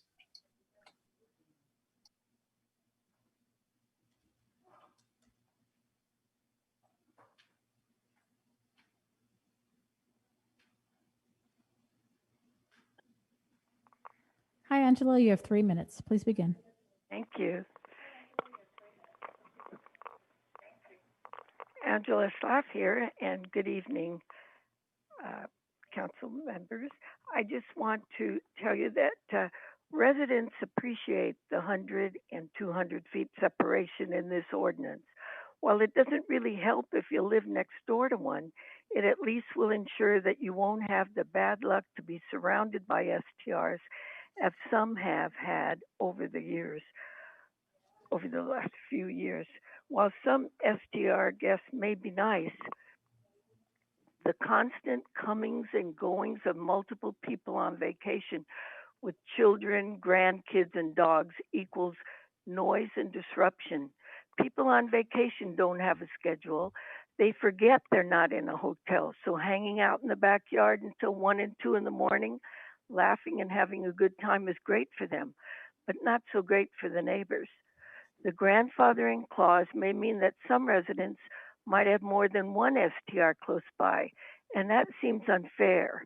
Please ensure that only those that paid the TOT prior to 2019 be allowed to be grandfathered, and that all other rules be strictly enforced. After all, the Coastal Commission has said this is not about giving out financial incentives to STR owners to operate unlimited de facto hotels in residential zones, which currently have not rules they must comply with. I have a short-term rental across the street from me, and the owner was emptying his trash in my barrels because the people leave endless amount of trash. Another neighbor was going to move out of the neighborhood because he just couldn't stand the noise every night. So that's about all, and I thank you for your time. Bye. Thank you very much. And the next speaker is Julie Pena, to be followed by George White, please.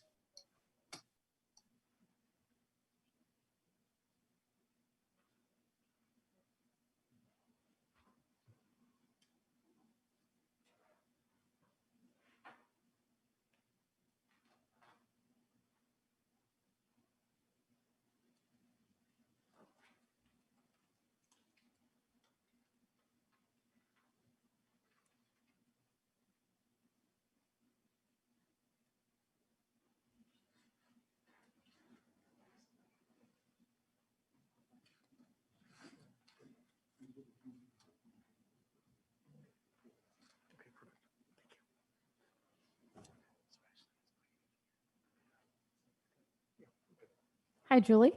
Hello? Hi, you've Yeah. got 3 minutes. Please begin.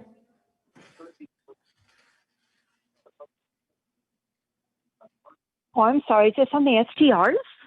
Yes. Oh, okay. Well, thank you. I'm confused because I'm watching it on television and I wasn't sure that I'd be called this soon. But basically, I'm glad that we've gotten to this point. It's been well over 4 years that we've been dealing with trying to regulate STRs. And I'm happy to see that the city is limiting STRs to just one per family. And that I support totally the recommendations that the Coastal Commission has made, and thank the city very much for all the hard work. It was a disruption to our neighborhood for several years, and I'm glad that it's all getting finalized. Thank you. Thank you very much. And the next speaker is George White, to be followed by Karen Brooks, please.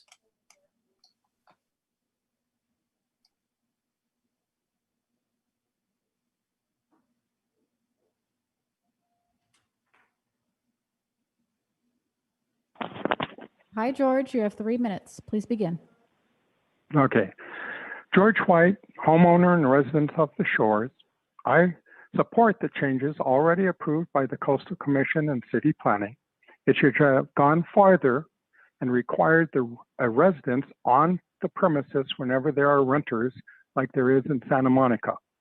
I recently put my house on the market using an excellent local agent. At the open house for agents, there were 39 agents who saw the house. It was overwhelmingly thought the price and staging were good and the house should sell quickly. Once it got out that there was an STR next door, we received only one offer. That was for $100,000 less than asking price from an STR investor who would not pay more because he would not be able to rent it out and make enough. Uncontrolled STRs will put a cap on real estate prices and will start making them fall. Why? Because after 5 years of living next to an STR with its drunken parties until 2 or 3 in the morning, drunken yelling, drunken arguing, drunken sex, renters don't care what they do because they are on vacation for a few days and then they're gone. How about the large fires in the front yard from the fire pit that are not put out when the renters go to bed? So when the winds are blowing, there are flying sparks and smoke. We all know about California fires. So I have to stay up till 2 or 3 in the morning to find out whether it's another night that I have to call the fire department because I'm not going to try and interact with a bunch of drunks and try to get them to put out the fire. There's nothing like staying up till 2 or 3 in the morning and then getting up at 7:30 to get ready for work. To quickly circle back about the noise issue, in the shores, the houses are 10 feet apart and the street is 20 feet from the houses. As a professor that teaches sound, I know the inverse square law of sound says sound from the STRs reach my house at 4 times louder level than reaches the street. So the police stopping by on the street think it's loud, but hesitate to confront the STR renters, not understanding the effect on the neighbors. For the good of the shores, confirm these changes, then do more. Thank you very much. Thank you very much. Karen Brooks, to be followed by Ira Green, please. Mayor, maybe you didn't get my text. Michael Velthone indicated that his call didn't go through. Do you want to Okay, go why back don't to we him? try? Yes, let's try him. Okay, thank you.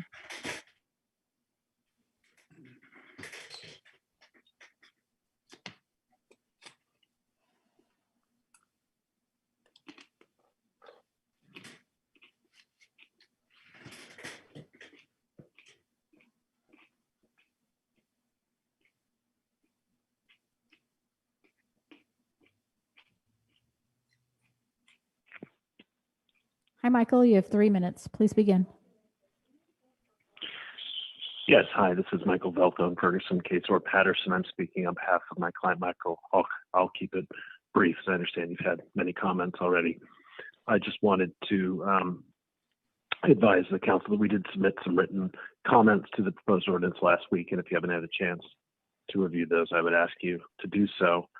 I'll point out our primary concern, which is with the grandfather rule and the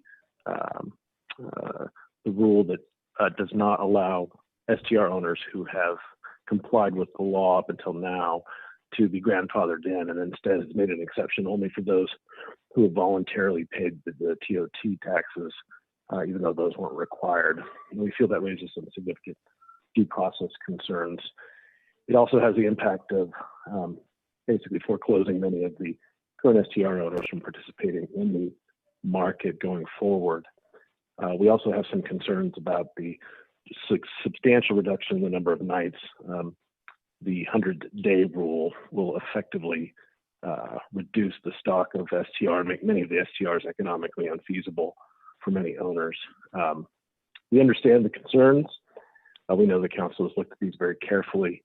We just think this rule has gone too far and is, in fact, I think when we look back, we will realize that STRs, the problems have not been addressed. In fact, STRs will be eliminated by and large from the neighborhoods. And I think that will be eliminating a vital source of housing and vacation rentals for people to enjoy. So thank you very much.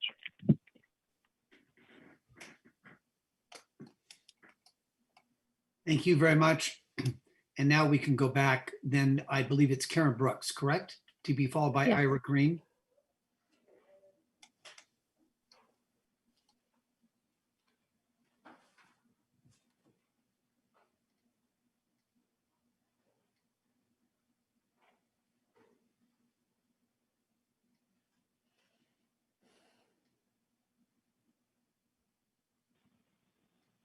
Hi, Karen. You have 3 minutes. Please begin. Thank you. Hello. After 4 years of meetings and hearings, agreement was reached on Oxnard short-term rental ordinance. Difference of opinion among the Coastal Commission, the city government, and homeowners ended in a fair compromise. That compromise is, oh, I'm sorry. I thought I was already on speaker. You are. There's a delay on the broadcast, so please go ahead. Okay, thank you. Once again, this is Karen Brooks. The compromise that's embodied in the ordinance you'll vote on tonight is a good one. 4 years is really way too long to be working on this project, and I'm happy to see it finally looking like it's coming to an end. And I encourage you to vote to enact the ordinance so the city can collect some long overdue occupancy taxes, and that people living next door to these small hotels maybe finally will get a good night's sleep. So thank you very much and good night. Thank you very much. Terrible, but And the next speaker is Ira Green, to be followed by Ken Koopman, please.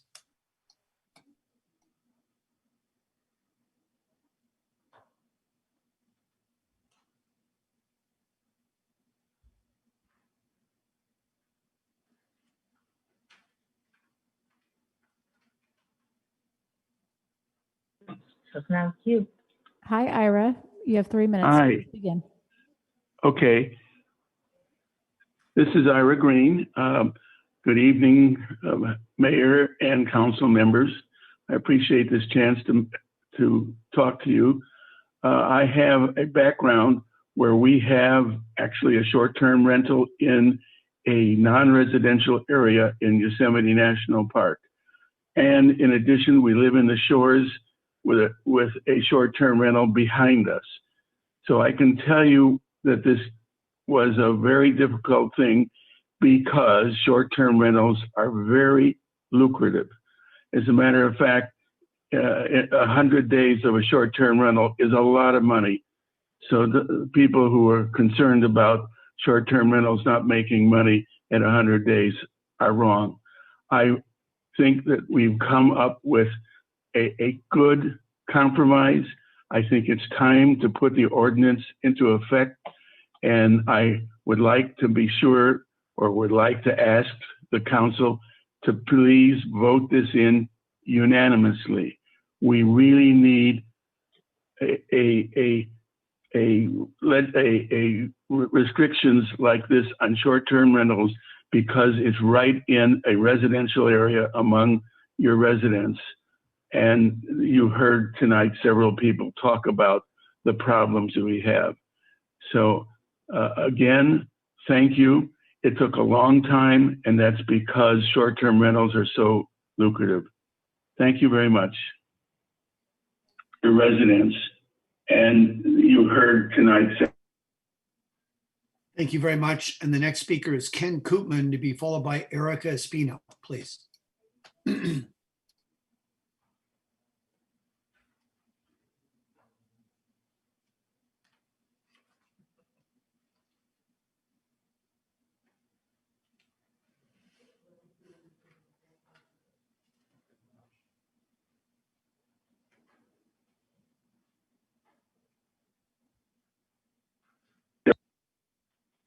Hi, Ken. You have 3 minutes. Please begin now.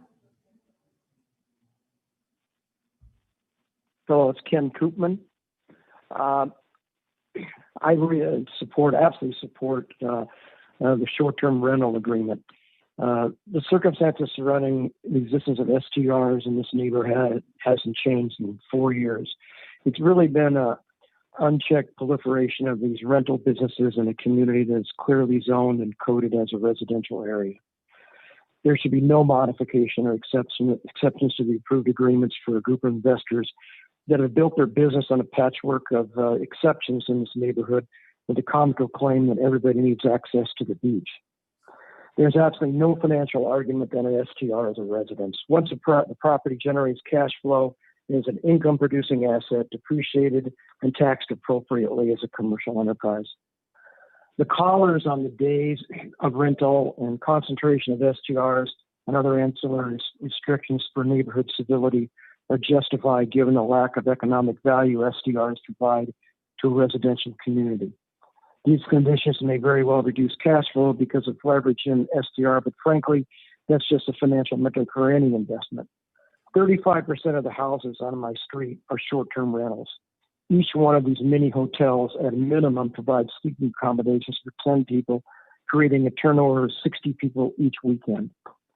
The agreement for STRs as it stands should be final, with no exceptions, as the permanent residents in the Oxnard Shores community have experienced enough discord. Thank you very much. Thank you very much. And the next speaker is Erica Espino, to be followed by Scott Wright, please.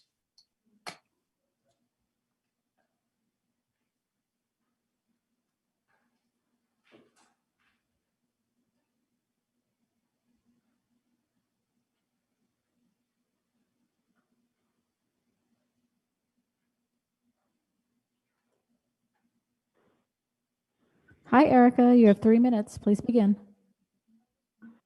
Hello, how are you? Hello? Hi, you're on the line. Go ahead. Hi, yes, so my name is Erica, and an owner operator a small business.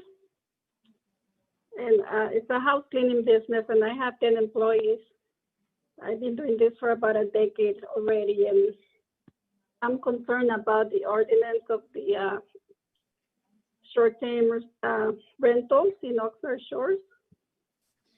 It's going to affect my business very badly since most of my business are short-term rentals. And I think that it's not fair what you guys are trying to do. It's because a politician doesn't want, people of color in their beaches, or, people that doesn't have a lot of money to be on their beaches. They're not thinking about a small business like me. And I know there's a lot of us doing the same thing, and it's gonna be very tough on us. We won't be able to survive. And with COVID, it's been getting worse.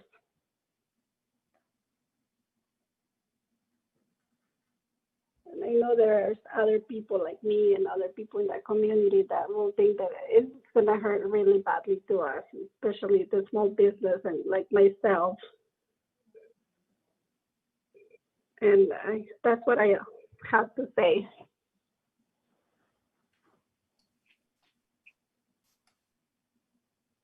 Are you there? Yes. Okay. Is that it? Yes. Okay. Thank you. Have a good night. Thank you. Good night.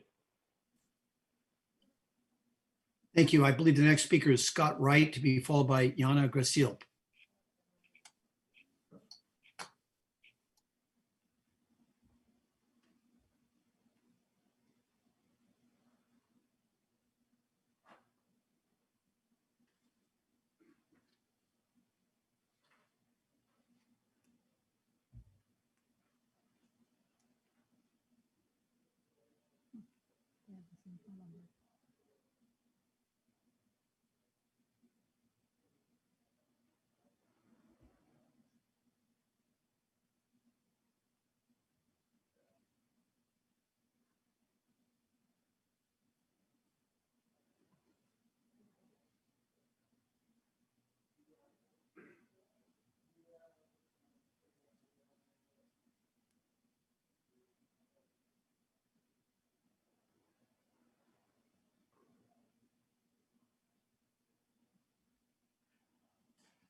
So it doesn't look like the call is getting picked up, but these two callers both have the same phone number.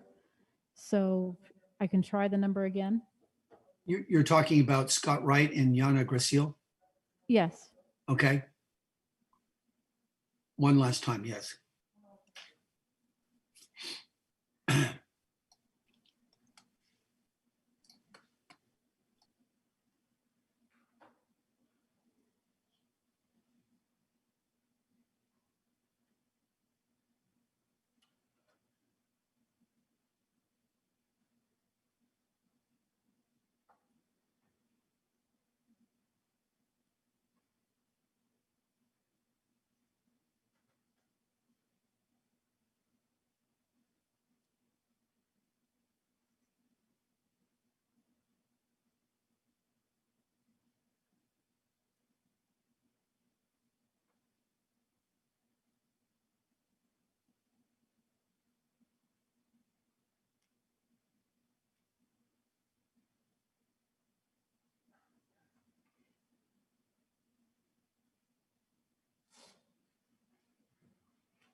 Okay, it looks like it's going to voicemail or something.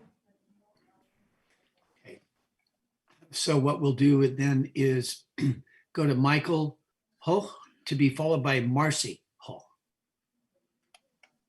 Please.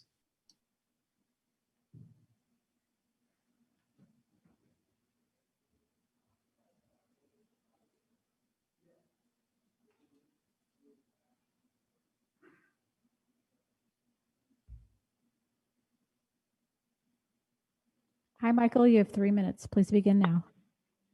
Okay. Good evening. I wish I would have spoke up sooner, but due to COVID-19, there has been a lot on my plate as a small business owner. However, I ask the council kindly take into consideration my concerns before acting tonight. We love bringing our 3 kids and families to the shores to vacation. We have always rented our home out as a short-term rental in order to afford it and help cover some of the expenses. It allows others to experience Oxnard shores like we do. We are responsible owners and have very strict rules.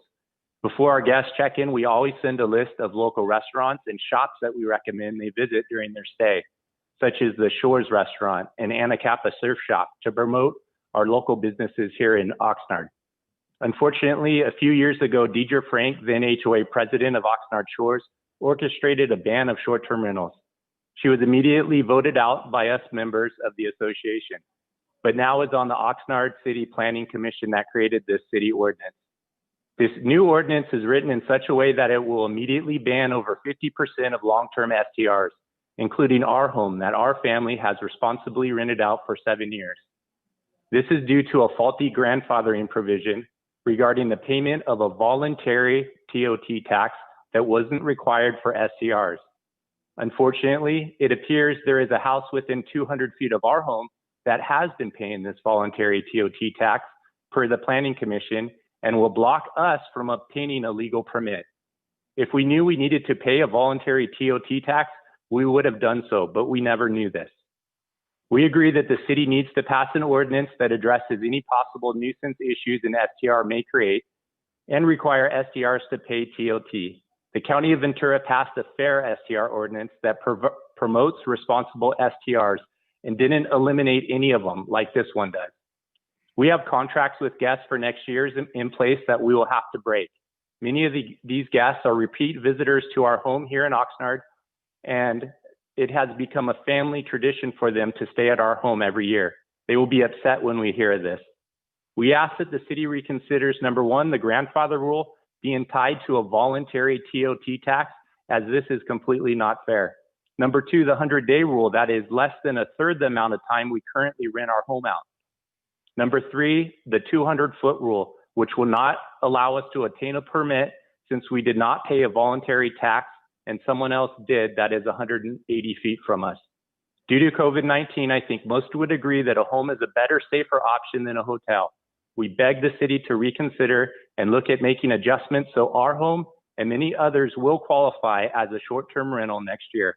Thank you for your time.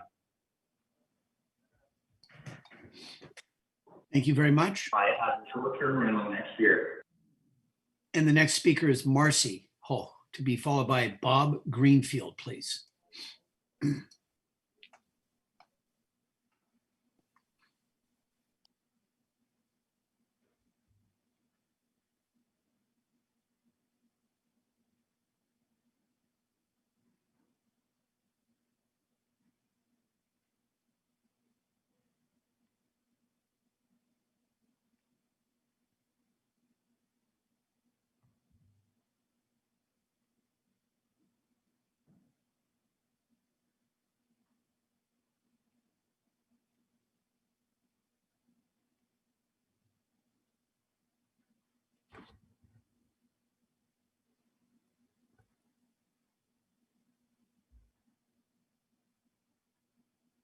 Mayor, while we're waiting for Marcy, Yana Graciel did email me with an alternate phone number, so we can try her next if you like. Right, sure. Okay, and Marcy's call is not going through.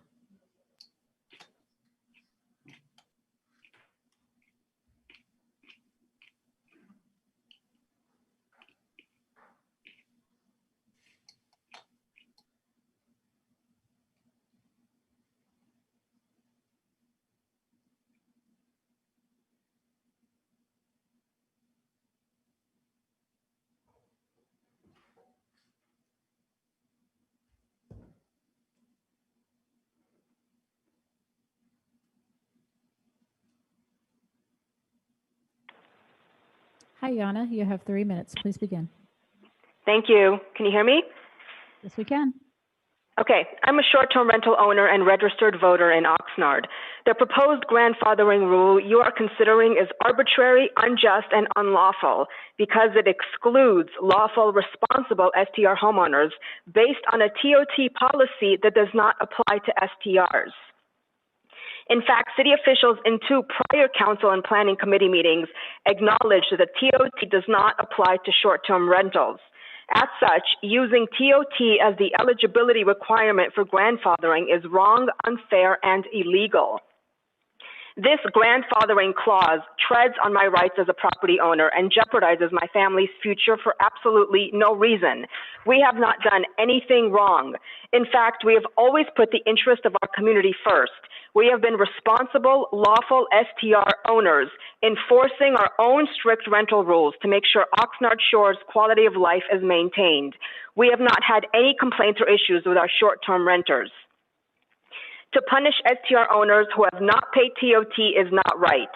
In fact, you would all agree that it is extremely likely that those STR owners that did pay the TOT only did so because they were under the mistaken impression that was legally that they were required to pay.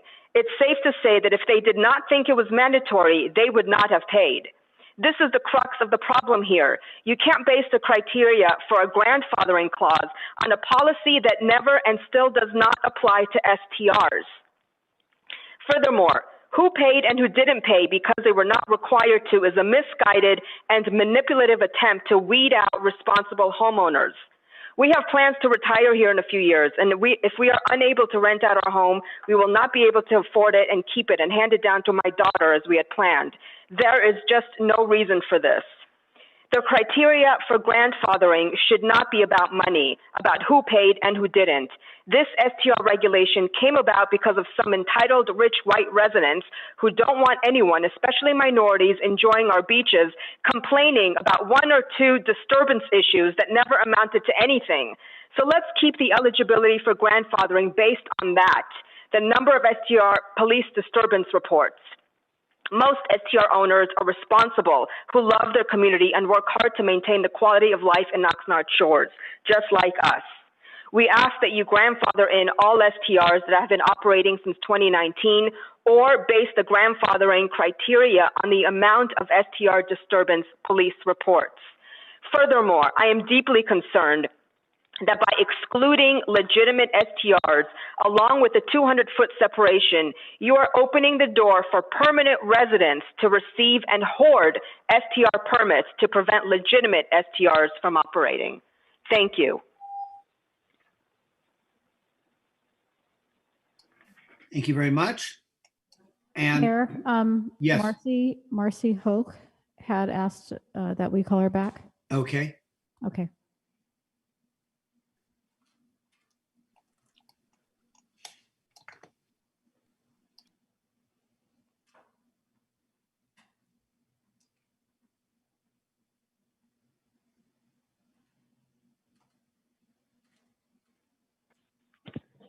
Hi, Marcy. 3 minutes. Go ahead. Okay. Sorry. So my name is Marcy, and we have a home in Oxnard Shores. I attended a city meeting on November 19th, 2019, in which Councilman Pirelli said that the TOT was not a requirement for a short-term rental to pay, and that the city of Oxnard would figure out how they wanted to proceed to collect a true STR tax, which we totally support. Now we're told that this TOT is what the grandfather requirement is being based on, effective date of January 2019. How is that possible if that meeting discussing that TOT wasn't required was 10 months after this effective date of January 19th, and that now dictates your eligibility for the grandfather clause? This is completely contradictory, and it's not legally at all. It's not legal at all. If this ordinance passes, we'll have to sell our home since we do not qualify for a permit to be grandfathered under the current requirement to pay the non-applicable TOT tax, because we were told at the city council meeting it was not required. The 200-foot criteria also is saddled to the unlawful grandfathering terms connected to the TOT. This 100 or 200-foot limitation, it should be removed because it's discriminatory and it doesn't give equal property rights to all in the community. We have been responsibly sharing our house as a short-term rental since 2014. How is it that this does not qualify us to a permit and to be grandfathered? Lastly, the 100-day max is impossible to accommodate. It leads to no one being able to rent their home on such a limited basis. Not to mention how a max of 2.5 months will hurt our local businesses who are suffering right now due to the COVID effect, and they will not get the year-round support that they need. We currently rent the home for 250 nights a year and request the city to not reduce that any further. Putting any cap is harmful to all, and it does not financially benefit the city's goal to increase revenue from regulating these short-term rentals. These 3 items need to be amended to give all a legal and fair opportunity to obtain a permit. I'm a responsible short-term rental owner who has very strict requirements for any family that I host. Quiet hours, limits on guests, no pets, no gatherings, no guests. There is a tremendous amount of effort and responsibility that goes into making our home available in this way. And if this ordinance passes, we will not be given a permit, and we'll have to sell our home that we plan to pass on to our children, as will many others. The city will not benefit any revenue by doing this, which was what we were told was the motivation for this ordinance to begin with. I'm really surprised that the city of Oxnard would try to shorten the amount of people who could register for these licenses when the whole thing began saying that they needed funds and they wanted to regulate this in a way where they would be able to collect these funds from taxes on short-term rental in a responsible manner that everybody could benefit, including the community. The community will suffer, the stores, the restaurants will suffer if this passes.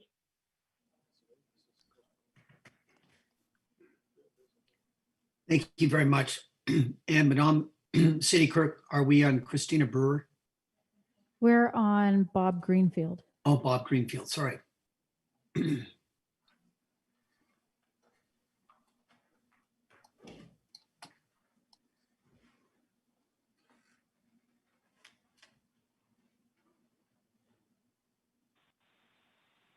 Hi, Bob. You have 3 minutes. Please begin.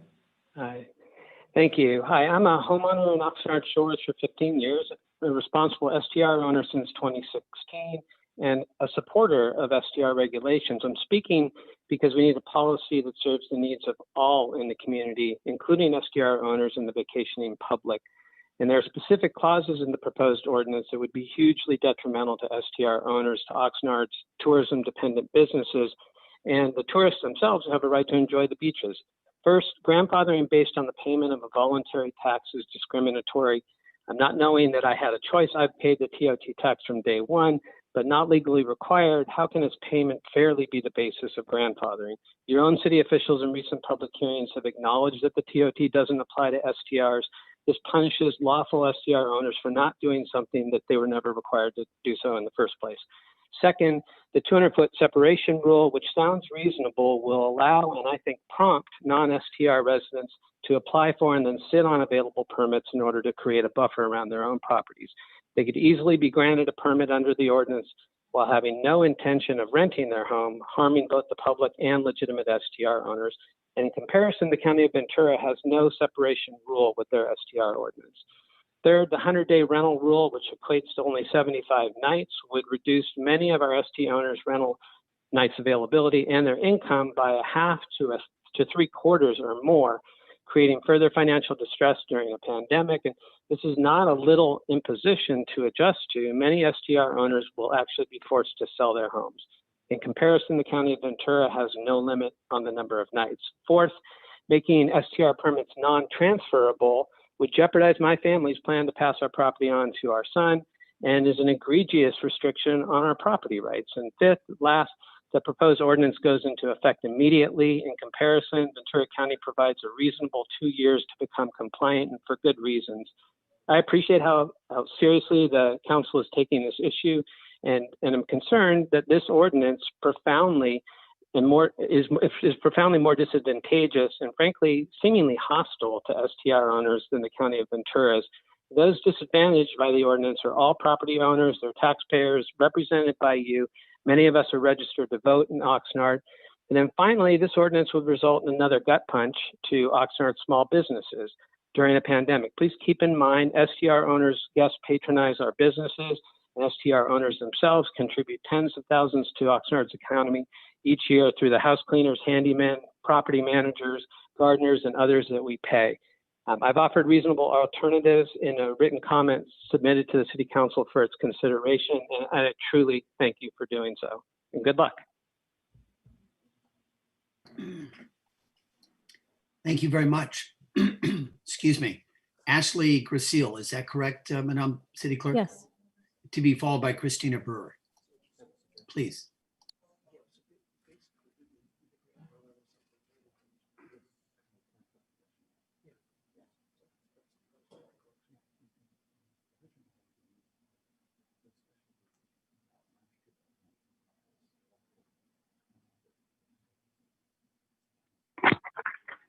Hi, Ashley. You have 3 minutes. Please begin.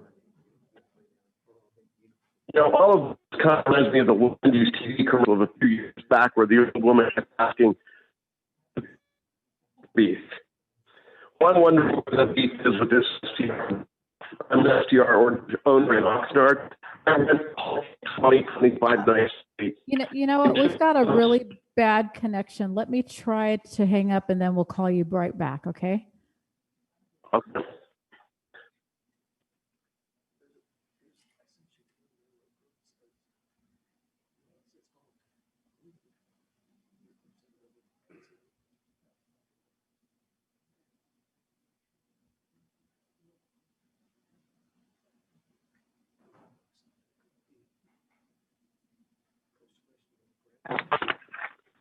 Okay, there. Let's try again. 3 minutes. Well, you know, I'm a short-term rental owner and I support regulation. I wrote to the council, many members there. My views for regulation. I provided an economic impact report that showed STRs in Oxnard create $45 million of economic impact. But this is kind of virtual a few years back. Where's the beef? Where's the beef? I'm wondering where the beef is here. A dozen people show up with some white shirts and doctor pictures and lament and complain that there's party houses with STRs. Don't have any proof, mind you. No reports, no arrest reports, nothing in fact. The highest disturbance numbers in Oxnard Church come from full-time residents and one member of Oxnard local government. We all know who I'm talking about. Squeaky wheel gets the wheel, or so I was told by Oxnard staffers in planning. So you come up with an ordinance that's based on a criteria for adherence to a voluntary tax that no one has ever heard of, and even your own Bert Perillo said that it was completely unfair. I'm not a lawyer, but that sounds actionable to me. The reality is that there's no STR problems, really, in the shores, but no one has ever none of you have gotten in your car and driven around to find out what's going on. I have. You haven't. I had 24 videos that show nothing goes on. You don't have any. The reality is that you didn't do your job and you got schnookered because a bunch of retired people who have nothing better to do with their time showed up and made fighting STR their sole motivation in life. These are the same people that gained control of the Mandalay Shores Community Association, Walt Hagedorn, Angela Slaff, Robert Murphy, David Lawford, Deirdre Frank.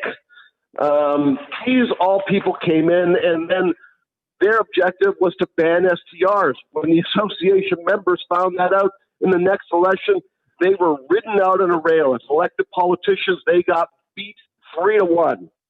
The following board tried to continue these actions and lied their way in. We found out about it again and wrote them out on a rail. We were so fed up with all this anti-STR BS, we finally dissolved the corporation. The Mandalay Shores Community Association no longer exists. This was an initiative led by full-time residents who didn't seem to think STRs were really a problem in Oxnard Shores, but you guys think there's a problem. But don't really understand. You've never been there. You've never checked it out. Full-time residents and taxpayers like me and voters like me don't seem to have a problem with it and are fed up with people that are trying to get rid of them for no reason whatsoever. But now we've got this. The very people you claim to be protecting don't seem to really have an issue.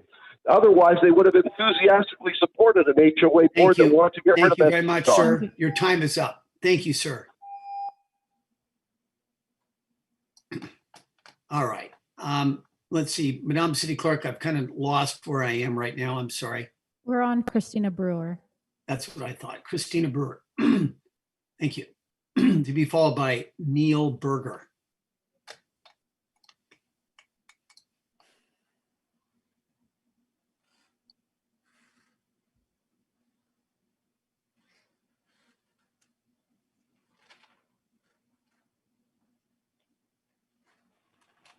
Hi, Christina. You have 3 minutes. Please begin. Thank you very much. Hello, Mayor and Council members. My name is Christina Brooks, and I run the REMAX Gold Coast Property Management Office in Hollywood Beach. We manage STR properties in Ventura City, Ventura County, and City of Oxnard. We understand having a balance between STRs and neighbors that live full-time. I live and work in the beach community. People have the right to come to enjoy the beach and the harbor in which the Coastal Commission fights for. This year has been the best in all years for short-term rental issues. That is because we've adopted new guidelines that have been put in place from the County of Ventura and the City of Ventura. All my vacation rentals have paid bed tax, TOT, for the past 10 years. The Coastal Commission works closely with the City of Ventura and Ventura County to adopt regulations that I would urge the City of Oxnard to follow. Thank you.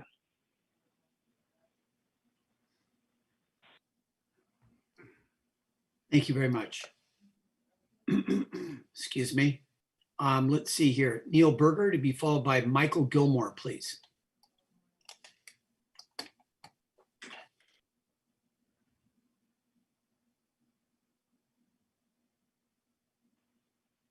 Hi, Neil. You have 3 minutes. Please begin. Hi, a few quick points. I'd appreciate if you please enforce the agreed upon rules. Key word would be enforce, because this summer it's been like spring break all summer long, ever since the COVID epidemic started. Here's what you've missed. Cars overflowing from driveways, streets completely blocked with no enforcement, trash overflowing, again, no enforcement. So please require 2 extra garbage cans for each STR, because so many people visit the homes that the trash cans are constantly overflowing. There's been no enforcement at all on the number of people staying at the STRs. They cram them in like sardines.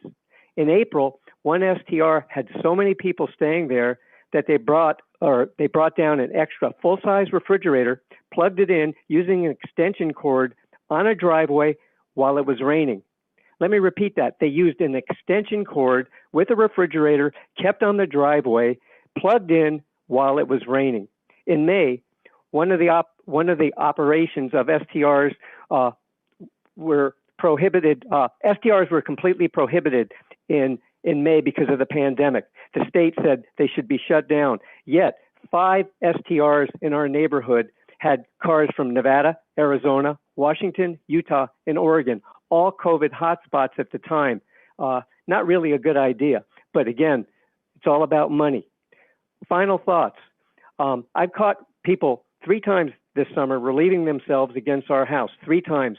When I asked the individuals each time, they said they were staying in an STR. So they don't live here. We won't see them again, so why should they care? STRs are really a negative impact on our lives, our neighborhood, our quality of life. For what? A few extra bucks? It seems that the attitude of the STR operators are out of sight, out of mind. They really don't care. Thank you.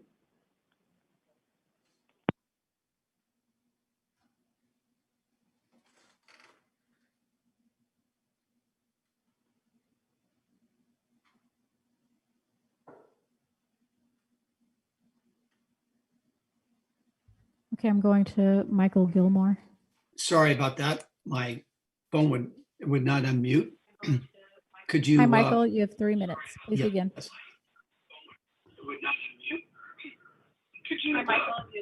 Michael, turn your TV down, please, and go ahead and get started. Thank you. Earlier today, I submitted a letter to the city clerk. I would either like my letter to represent my public remarks or testimony, or I can redo the letter immediately. It's up to you if you'd like me to save time. I don't hear a response. Can you hear me? Hello? We hear you. What are you asking for? Okay. Dear, I didn't hear a response. The letters so that I didn't received, continue. the letters I Yes. received before 3 o'clock were forwarded to the council. So if you sent it before 3, they have it. I did. Okay. Okay. Then Dear, they should have it. dear Honorable Mayor, Mayor Pro Tem, and council members. I have owned a home in Oxnard Shores for 11 years. We are under contract with a local property management company and pay the transient occupancy taxes. This has been ongoing for the past 10 years. Throughout this time, I've been obediently executed my civic duties, paying property taxes to fund city functions, performing and supporting efforts to protect our beautiful beaches and parks, and respecting city council's efforts to govern our city. Council's most recent actions restricting public access to the coast and property owners' use of private property are unconscionable. Council must decide against amending the Oxnard Municipal Code Section 17-53, as the proposed amendments are inconsistent with current city code and serve only to severely and unreasonably restrict public access to the coast. Proposed vacation rental permit cap amendments must be rejected. Short-term rentals should be issued operating permits regardless of history of payment of transient occupancy tax. The proposed vacation rental permit cap amendment state short-term rentals currently operating within the city which have consistently paid city transient occupancy tax since January 2019 or before and apply for an operating permit shall be eligible for a short-term rental permit, even if approval of such permits would exceed the vacation rental permit cap for the neighborhood. However, to date, the Oxnard Municipal Code has never subjected short-term rental properties to city transient occupancy tax. Indeed, despite the proposed amendments promised to grandfather in current short-term rentals that have been paid transient occupancy pursuant to section 1315. I'm sorry, it appears that I've run out of time, but I please ask you to read my letter and consider my proposal. Sorry. Okay, I'm going to move on next to Lionel Medell. Right, And- he's the one that needs Spanish translation. Correct.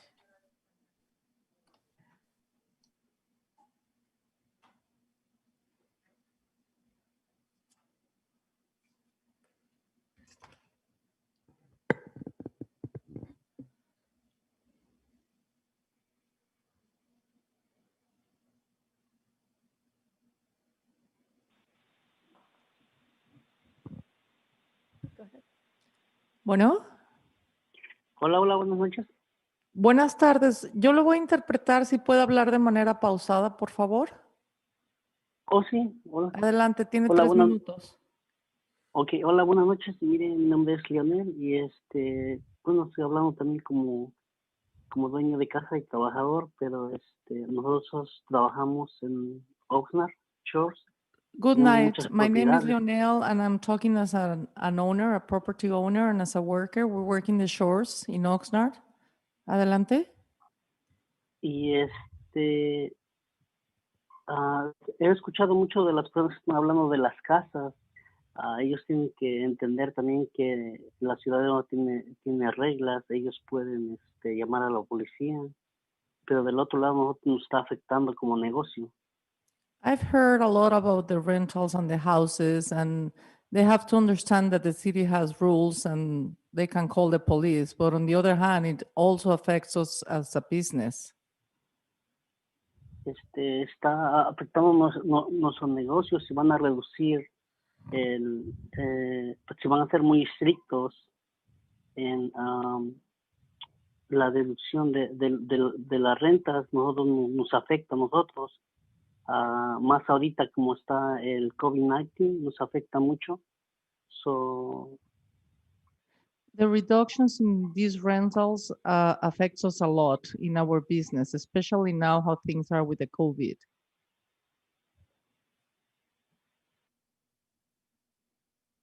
Sí, dígame. Leonel está ahí. Did you lose him? Let me try to dial him back. I don't know what Okay. happened.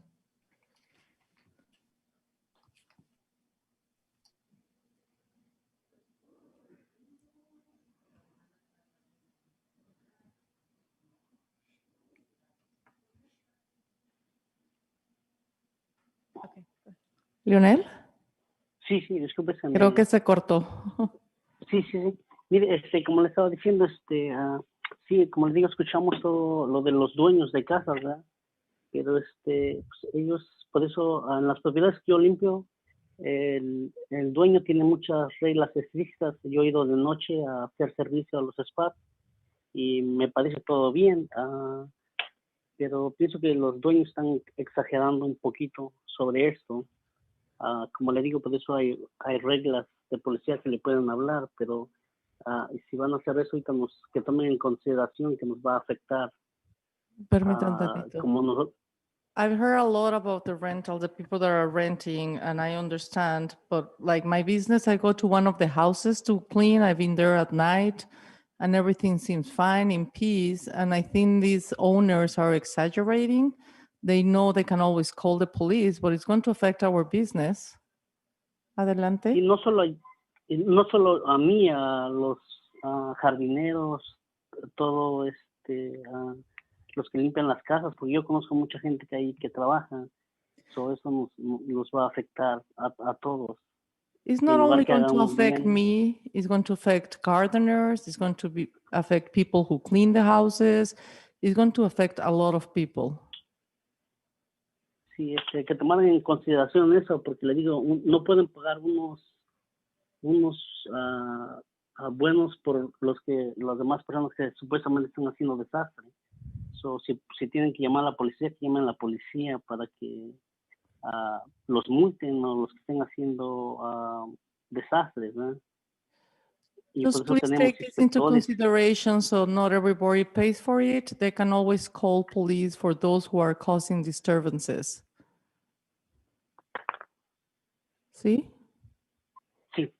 Y sí, pienso que es todo y espero que tomen una buena decisión. Y eso, buenas noches. Buenas noches.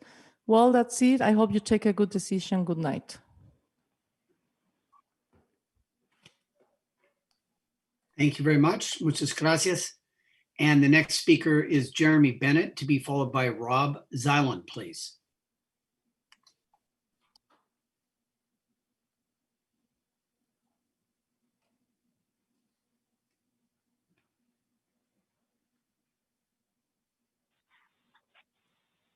Hi, Jeremy. You have 3 minutes. Please begin. Good evening. My name is Jeremy. I'm a homeowner here in Oxnard. I maintain multiple properties for the Oxnard area and the STR homes. I do a lot of maintenance for the properties. I also check in guests and verify the number of guests.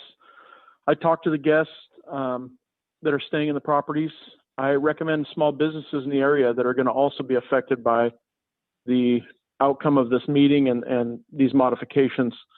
The TOT taxes that are outrageous, that are being the sole issue or the sole example of what's going to happen for all of this. Oxnard will be impacted by it. It's not fair to the STR homeowners, as well as the effect that it's going to have on us as the maintenance guys, the property managers, the cleaners, a lot of us that reside here in Oxnard as well. COVID has affected us already, as well as also the amount of nights and stuff that are going to be implemented if this modification goes through. Just really ask that you guys do look at the wording and stuff in these regulations and come up with an appropriate situation for everyone that allows everyone to be heard and appropriately have the rights and stuff that they deserve for being property owners in the area. Thank you.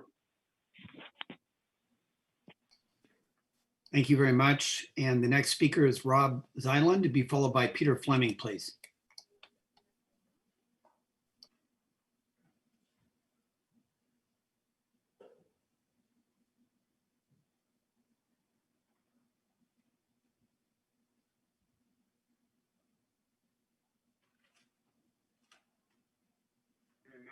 And the next speaker is Hi, Rob. Could you please turn down your sound in the background? And you've got 3 minutes. Yes. Please begin. Can you hear me? Yes, we can. Go ahead. Good evening. My name is Rob Zalon. I own property in Oxnard Shores over 20 years. I have a business in Oxnard. I looked over the new restrictions, the ordinance, and it seems like most of these paragraphs have restrictions. For example, the exclusion zone restriction, a separation of 200 feet between each STR. If you measure that around some homes, you will find that you can only fit about 20 homes in Oxnard Shores. So you will basically reduce the number of existing STRs today from around 60 to around 20. You're eliminating 66% of the STRs. Then you have rental day limitations. It should be maximum 100 days. Now you're again reducing the available rentals by about 50% from existing that don't have any limits. So I don't see any purpose with this. These two restrictions alone will reduce rentals available by from 4% of the homes now to 1.4% of the homes in Oxnard Shores. And in addition, you're eliminating additional 50% of the days available. So I don't see how this can be legal or constitutional. You're basically restricting beach access. And I just request that the city throw this proposed ordinance back and redo it, because this doesn't make sense. Of course, I have other concerns as well. For example, the new rules will be enforced from day one, which means that there's no permits from day one. Then people can apply, and the application process is something that you haven't really addressed. So therefore, I mean, you have to have some kind of transition period from no permit required to a permitted rental. Otherwise, you will restrict beach access by 100% to these rental homes. So this doesn't make sense either. There's a lot of things missing in these restrictions that I'd like to see you reconsider and maybe throw back to the planning department. The grandfather rule too, to require tax payments before it's required, it doesn't even make sense. So that's something in addition to the permits valid only. Thank you, sir. Time's up. Sir, time's up. Thank you so much. Thank you. Thank you. Madam City Clerk, are we on Peter Fleming now? Yes, and the next one, Ashley, is actually a duplication, so we'll go to Right. Demetria next. Right.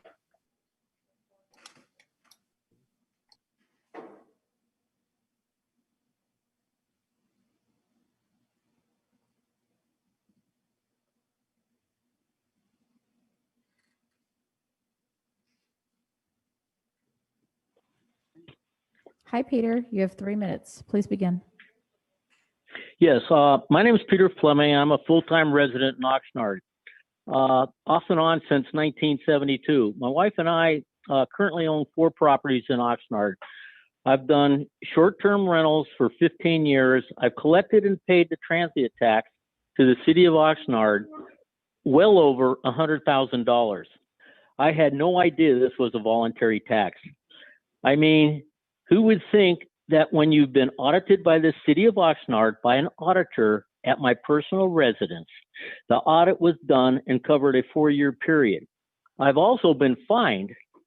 At least 2 times in writing by the city finance department and was charged with both penalties and interest. One penalty bill as late as February 2017. I feel a permit for a rental of 100 days, not 100 nights, which is way too restrictive, especially when the check-in and check-out days count as full days, effectively giving one only 75 days to rent. I strongly urge the council members to readdress this 100-day limit proposal. It is so prohibitive that many people may need to sell their homes. And one of my biggest concerns is regarding the time frames when this ordinance becomes law. I've built dozens of homes in the city of Oxnard, and any permit process is quite an ordeal. It is not a quick process. The time allotted for the city to issue permits, which will require applications, inspections, and possibly repairs, is not adequate. I believe the city of Santa Barbara had a grace period of 1 year for their ordinance to become effective.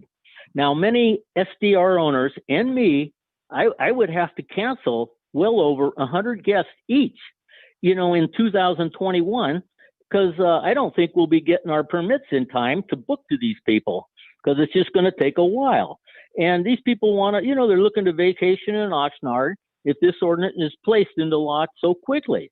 I have many repeat families, mostly multi-generational families, that come the same time year after year and book for the next year soon after their stay is complete. And yes, transient occupancy taxes are included in their contracts as part of their vacation expense. So thank you very much. Thank you very much. And the next speaker is Dr. Dimitri Cousteau, to be followed by Suzanne Lamotte. Please.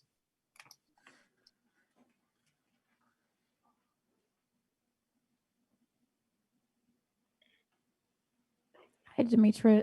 Excuse me, you have 3 minutes. Please begin. Thank you. Thank you, Mayor and City Council. I have been a property owner of a short-term rental in Oxnard for about 15 years. And I've submitted my concerns in writing to the city clerk, so I'm sure those will be forwarded to you. I'm sure many of I share similar concerns of other STR owners this evening. One thing I did want to mention and implore you to do is to come to a compromise between the STR owners and the residents, full-time residents in the shores. And speaking for myself, I have never had a violation on my home. To be honest with you, my home is aesthetically and in many other aspects probably the best home on my block.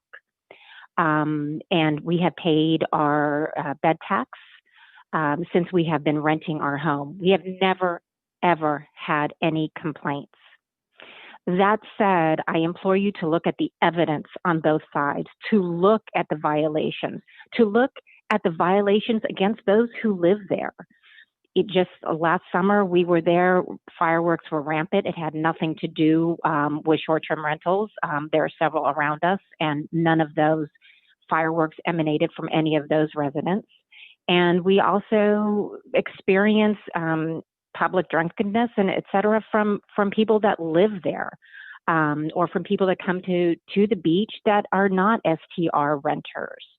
So what I propose and I ask of you as a taxpayer in Oxnard is for you to reconsider looking at both sides, looking at strictly at the evidence, not the anecdotes, not the stories that emerge with such dramatic flair, to truly go back to be the civil servants that we have elected you to be, to look at both sides and to allow us to live peacefully together.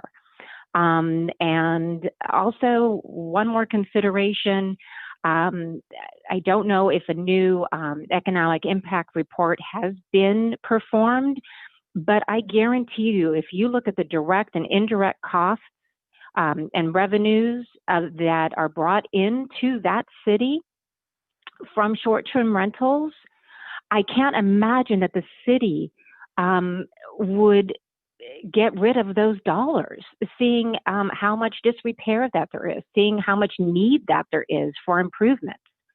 So I put my faith in you. Thank you. Thank you very much. And the next speaker is, I believe, Suzanne Lamont, to be followed by Stephen Schoen, please.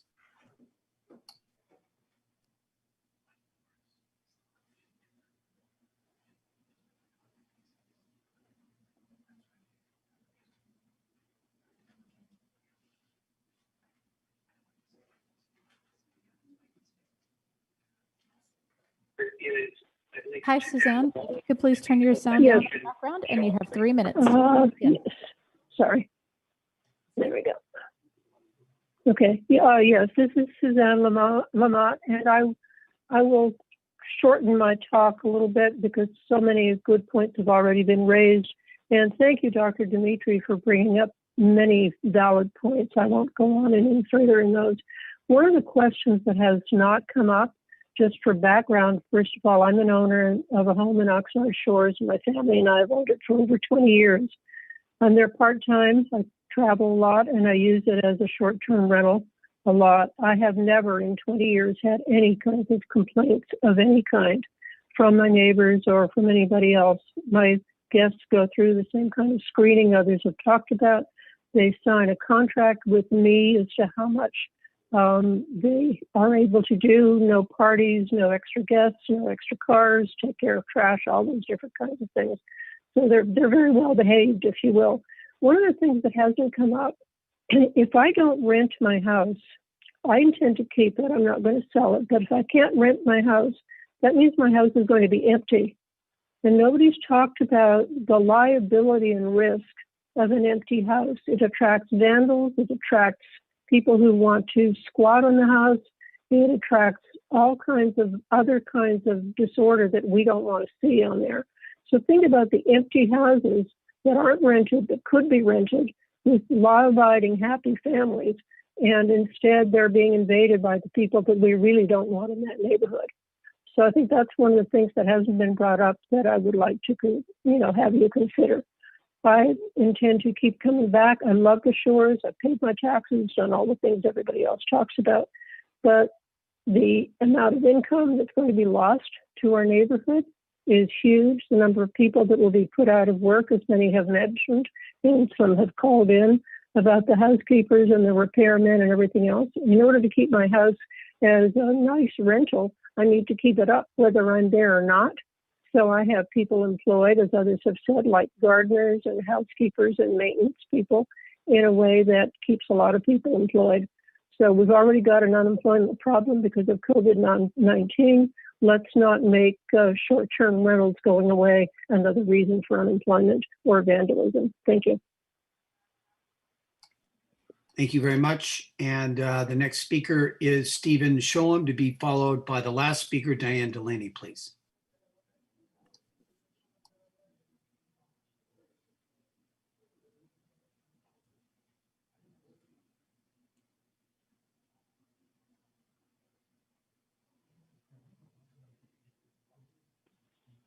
Hi, Stephen. 3 minutes. Please begin.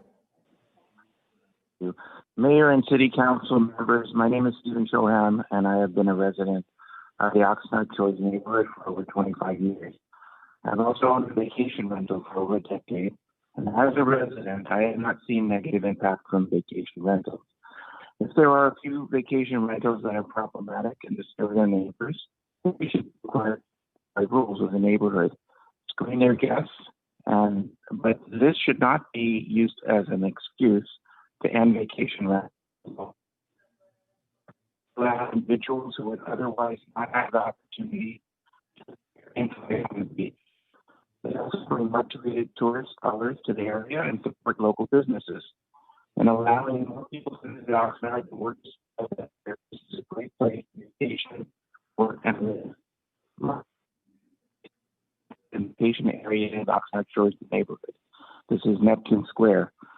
Neptune Square has a number of apartments, condos, 2 vacation timeshare entities, a number of vacation rentals, as well as the neighborhood park.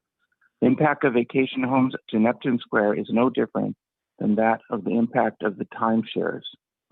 I have made a considerable investment in time and money renovating and upgrading my house and developing a vacation and rental business. The house is ideally suited for groups in a great room and comfortably stay at the house. Some groups come annually, semi-annually, or quarterly to enjoy the area. They have included church groups, youth groups, teachers, yoga groups, school sports teams, firefighters, Olympic sports teams, university and college leadership groups, international astrophysicist professors, physician groups, major corporations, and families for birthdays, reunions, and vacations. Given the fact that occupancy of short-term rentals is much related to restricting the number of guests or days that vacation rentals can be rented is arbitrary and punitive. There is no reason to require a minimum or maximum number of days for a rental or to limit the number of days that a property can be rented in a year. Additionally, any changes in the regulation should take effect 2 years from the day they are passed. Many reservations are made over a year in advance. In summary, the city should use the popularity of vacation home rentals as a revenue source and require business licenses and the collection of short-term rental taxes.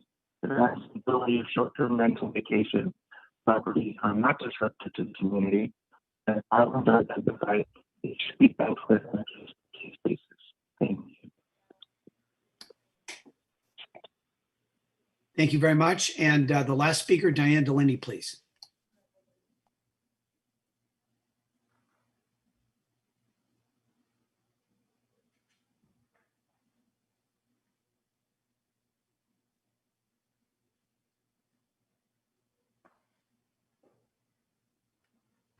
Hi, Diane. You have 3 minutes. Please begin.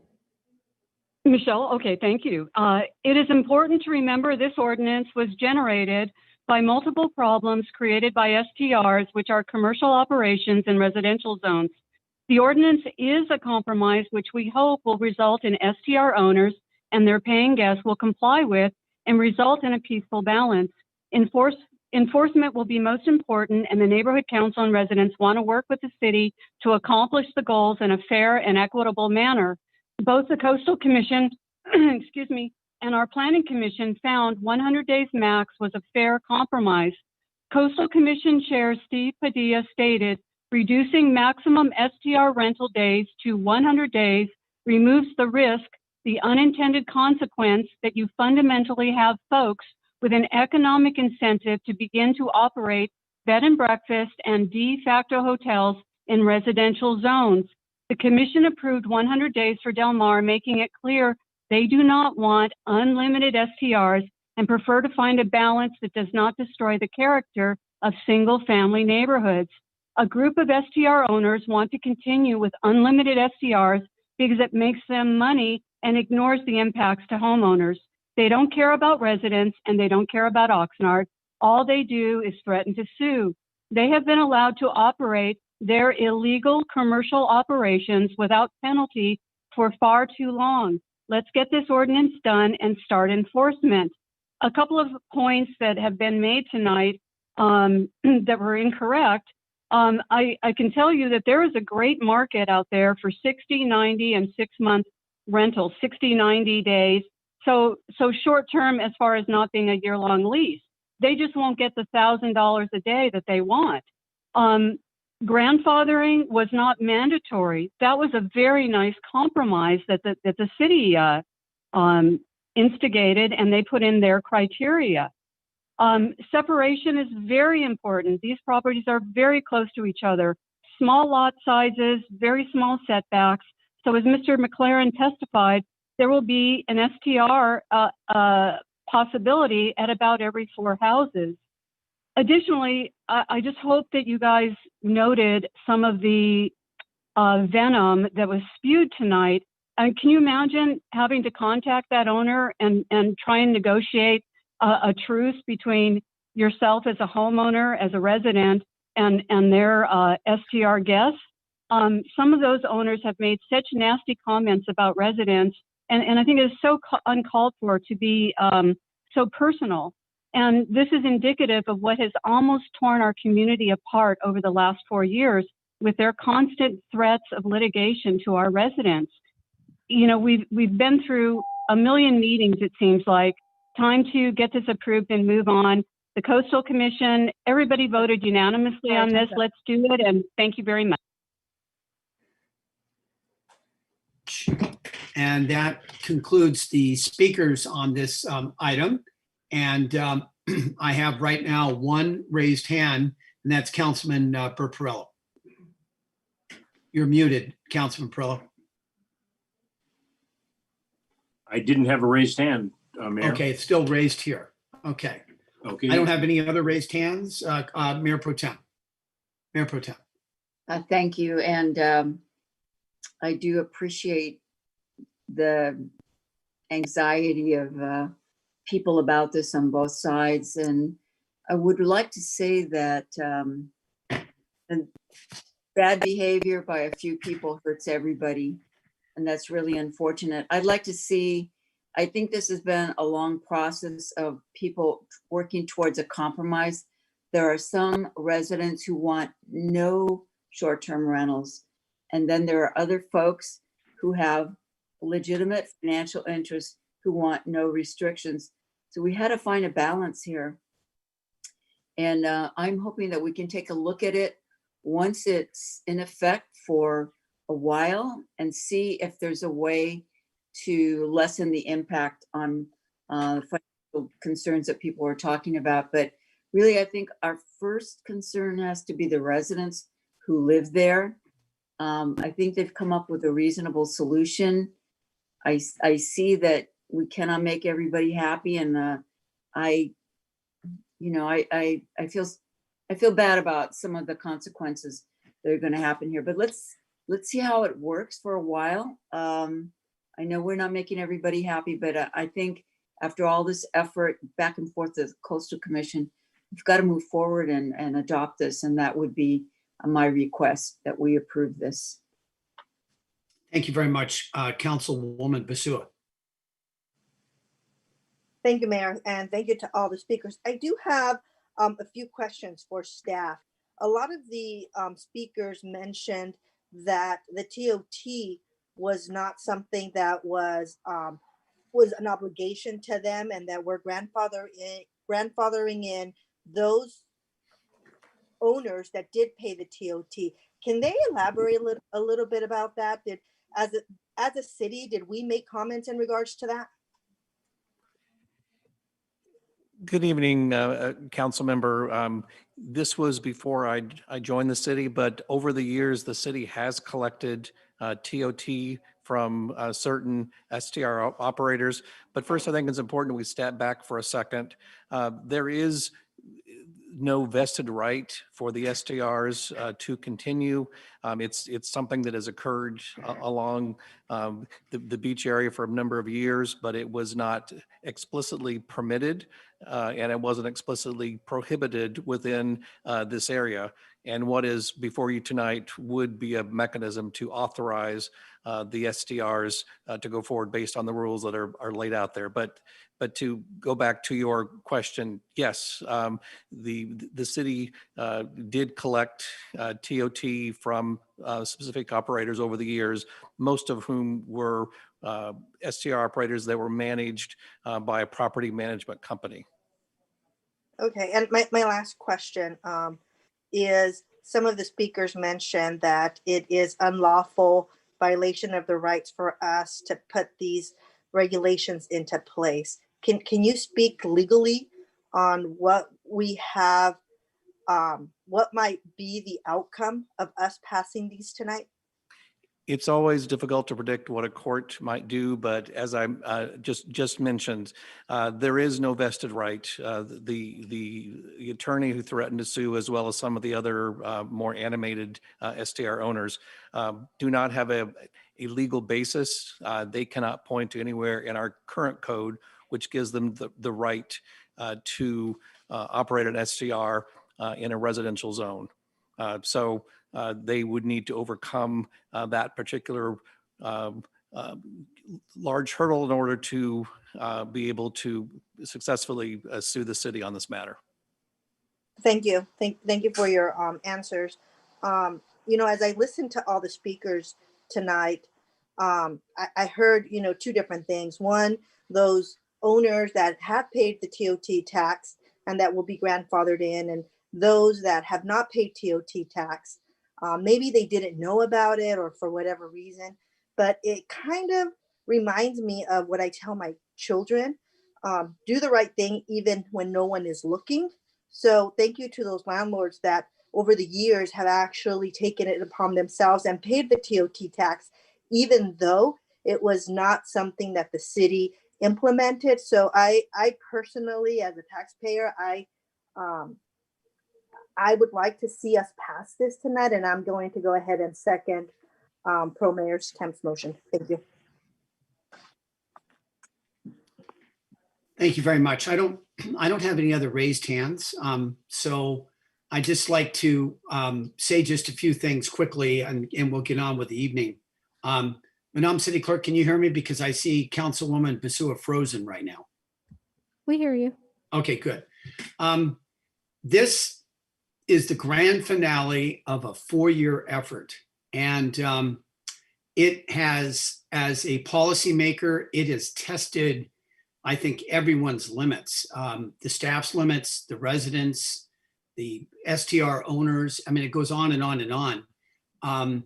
It's been one of the most challenging issues that I've ever had to make. And in essence, I'll summarize, it seems, you know, it's several hundred people who are STR owners and several hundred people who are affected by them. Could be more, could be less on both sides.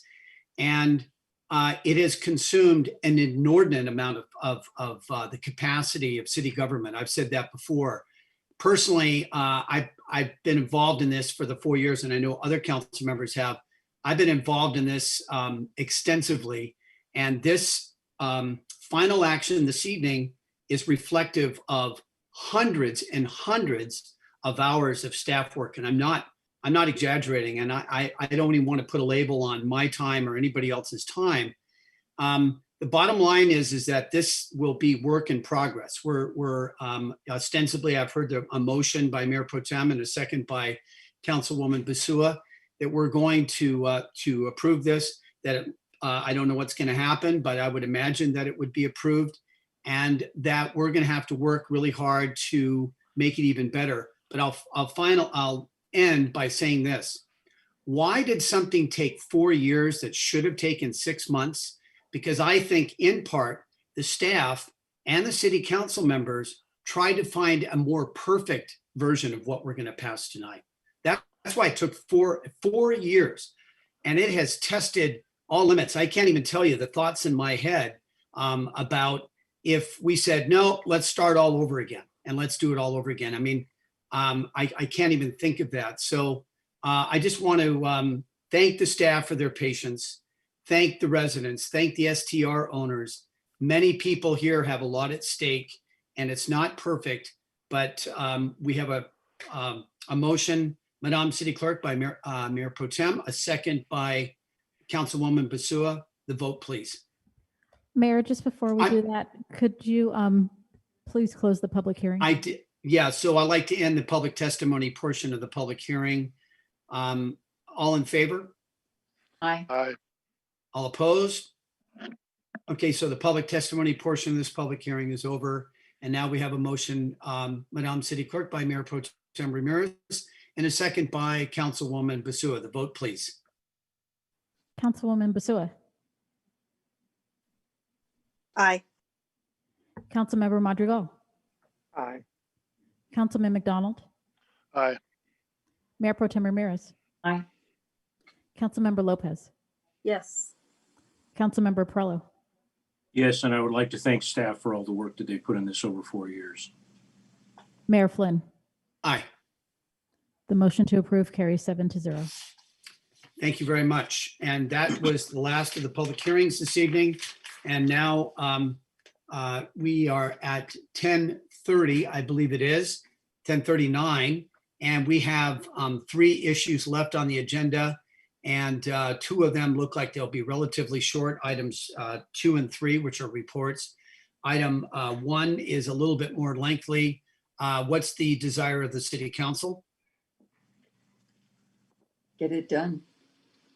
Okay, we have a motion to get it done in a second. Let's take the vote, please. Mayor Pro Tem? Yes. Okay, Councilman McDonald?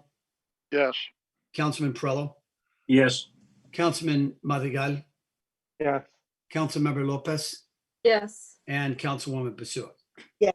And I'm an aye. Okay, let's go ahead and start with item 1 under reports. Community Development Department, subject preparation of the 2021-2029 housing element and policy direction. Recommendation is that the City Council, number 1, receive a report on the preparation of the 2021-2029 housing element, 6th cycle housing element, and number 2, concur with Housing and Economic Development Committee direction and provide further direction on if the City Council supports utilizing up to 1,000 ADUs and junior ADUs during the next 2021-2029 housing element to achieve compliance with the 2,903 lower income RENA. So I believe staff has a presentation here, I don't know who's presenting it. Kathleen Mallory, Planning and Sustainability Manager. Thank you, Mayor. Thank you so much. Good evening at this late time. I'll make this somewhat quick and abbreviated for council. Just to give council an update, this is something that we've been studying for quite a bit of time. We received our lower income and our affordable housing numbers from the Southern California Association of Governments. We expect, and we received those back in early 2019. We expect final numbers in January 2021. We do not expect any changes to the numbers that I'll show you this evening. Our draft housing element, we expect to be released in February of 2021. And the adoption of the 6th cycle housing element is required to be adopted by October 15th, 2021. The purpose of this evening is to really inform council regarding the housing element. We've been checking in with the committee, Housing and Economic Development Committee, and checking in with council. And the purpose is really to give you one actual key question to study this evening, and to review and concur with the Housing and Economic Development Committee's direction on housing element approaches. And then one question for council to take action on this evening specifically is on our decision on accessory dwelling units and our recommendation on that. So this table, we've shown it quite a few times. Really, the purpose of this table is to outline our affordable housing numbers. Ultimately, it'll be 8,528 overall housing unit numbers over an 8.5-year cycle. Our lower income housing unit numbers are 2,903, and that is the goal from the state of California, is that the city will actually identify housing sites for the lower income units, and then ultimately during that 8.3-year cycle of time, actually construct all of those 2,903 units. And then important point is that you can see that we received a few more units under the lower income category. 55 more compared to the 5th cycle. And really that is based upon a new methodology that SCAG released for the 6th cycle, which took into consideration overcrowding and took into consideration the historical lack of construction of affordable housing units throughout the region. For Oxnard, we've done a great job, and so we did not see a big jump in our lower income housing unit numbers from the 5th cycle compared to the 6th cycle.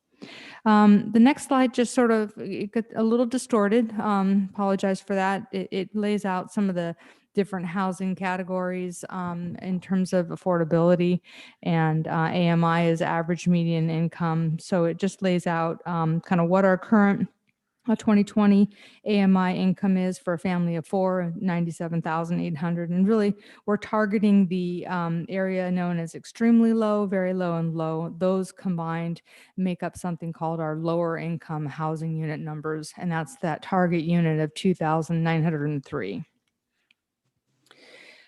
So policy questions that we're bringing to council this evening is really focusing on number 1, and I'll walk you through the presentation and why. And the question for city council is, does council support using up to 1,000, and the key word is up to 1,000 accessory dwelling units or junior ADU units during the next housing element cycle to achieve compliance with that 2,903 unit number I mentioned. There are 3 other policy questions that I'm not going to focus extensively on due to consensus that we generally received at Housing and Economic Development Committee meeting, and as well as the late hour this evening. But just hitting it really quickly, does council concur with the committee's recommendation to discontinue the All Affordable Housing Opportunity Program, instead relying on the state's default density of 30 dwelling units per acre for the upcoming housing element? The third question, does council concur with the committee's recommendation to implement local preference strategies where feasible? And then the final question is, does the council concur with the committee's recommendation to encourage housing in the business and research park zone and to look at targeted approaches to develop housing in some of the commercial areas? So in terms of this slide, this really laid out, as I mentioned, there was general concurrence on items 1 through 3. The number of accessory dwelling units, when we discussed it with the committee, there wasn't exactly consensus on that. We asked the question, should we allow 1,000 accessory dwelling unit units or junior 80 units in a means to achieve compliance with our 2,903 unit number? And this distinction that we set at the committee level was allow 1,000. Our change in recommendation this evening is to allow up to 1,000 accessory dwelling units to meet that 2,903 unit number. And I'll walk you through that shift and why in my next slides. At the September 8th meeting, there was consensus on those questions 1 through 3. We did not talk about the inclusionary housing in lieu fee percentage. We asked the question, but there generally did not. There wasn't a discussion or consensus on that. And in actuality, in discussions with our housing consultant and in doing more research, we feel we want to table that question and instead spend the next few months researching that further. But to be very clear, the intent still is to update that inclusionary housing ordinance along with our housing element, as we committed to doing when we adopted the updated inclusionary housing fee. So hitting the first policy question, does the city council support utilizing up to 1,000 accessory dwelling units or junior ADUs?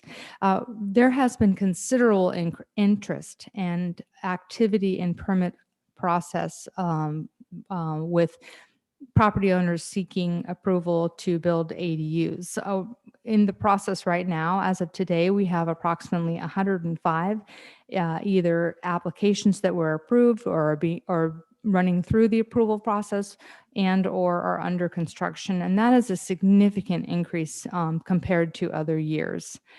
In our prior housing element, we did not rely on ADUs to meet our lower income housing number. That is something now that the state is very supportive of. And so we are asking this question because this is a new phenomenon with this housing element cycle. If we allowed up to 1,000 dwelling units, that would represent roughly 35% of the city's lower income housing allocation. And as I mentioned, we are really forecasting a significant increase in ADU numbers, and that's something that we have demonstrated and is documentable. There's been questions about how we ensure affordability. A few things that we do proactively. One is we ask for the price of the unit at the time the application is filed. And then additionally, we require a yearly verification that the unit is still, and that's a property owner verification that the unit is still rented at the affordable level. So obviously then the last bullet point, if we count our ADUs or junior ADUs towards meeting our lower income unit, that would then result in a reduction in how do we have to identify other sites throughout the city. So meaning if we allow up to 1,000 ADUs, we'd have to, through our sites inventory process, we'd have to find 1,803 possible sites that can accommodate those lower income numbers. And I also just wanted to make a quick point that we have kicked off our sites inventory process. We have on our housing website and a interactive and robust map where property owners can, anybody actually can make comments regarding a potential site, drop a pin on, give input as to why they want a potential lower income site added. We have an interactive map, as I mentioned, and we also have a an oral tutorial. So it's a really great resource, and that is going on right now. So at the meeting, the committee meeting, 2 of the committee members agreed with the 1,000 unit ADU target. And then 1 other committee member opined that that number, that a lower number seemed a little more realistic.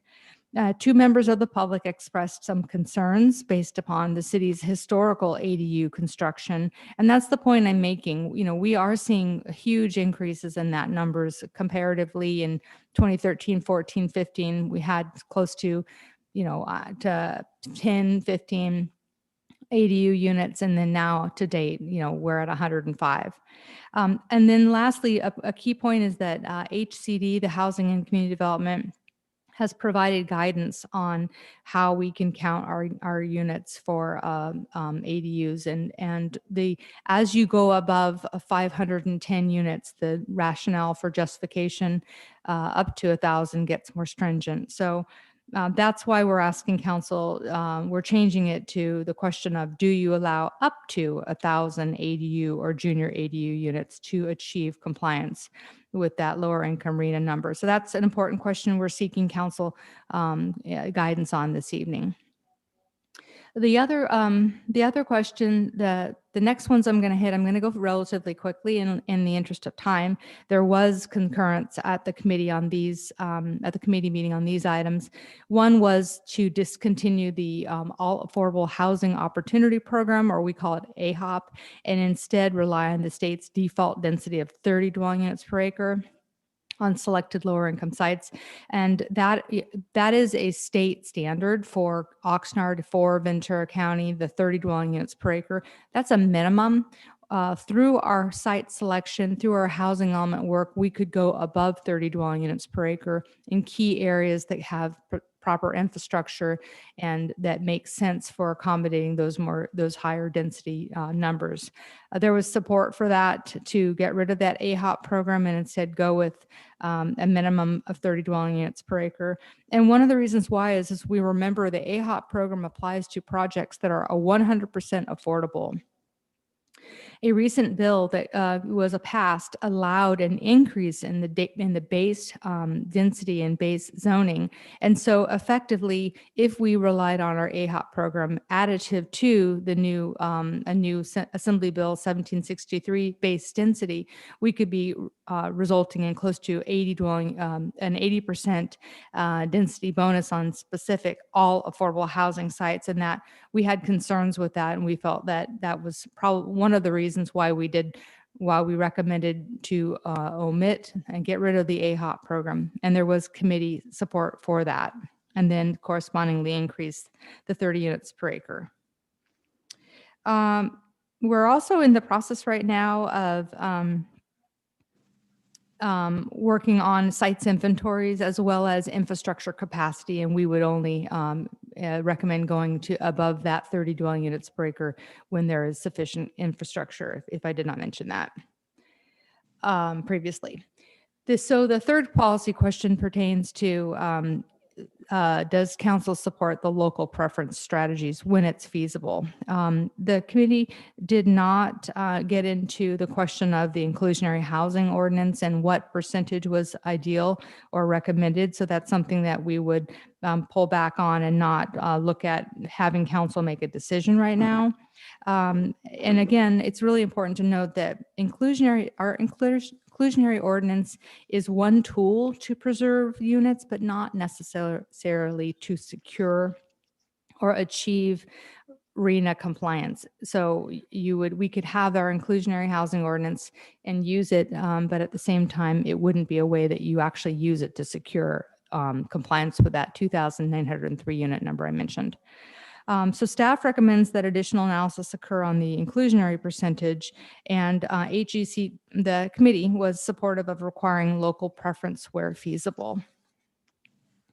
The fourth question and the final policy question for which there was committee consensus had to do with encouraging housing in the business and research park zone and targeted commercial centers throughout the city, and allowing streamlined approaches to build and allow for housing in key commercial areas. We kind of dub this the replan, the BRP zones. Those right now, BRP does not permit housing readily. We're recommending that we look at key commercial areas for housing as we see, and we know retail is changing. We're getting increased activity and interest to build housing near some transit corridors near the 101. And we're having a number of questions for multifamily housing and mixed use also in some of those zones. We also received a number of grants totaling over $1 million to study different corridors for housing opportunities. That's the high quality transit corridor down Oxnard Boulevard, and we're looking at increasing density through that area, along with the area adjacent to the 101, some of the areas where there is BRP right now. So the committee agreed that housing should be considered in the BRP zone and within specific targeted areas, commercial areas in the city.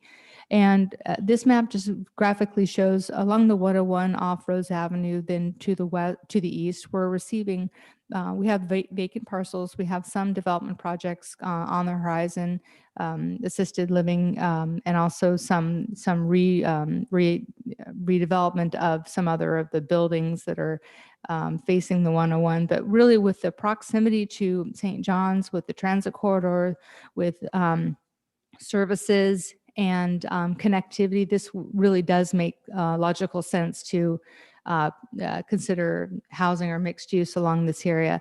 Additionally, as we probably may remember, at the last housing element cycle, we looked at some key parcels off of Lockwood and looked at potentially increasing or actually identifying a site for affordable housing in that area too.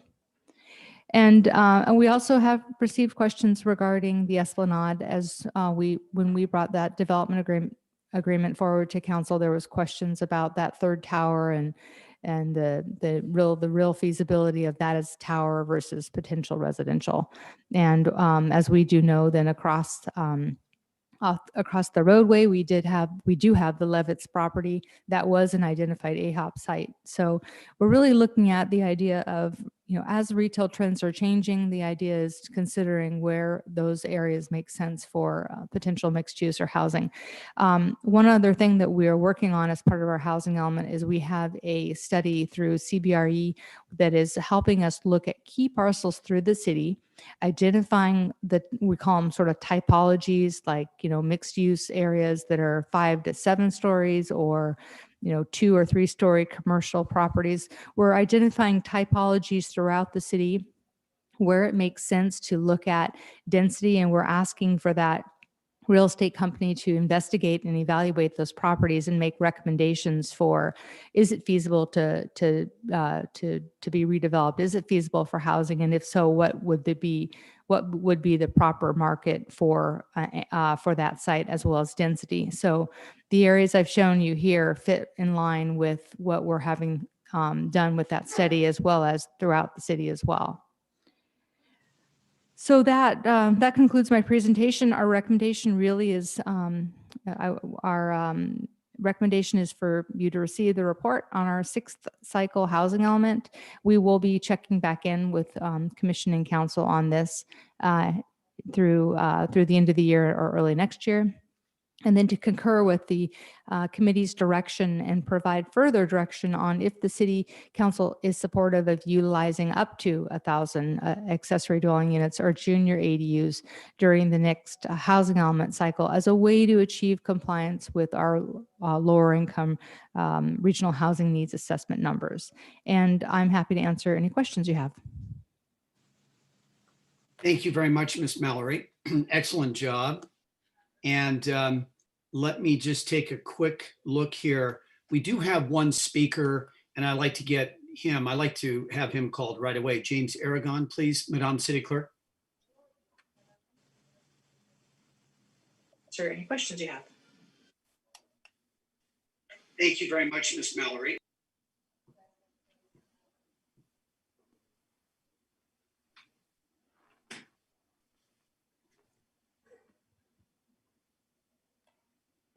Hi, Hello? James. You have 3 minutes. Please begin. All right, thank you all. So I'm not a fan of the state micromanaging cities. The discourse of how cities should manage themselves belongs at City Hall. Yet I'm actually thrilled the state mandates because it is, Oxnard needs housing, and the pace of construction in the city is off the charts demand. Is frustrating for those persons who are stacked in homes with other families.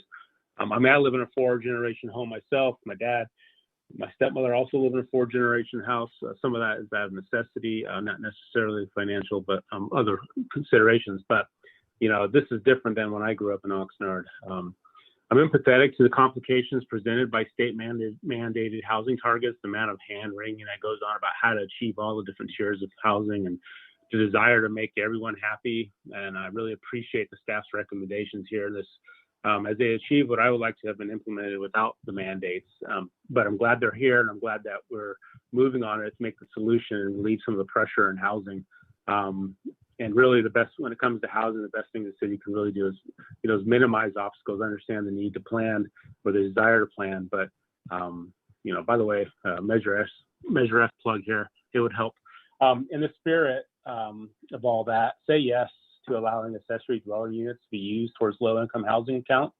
This is going to relieve a lot of housing pressure without the massive construction projects and time. A lot better turnover on getting ADUs done, and not that I'd be against massive construction projects. Say yes to dropping the all affordable housing program. I think we have a good path without that, and I don't know why we need to minimize 30 unit per acre density rules to transit corridors. It seems to me that could be expanded, but and then also, just one of those things, towers. I know if we want to protect open space, we have to start looking up. And I would love to live in a top story of a 30-apartment condo building, and then now what should be a 3-tower skyline. Say no to local preferences strategy. I think it's just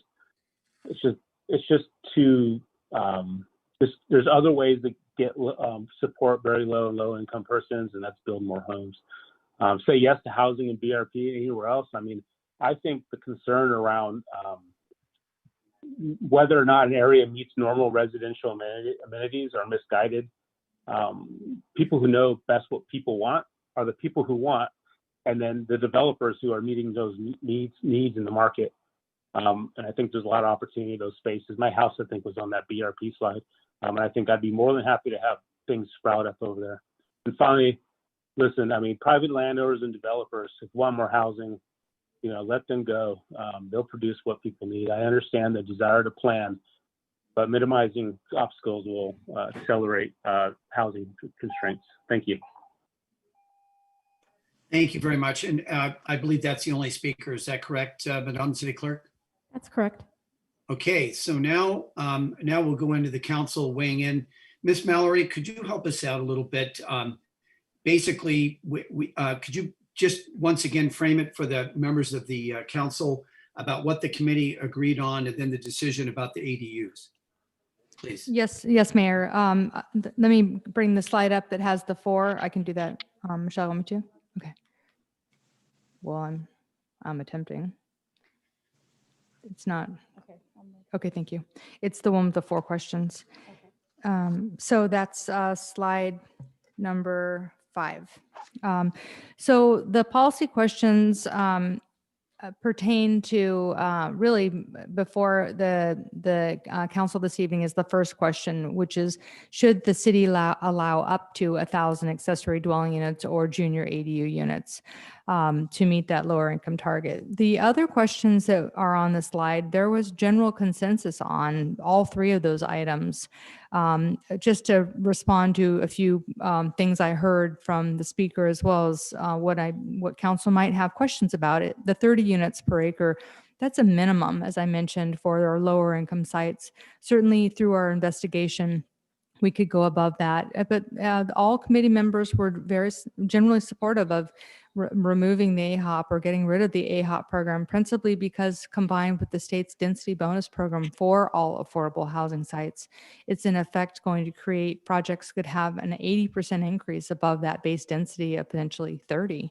That's higher than the committee generally was supportive of, and consistent with staff's recommendation. The other pertains to local preference. The committee was in support of that. As council remembers before, we presented a memo back in January this year in terms of local preference, and we can do it when we're offering funds and we can secure the loan with municipal money, or when we have, to use a word, when we have money in the pot with the developer. We did remove the question pertaining to the inclusionary housing percentage because through discussions with our consultant, as well as input from, or the failure to receive input from the committee on that specific question, we decided it's better to spend time researching that and doing more work with our housing consultants just to get information on good inclusionary programs that are working throughout the state of California. So there was consensus on local preference on question 3. And then the final question on number 4, the committee was supportive of the idea of looking at housing or in the BRP zone, as well as some of the targeted commercial areas I showed not only on the map, but described, and doing that through some form of streamlined approaches to facilitate housing, which is very much in line with the state of California's guidance and recommendations. That concludes my answer.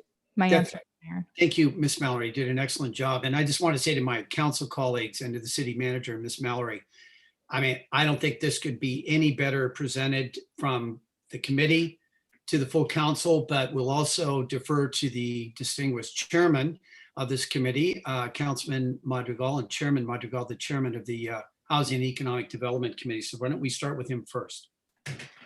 Okay, thank you for the presentation. I am perfectly fine with the first one. I think it would be great if we had 1,000 ADUs to help us relieve, to meet our goals for the lower income aspect of it. I don't think we'll get there even if we wanted 1,000, but I'm perfectly fine with up to 1,000. Second of all, I'm perfectly fine with discontinuing the AHOP site. I'm sorry, or the AHOP aspect in the city.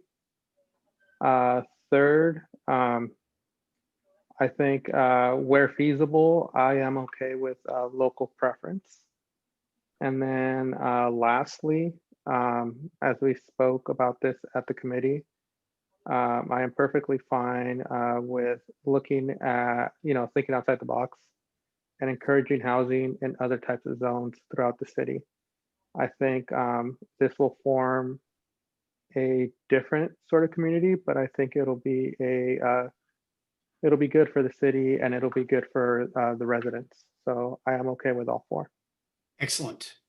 Excellent. Why don't we go to the other committee member, Councilwoman Basua. Thank you, Mayor. I'm just going to go straight through the four. Yes, I'm with the 1,000 ADUs. Although I do agree that the number is high, but I'm hopeful that we will get there with that. In regards to number two, I'm going to say yes. Let's discontinue the AHOP.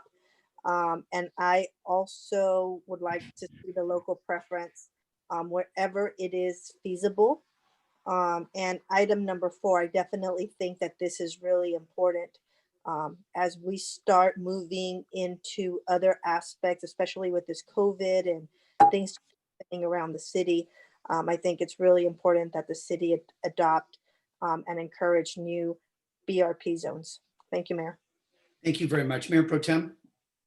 Yes, I really don't have a problem with any of this, but I do have a question for Miss Mallory. And can you give me an example? I'm trying to visualize what is 30 units per acre? Do we have a development that is that dense? Mayor Pro Tem, let me just give me one moment. We're racking our brains thinking of a similar area. Visualize what that's like. Or yeah, 24. Something similar, maybe 50 units per half acre.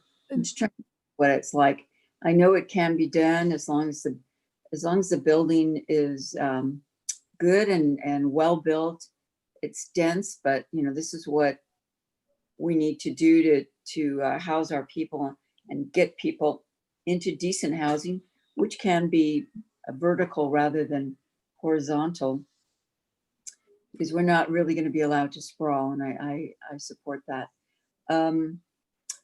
I'll just say item 4, definitely more people now are learning that you can work from home. I understand vacancy rates in our business in all over the county in office buildings are really down. I think that was true before the pandemic, and it may be even more true now. So utilizing already built space or proposed office space for now housing purposes, I think is a good choice. And of course, just to remind people, the city doesn't build housing. It lays the groundwork, sets the table so that private investment can come and build the housing we need when there's a market for it. And there is definitely a market for it. So if you don't have anything, well, I'll just have to kind of imagine what that would be, Miss Mallory. Yes, Mayor Pro Tem, I didn't want to interrupt you. River Park Apartments would be in the neighborhood of 30 dwelling units per acre. Also, Wagon Wheel, the units that were the affordable housing units, the very first project that was built, that was between 18 and 20 units per acre. And then the one on the corner that is the mixed use up to 6 stories, I believe it's between 27 and 32 dwelling units per acre through there. And of course, if you've ever been inside any of those buildings, are quite nice and quite comfortable, even though they don't have yards. They're not the traditional ranch house, but they're quite nice, and a lot of people want to live in them. So thank you very much. I'm good with all of this. Thank you. Thank you very much. Councilman McDonald. I I don't have any real grief with any of these particular concepts. The only one that concerns me a little bit is the BRP zone. Depending on what the particular use is that's going to be in that BRP zone, I want to make sure we're not being inconsistent by putting residential uses too close that might be disturbed by the activity occurring in the BRP. That would be my only worry. Thank you. Thank you very much. Councilman McDonald, were you looking for any kind of feedback from staff on that concern? No, I think it would just be on a case by case basis. I just want to make sure we don't do something inconsistent where, and I'll use the example of, we put housing in the northeast area, not close to Procter & Gamble, but somewhere in the area. And during the day wasn't an issue, but 4 a.m. when their cogen plant would kick in, the turbine whine would tend to wake a few people up. So, we just need to think it all the way through and make sure we don't do something inconsistent. Very well. Councilman Perillo. Yeah, I have quite a few questions on this. I appreciate the report. I appreciate the work the committee did, but I want to get to some that have lit up light bulbs. It's been mentioned the third tower at the Esplanade.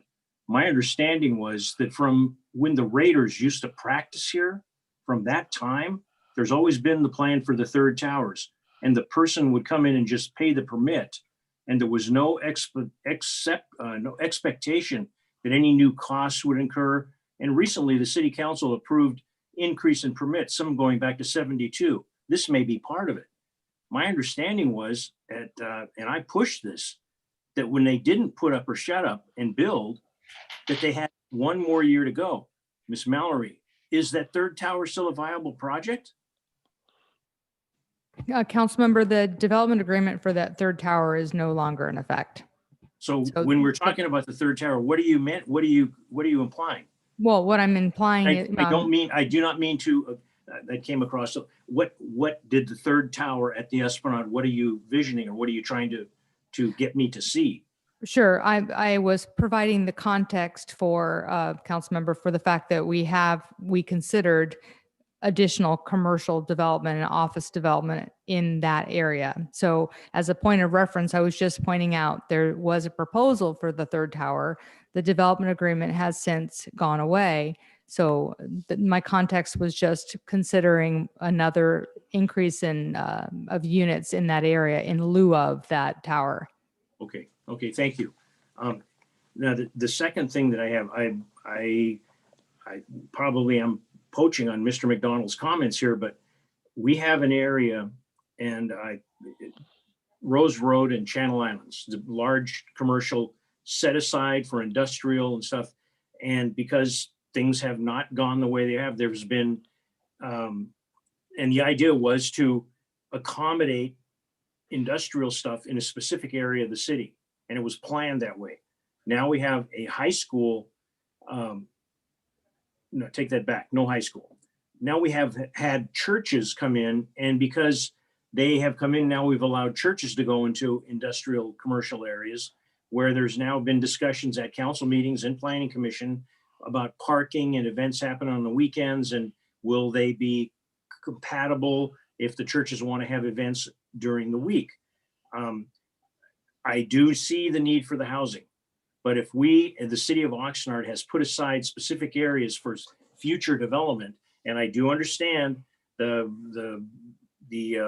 Amazon has really kicked ass on all the small businesses and everything that's going away. But I believe that if we have set aside, and there's been of all the wrong things that have happened in the past with councils, some of the right things were to designate specific areas where something would be consolidated. And the reason for that is just as exactly as Mr. McDonald said, you now change and you put something in there, maybe housing. And all of a sudden, the guys that are delivering the products for these industrial things, the trucks got to come in at 5 o'clock in the morning. And people start complaining, hey, the trucks, we can't have the trucks come in at a certain time. I recall a Kmart development at the corner of Channel Islands and Ventura Road, where there was a tremendous problem with the trucks coming in and the residents raising Cain. And also, I believe it is Citrus by the C and Citrus by the C Street post office. The same kind of a thing transpired with the residents putting very tight restrictions on when the businesses could receive and the suppliers could go in there. I am in favor of, if this affordable housing unit, and Miss Mallory, I'll ask a second one. This is a little kind of a hard one. Up to 1,000. I think that's very smart to change the language, up to 1,000. But I think I heard you say we can't really count that as part of our total limit. So how can it be if we have up to 1,000 and we need to put in X numbers that we can count that in our limit? I need a clarification on that, please.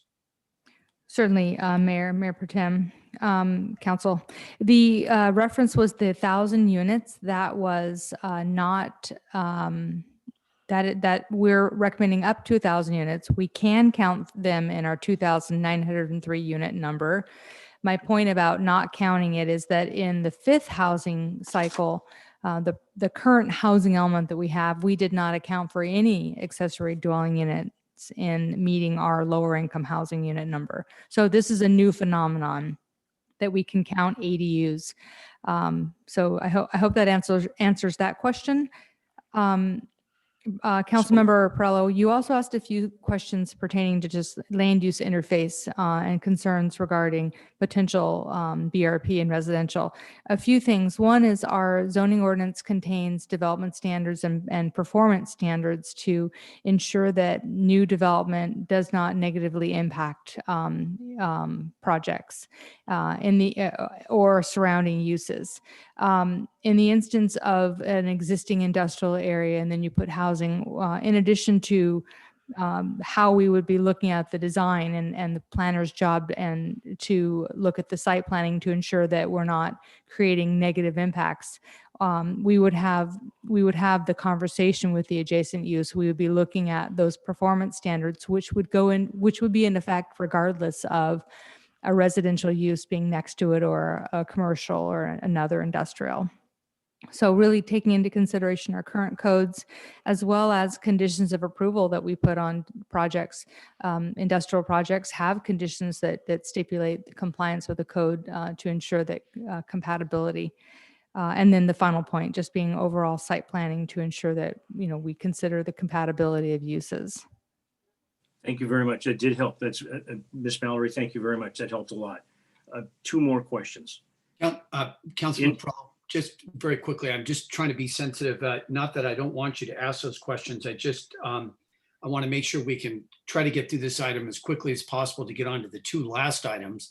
And we're heading right now into a midnight meeting. So I want you to be conscious, if you could please, with time. Okay. The two, and Mayor, you may recall this. I mean, you were instrumental in this one. When land that was sent for medical research by the St. John's Hospital was converted to housing, we lost an opportunity for potential doctor's offices and the other things that would do that. I just want the rest of the council to be aware of that. Now that there seems to be some sort of construction going along the Ventura Road where there used to be a consolidation of doctors. That's just one thing of unintended consequences. But the last one, Miss Mallory, you mentioned that in the past few years, the average had been like 10 to 15 affordable, the small units.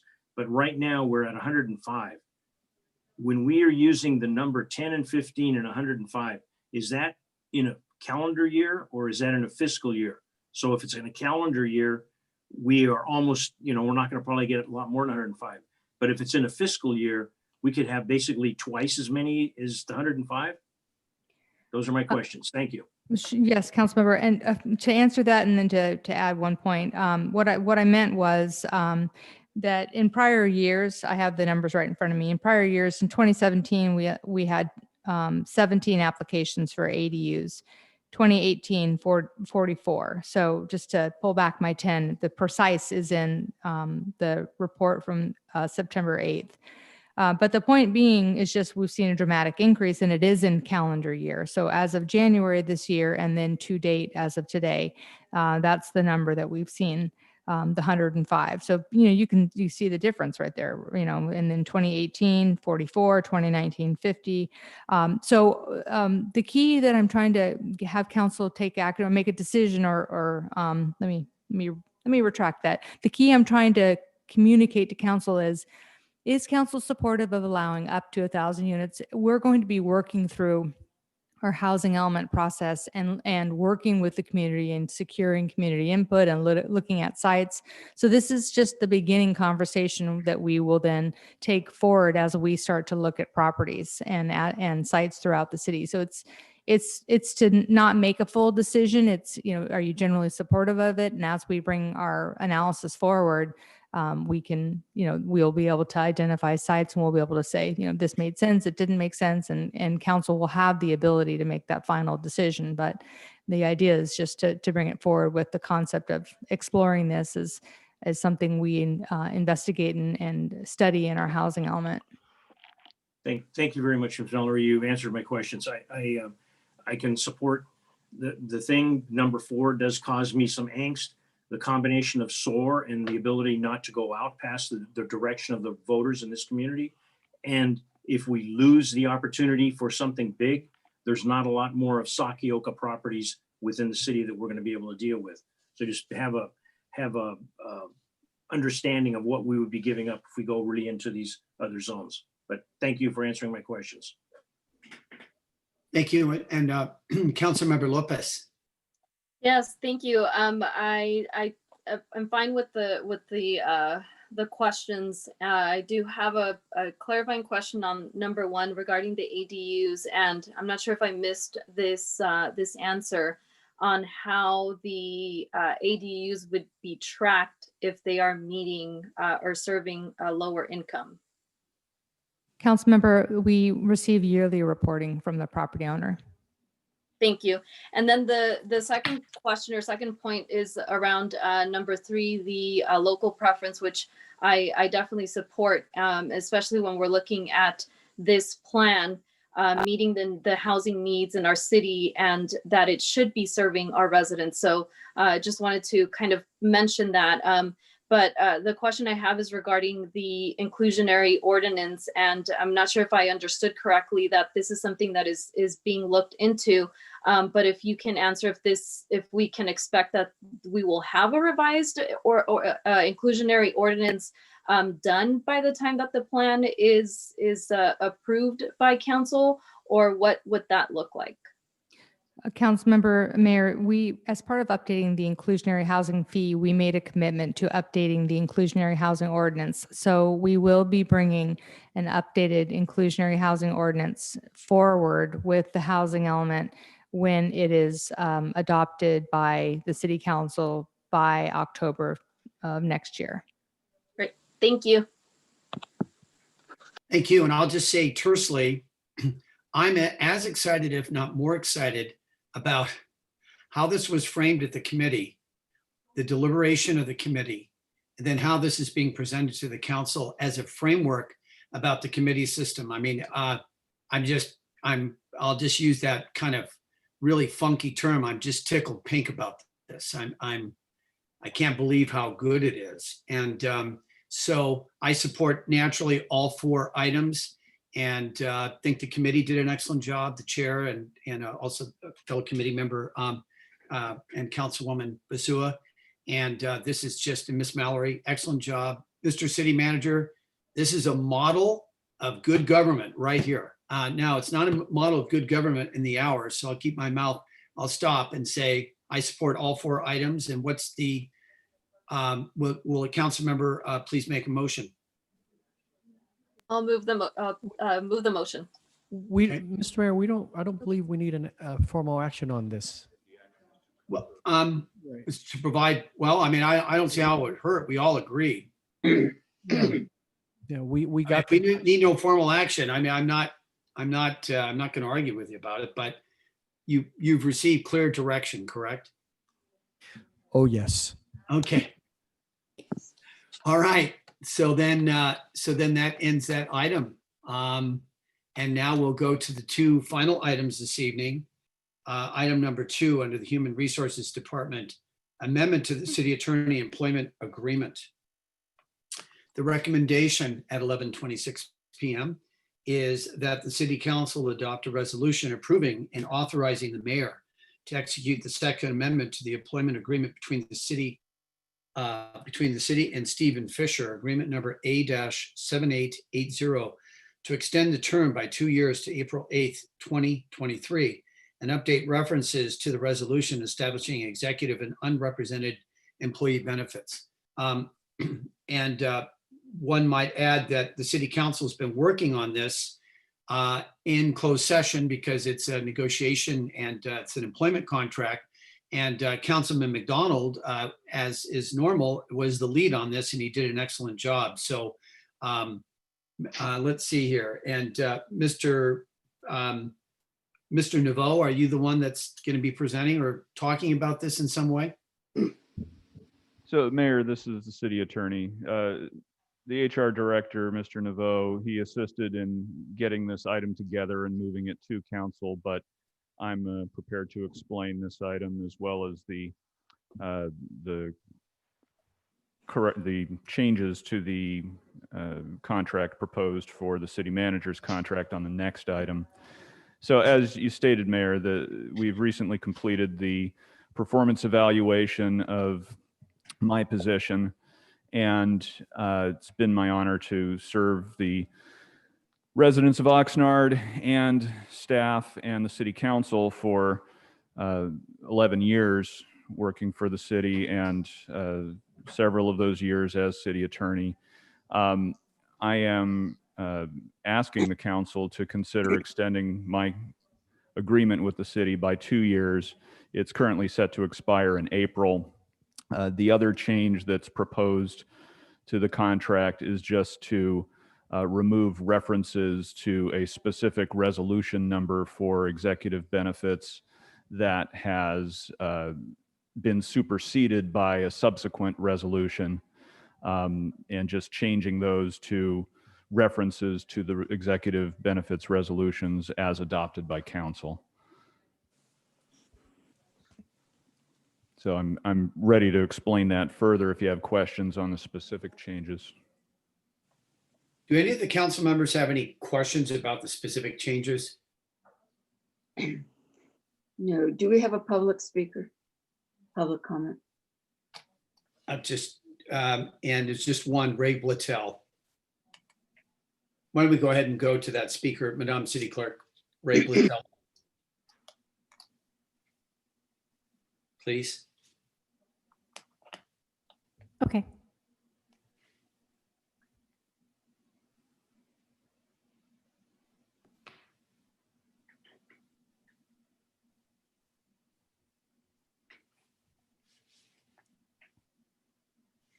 Hi, Ray. Sorry to call so late. We're on the city attorney item. You have 3 minutes. Please begin. All right, thank you. Mayor and council members, first, I'd like to recommend that the amended agreement itself identify the exact dates for the term, that is starting April 9th, 2021 and ending April 9, 2023. And this would eliminate any confusion, inconsistencies, or conflicts regarding the dates and the remainder of the document. But I guess the resolution has the dates, but I was just thinking about the agreement itself. The agenda report and the financial, it says in the financial impact that there is no change in cost, but I'm not so sure about that. Although I'm not privy to the city's health care contributions associated with the employee's classification unrepresentative executive employee, I am aware of those for the classification executive employee. That being said, the City Council recently approved a resolution with the executive employee group with a substantial increase in the healthcare premium contributions. Indeed, compensation, that is the base salary for the city attorney, did not change. But if the city healthcare contributions for the executive employee group exceeds those provided for the unrepresentative executive employee group, then the claim of no change in cost is invalid. For the executive group, contributions increased by over $4,000 every year for every employee accepting the cafeteria coverage, and increases almost $3,000 every year for every employee waiving coverage. Thank you very much.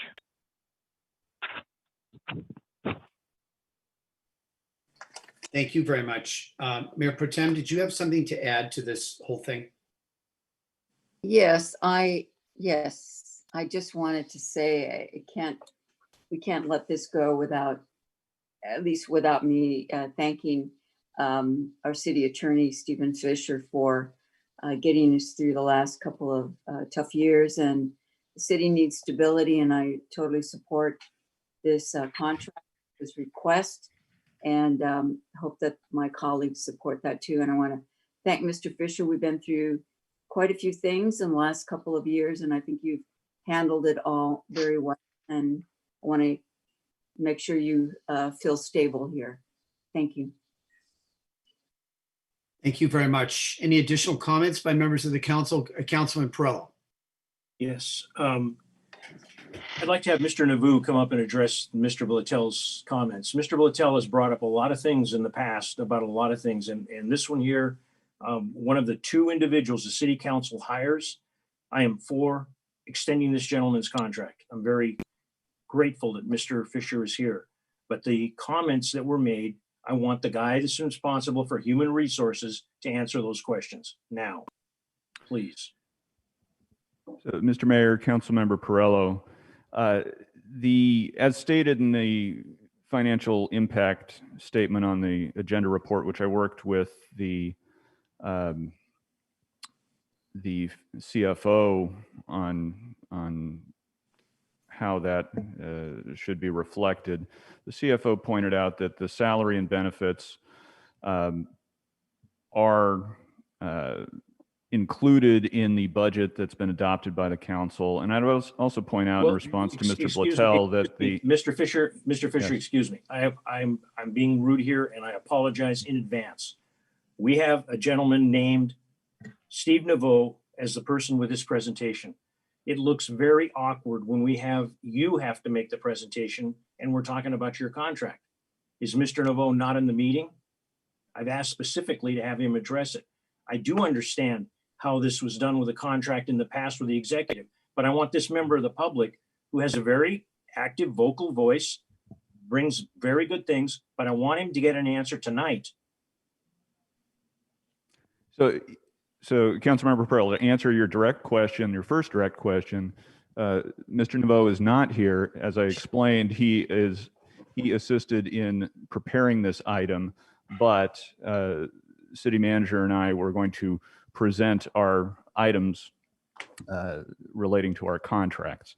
So regarding what Mr. Blatel was stating about the benefit levels, when the council adopted the resolution that I believe he was referring to concerning unrepresented executive benefits, that was reviewed by the council and includes the city manager position and the city attorney positions as part of that approval. So that's been vetted, those levels of benefits as applicable to those unrepresented employees, including the city manager and the city attorney, have been vetted in front of the council, open session, acted upon in compliance with the law. And so the changes to the contract are what I stated, the time extension, which, by the way, the time extension is stated in the agenda report, in the resolution, and in the attachment to the resolution, which is the second amendment to my agreement, stated clearly what the existing date is that's being replaced with the extension date, if council approves that. So I think that addresses Mr. Blatel's concerns that he raised. Okay, Mr. Fisher, thank you very much. And I personally am not happy that the human resources person is not here for that, but that's not my call. I would like to just share with the council, I wish the city was in a little better financial, because I believe that these guys that lead the city deserve more. I'd like to bring to the attention of the public and the rest of the council, Mr. Fisher voluntarily took the same cut in the as the other executive branches in the city of Oxnard. And I support this item. I'll make a motion if need be. Thank you very much. Are there Are there any other comments by members of the city council? I don't see any of the hands raised on this. Okay. Not.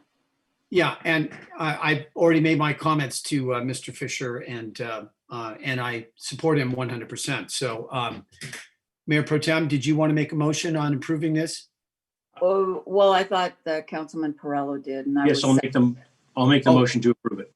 Okay. Okay. And who will second it? I did. Okay. Madam City Clerk, we have a motion by Councilman Perrello and a second by Mayor Pro Tem. Councilmember Perrello. Yes. Councilman McDonald. Sorry, Councilman McDonald. Oh, okay. That's why I didn't recognize it. Yes. Councilmember Madrigal. Yes. Councilwoman Basua. Aye. Mayor Flynn. Aye. Councilmember Lopez. Yes. Mayor Pro Tem Ramirez. Yes. The motion carries 7-0. Very well. We have the last item on the agenda at 11:37 p.m. Human Resources Department, subject amendment to the city manager employment agreement. Recommendation is that the city council adopt a resolution approving and authorizing the mayor to execute the First Amendment to the employment agreement between the city and Alexander Nguyen, agreement number A-8087, to extend the term by 3 years to July 8, 2024. Update references to the resolution, establishing executive and unrepresentative employee benefits, specify that annual leave shall accrue according to the schedule for executive employees, delete from the relocation expense provision, and change the severance payment for termination without cause from 6 months' salary to 9 months' salary. Mr. Nguyen, are you presenting on this? I'm here to answer questions, but the city attorney is going to explain it. Thank you. Okay, Mr. City Attorney, please. Thank you, Mayor. So in this item, similar to my circumstance, you just completed the city manager's performance evaluation recently. City manager is also asking for an extension to his contract. His extension would go out to July 8, 2024. And similar to the amendment to my contract, there's also some cleanup to remove again a reference to a specific benefits resolution that's been since superseded. However, there are a few more changes that I would like to walk the council through. So again, this is mostly in the way of cleanup. The original agreement for the city manager included a provision to have relocation expenses when he was first hired and moved to the city. So that obsolete provision, which is subsection 5C, it would be deleted under the proposed amendment. Another change is to, in addition to removing the resolution references, is to, let's see, that's a resolution reference as well. So there's several of those references. And probably the most substantive change, you have to go to paragraph 15 of the agreement, which has to do with termination provisions and severance pay upon termination. So the existing provisions were rather complicated and included different severance packages, really, depending on how long the city manager served prior to leaving the city. So several of those periods have passed. So now we're at what the last provision in the complicated section was, which is following 2 years of service, there was a set amount of severance to be provided as a continuing payment over a 6-month period with full benefits to be paid during that period unless the city manager were to get find other employment during that period, in which case the payment would stop. So the proposal from the city manager is to take away that, well, first of all, clean out the provisions that no longer apply because you served beyond the 2-year point now, and change it from that continual payment for 6 months to just a lump sum without benefit payment for a 9-month period. And this would include the retention of a provision that's required under the government code, which states that if, regardless of any severance term in a contract, an employment contract for executives, the severance cannot exceed, severance paid cannot exceed the number of months of compensation left on the unexpired term of the agreement. So if there was, if the council terminated the city manager services with 6 months left on the agreement, if this proposal was adopted, then regardless of the 9-month severance period, only 6 months could be the maximum payment. And that's just, that is in the existing agreement. It's been repositioned since the other provisions are being deleted about whether the city manager gets employment during that severance period. And instead, it's just a lump sum. So if you have any questions on that, please let me know. It's a bit complicated, but with the government code provisions on executive compensation, those provisions need to be in the agreement about limiting the number of months based on the time left in a contract. And by the way, as a reminder, that's for termination without cause. If I'm terminated for cause, then this provision's out the window. Very well. We have 3 speakers. I'd like to call them up now, or city clerk will call them now. Douglas Portello, to be followed by Ray Blattell, to be followed by Tom Katie, please.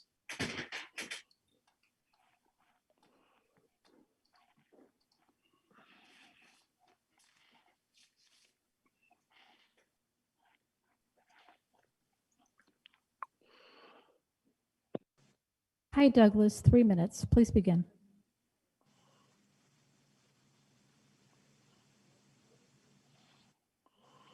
Douglas?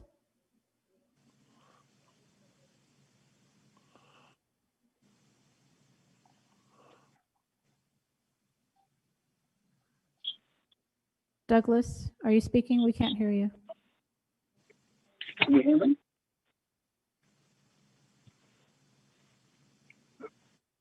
Hello? Are you hearing me? Yeah, we hear you now. Go ahead. Okay, I can.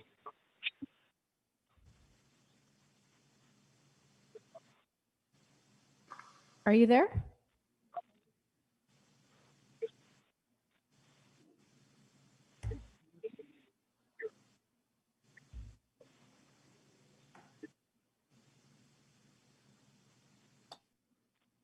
Okay, I'm gonna hang up and try again, I guess.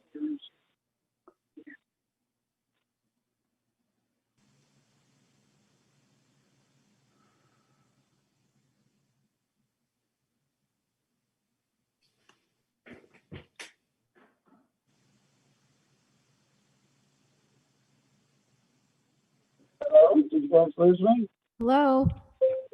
Hello, did you lose me? Yes, we hear you. Go ahead. You have 3 Oh, minutes. okay. Okay, thank you. The clock is ringing. You should go ahead and get started. Hello? Yes, go ahead. Okay, I'm talking. Can you guys hear me? Yes. Yes, we hear Oh, you. good. Go ahead. Okay. You keep talking like it makes me think, oh, you can't hear me.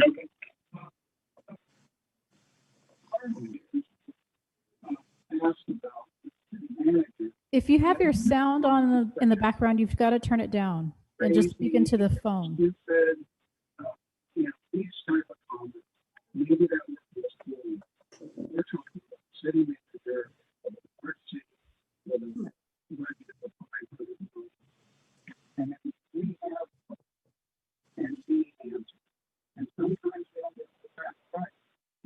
For research, we try our best. We're engaged, we're informed. I take it out. I hear voice. On the city team for those who can, and call him a liar.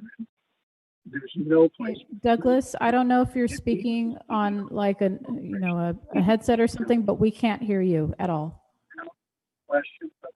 Just let him continue, Madam City Clerk. This could go on for a lengthy period, well past midnight. September 16th of 2015, last time we took the AL. And apparently, there's a dollar treasurer producing that publicly available. I would just ask that again be made available to the public because we've seen it since 2015. That's part of the transparency and accountability that we can take a look at. We don't know until we can see these kinds of facts and things about the state controller, the federal file. That was posted by the California controller. If they made an error or made an update, clerical error, I don't know what it was. If you try to attack the community character, when they use information, we publicly made available information. When our city leaders put out the budget, when they put out the CAFRA, we have to assume that is correct. And we go by those things. If it's not correct, you guys updated it on that. It was non-compliant. It wasn't failure. That's fine. But don't go about imputing people's character. There's no place for that. That's not the way one of our city leaders should act. I feel like this is a person who's shown over and over again that they cannot handle this position. He just lost his cool. Tony Star doesn't care. This man cares. He's a citizen. He's a taxpayer. He's engaged. Running as a candidate. And our city manager is acting like a politician. Point out, I think there's a lot of instances lately. I think our city. Okay, Mr. Portillo, your time's up. Like this time. Madam City Clerk, can we just go on to the next person, please? That was hard to hear, but I'm pretty certain he's not in support of this contract extension. I could gather. All right. Ray Platel to be followed by Tom Katie.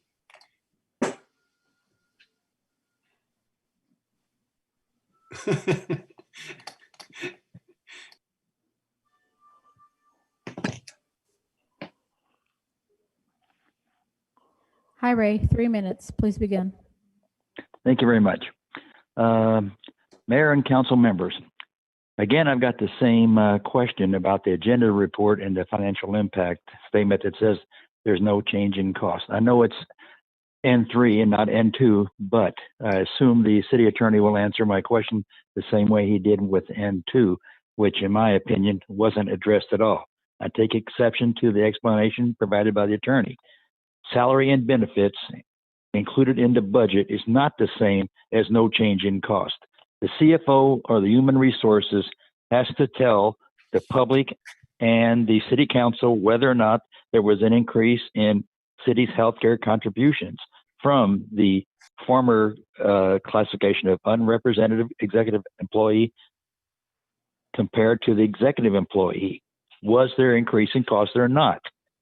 All right, moving on.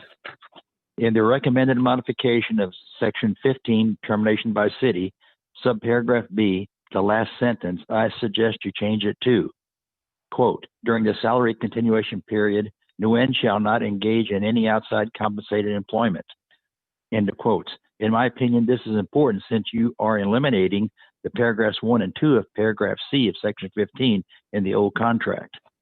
Section 13, indemnity. Here it is obvious that you've done some cut and pasting when creating this agreement.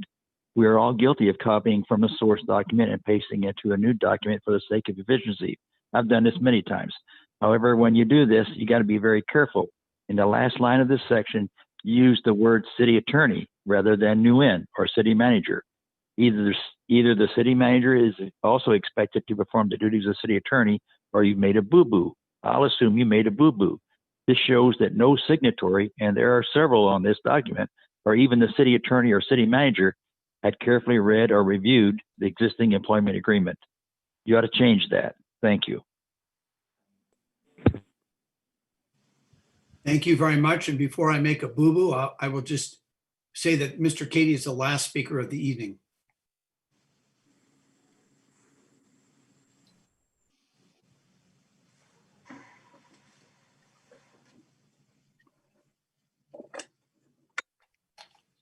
Hi there. Hi, Tom. 3 minutes. Please go ahead. Okay, thank you. Well, council, this is a really good reason not to pass Measure M. We don't want to go back to midnight council meetings, even though I like staying up with you. I do want to speak on this issue and say, as Mayor Pro Tem Ramirez said, the city manager wasn't hired to be a potted plant, and I think he's proven that. And I don't think any of us 2 years ago would envision the COVID challenges that the city has faced. And, you know, if nothing else, you have to hand a great deal of credit to our city leadership, beginning with the city manager in navigating our way through what is the crisis of our generation. And I think when someone does that, you need to recognize that leadership in whatever way you can. Obviously, with the city's financial conditions right now, it's not something where you're going to add additional compensation or something. So it appears that the modifications in the contract are well earned. And I say that very clearly, earned, not something you're giving the city manager. It's what he has earned.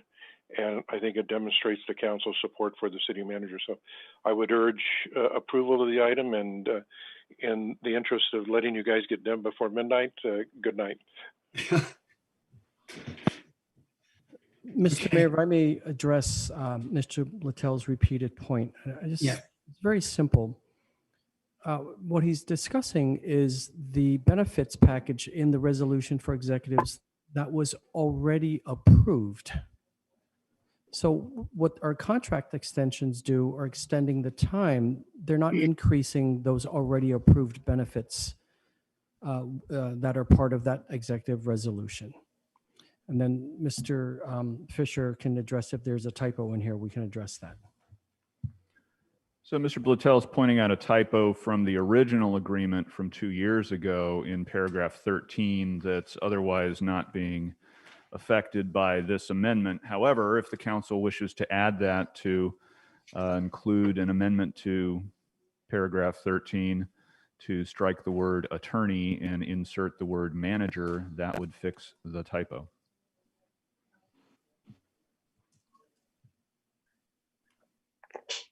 Okay.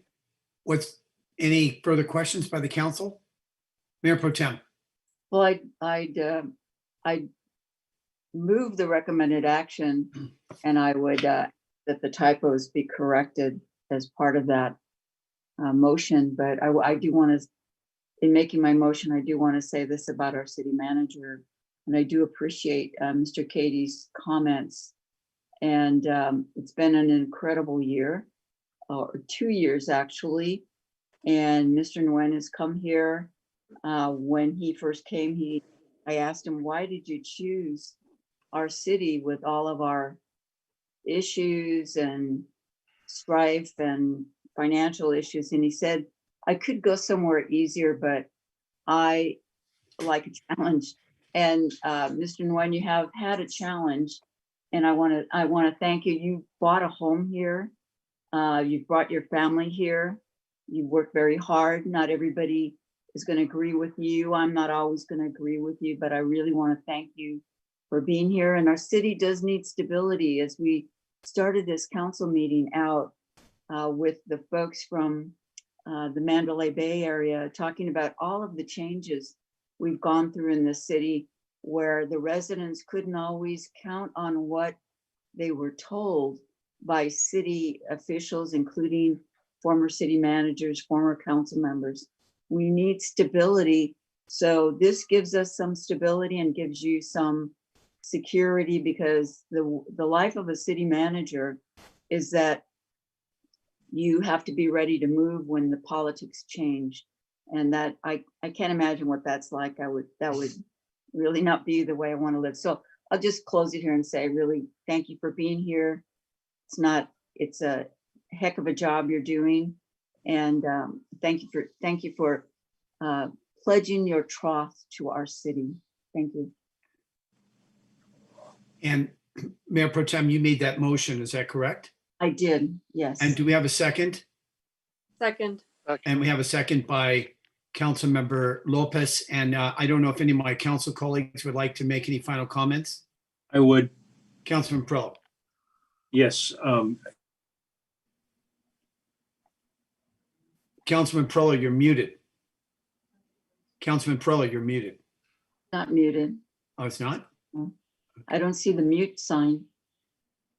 Can't hear you, Bert. Oh, darn. Oh, shucks. We're going to have to. We're missing something good, I know. You have to shut down his thing and log back in. Oh, no. Okay. I'm sorry, Councilman Prolo. We can't. Councilman Prolo, can you hear me? Can you hold your hand up? Okay, so it's completely blacked out. Are there any other quick statements by council? I just want to make a final statement. Okay. So Councilman Prolo, we can't hear him and he can't hear me. I just want to say that Mr. Nguyen has done more in the last 2 years than anyone I've ever been able to work with, period.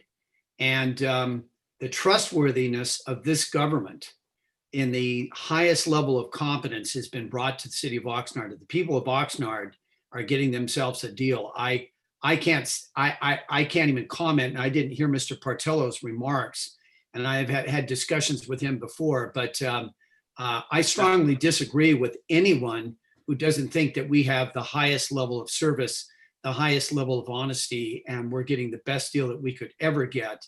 This government today is better than it's been since the first day I served in 2004. And Mr. Nguyen and a very highly competent staff that he has hired and that has stayed here at the city of Oxnard is making it happen. So we have a motion by Mayor Pro Tem and the second. Okay, Councilman Prello. I apologize. I don't know what the technology here leaves a lot to be desired, and the operator leaves a lot to be desired. But on this one here, I want everyone to understand something. In my opinion, this guy, we're very lucky to have this guy here. He has done a lot of things. He's done things that no council member, no administrator, no member of the public's come up and had the ideas. This guy has thought out of the box and been successful. Some things have bore fruit, some haven't, but they haven't been his fault. It's a combination of the environment and what's happening in the world right now. And again, as the other one, if we had the ability, we could pay more. But even more than that, the people that he's brought in and the example that he's set, the leader at the top takes the hit. He took a 25 grand hit. He got the executives to take a hit. He convinced the unions to assist. I hope this is a unanimous vote. Thank you. And I apologize for my sound, whatever the hell it was. Thank you, Councilman Prello. We have a motion by Mayor Pro Tem, a second by Councilmember Lopez. The vote, please. Councilman McDonald, Yes. Mayor Flynn, Aye. Councilmember Prello, Yes. Councilmember Madrigal, Yes. Councilwoman Basua, Aye. Mayor Pro Tem Ramirez, Yes. Councilmember Lopez. Yes. The motion carries 7-0. And just to confirm, that was including the fix of the typo in section 13. Yes, indeed. Congratulations to both Mr. Fisher and Mr. Nguyen, and congratulations to the City Council for stopping just a minute after midnight. This meeting is adjourned. Thank you. I can't wait to come to work tomorrow morning. Thank you. Thank you.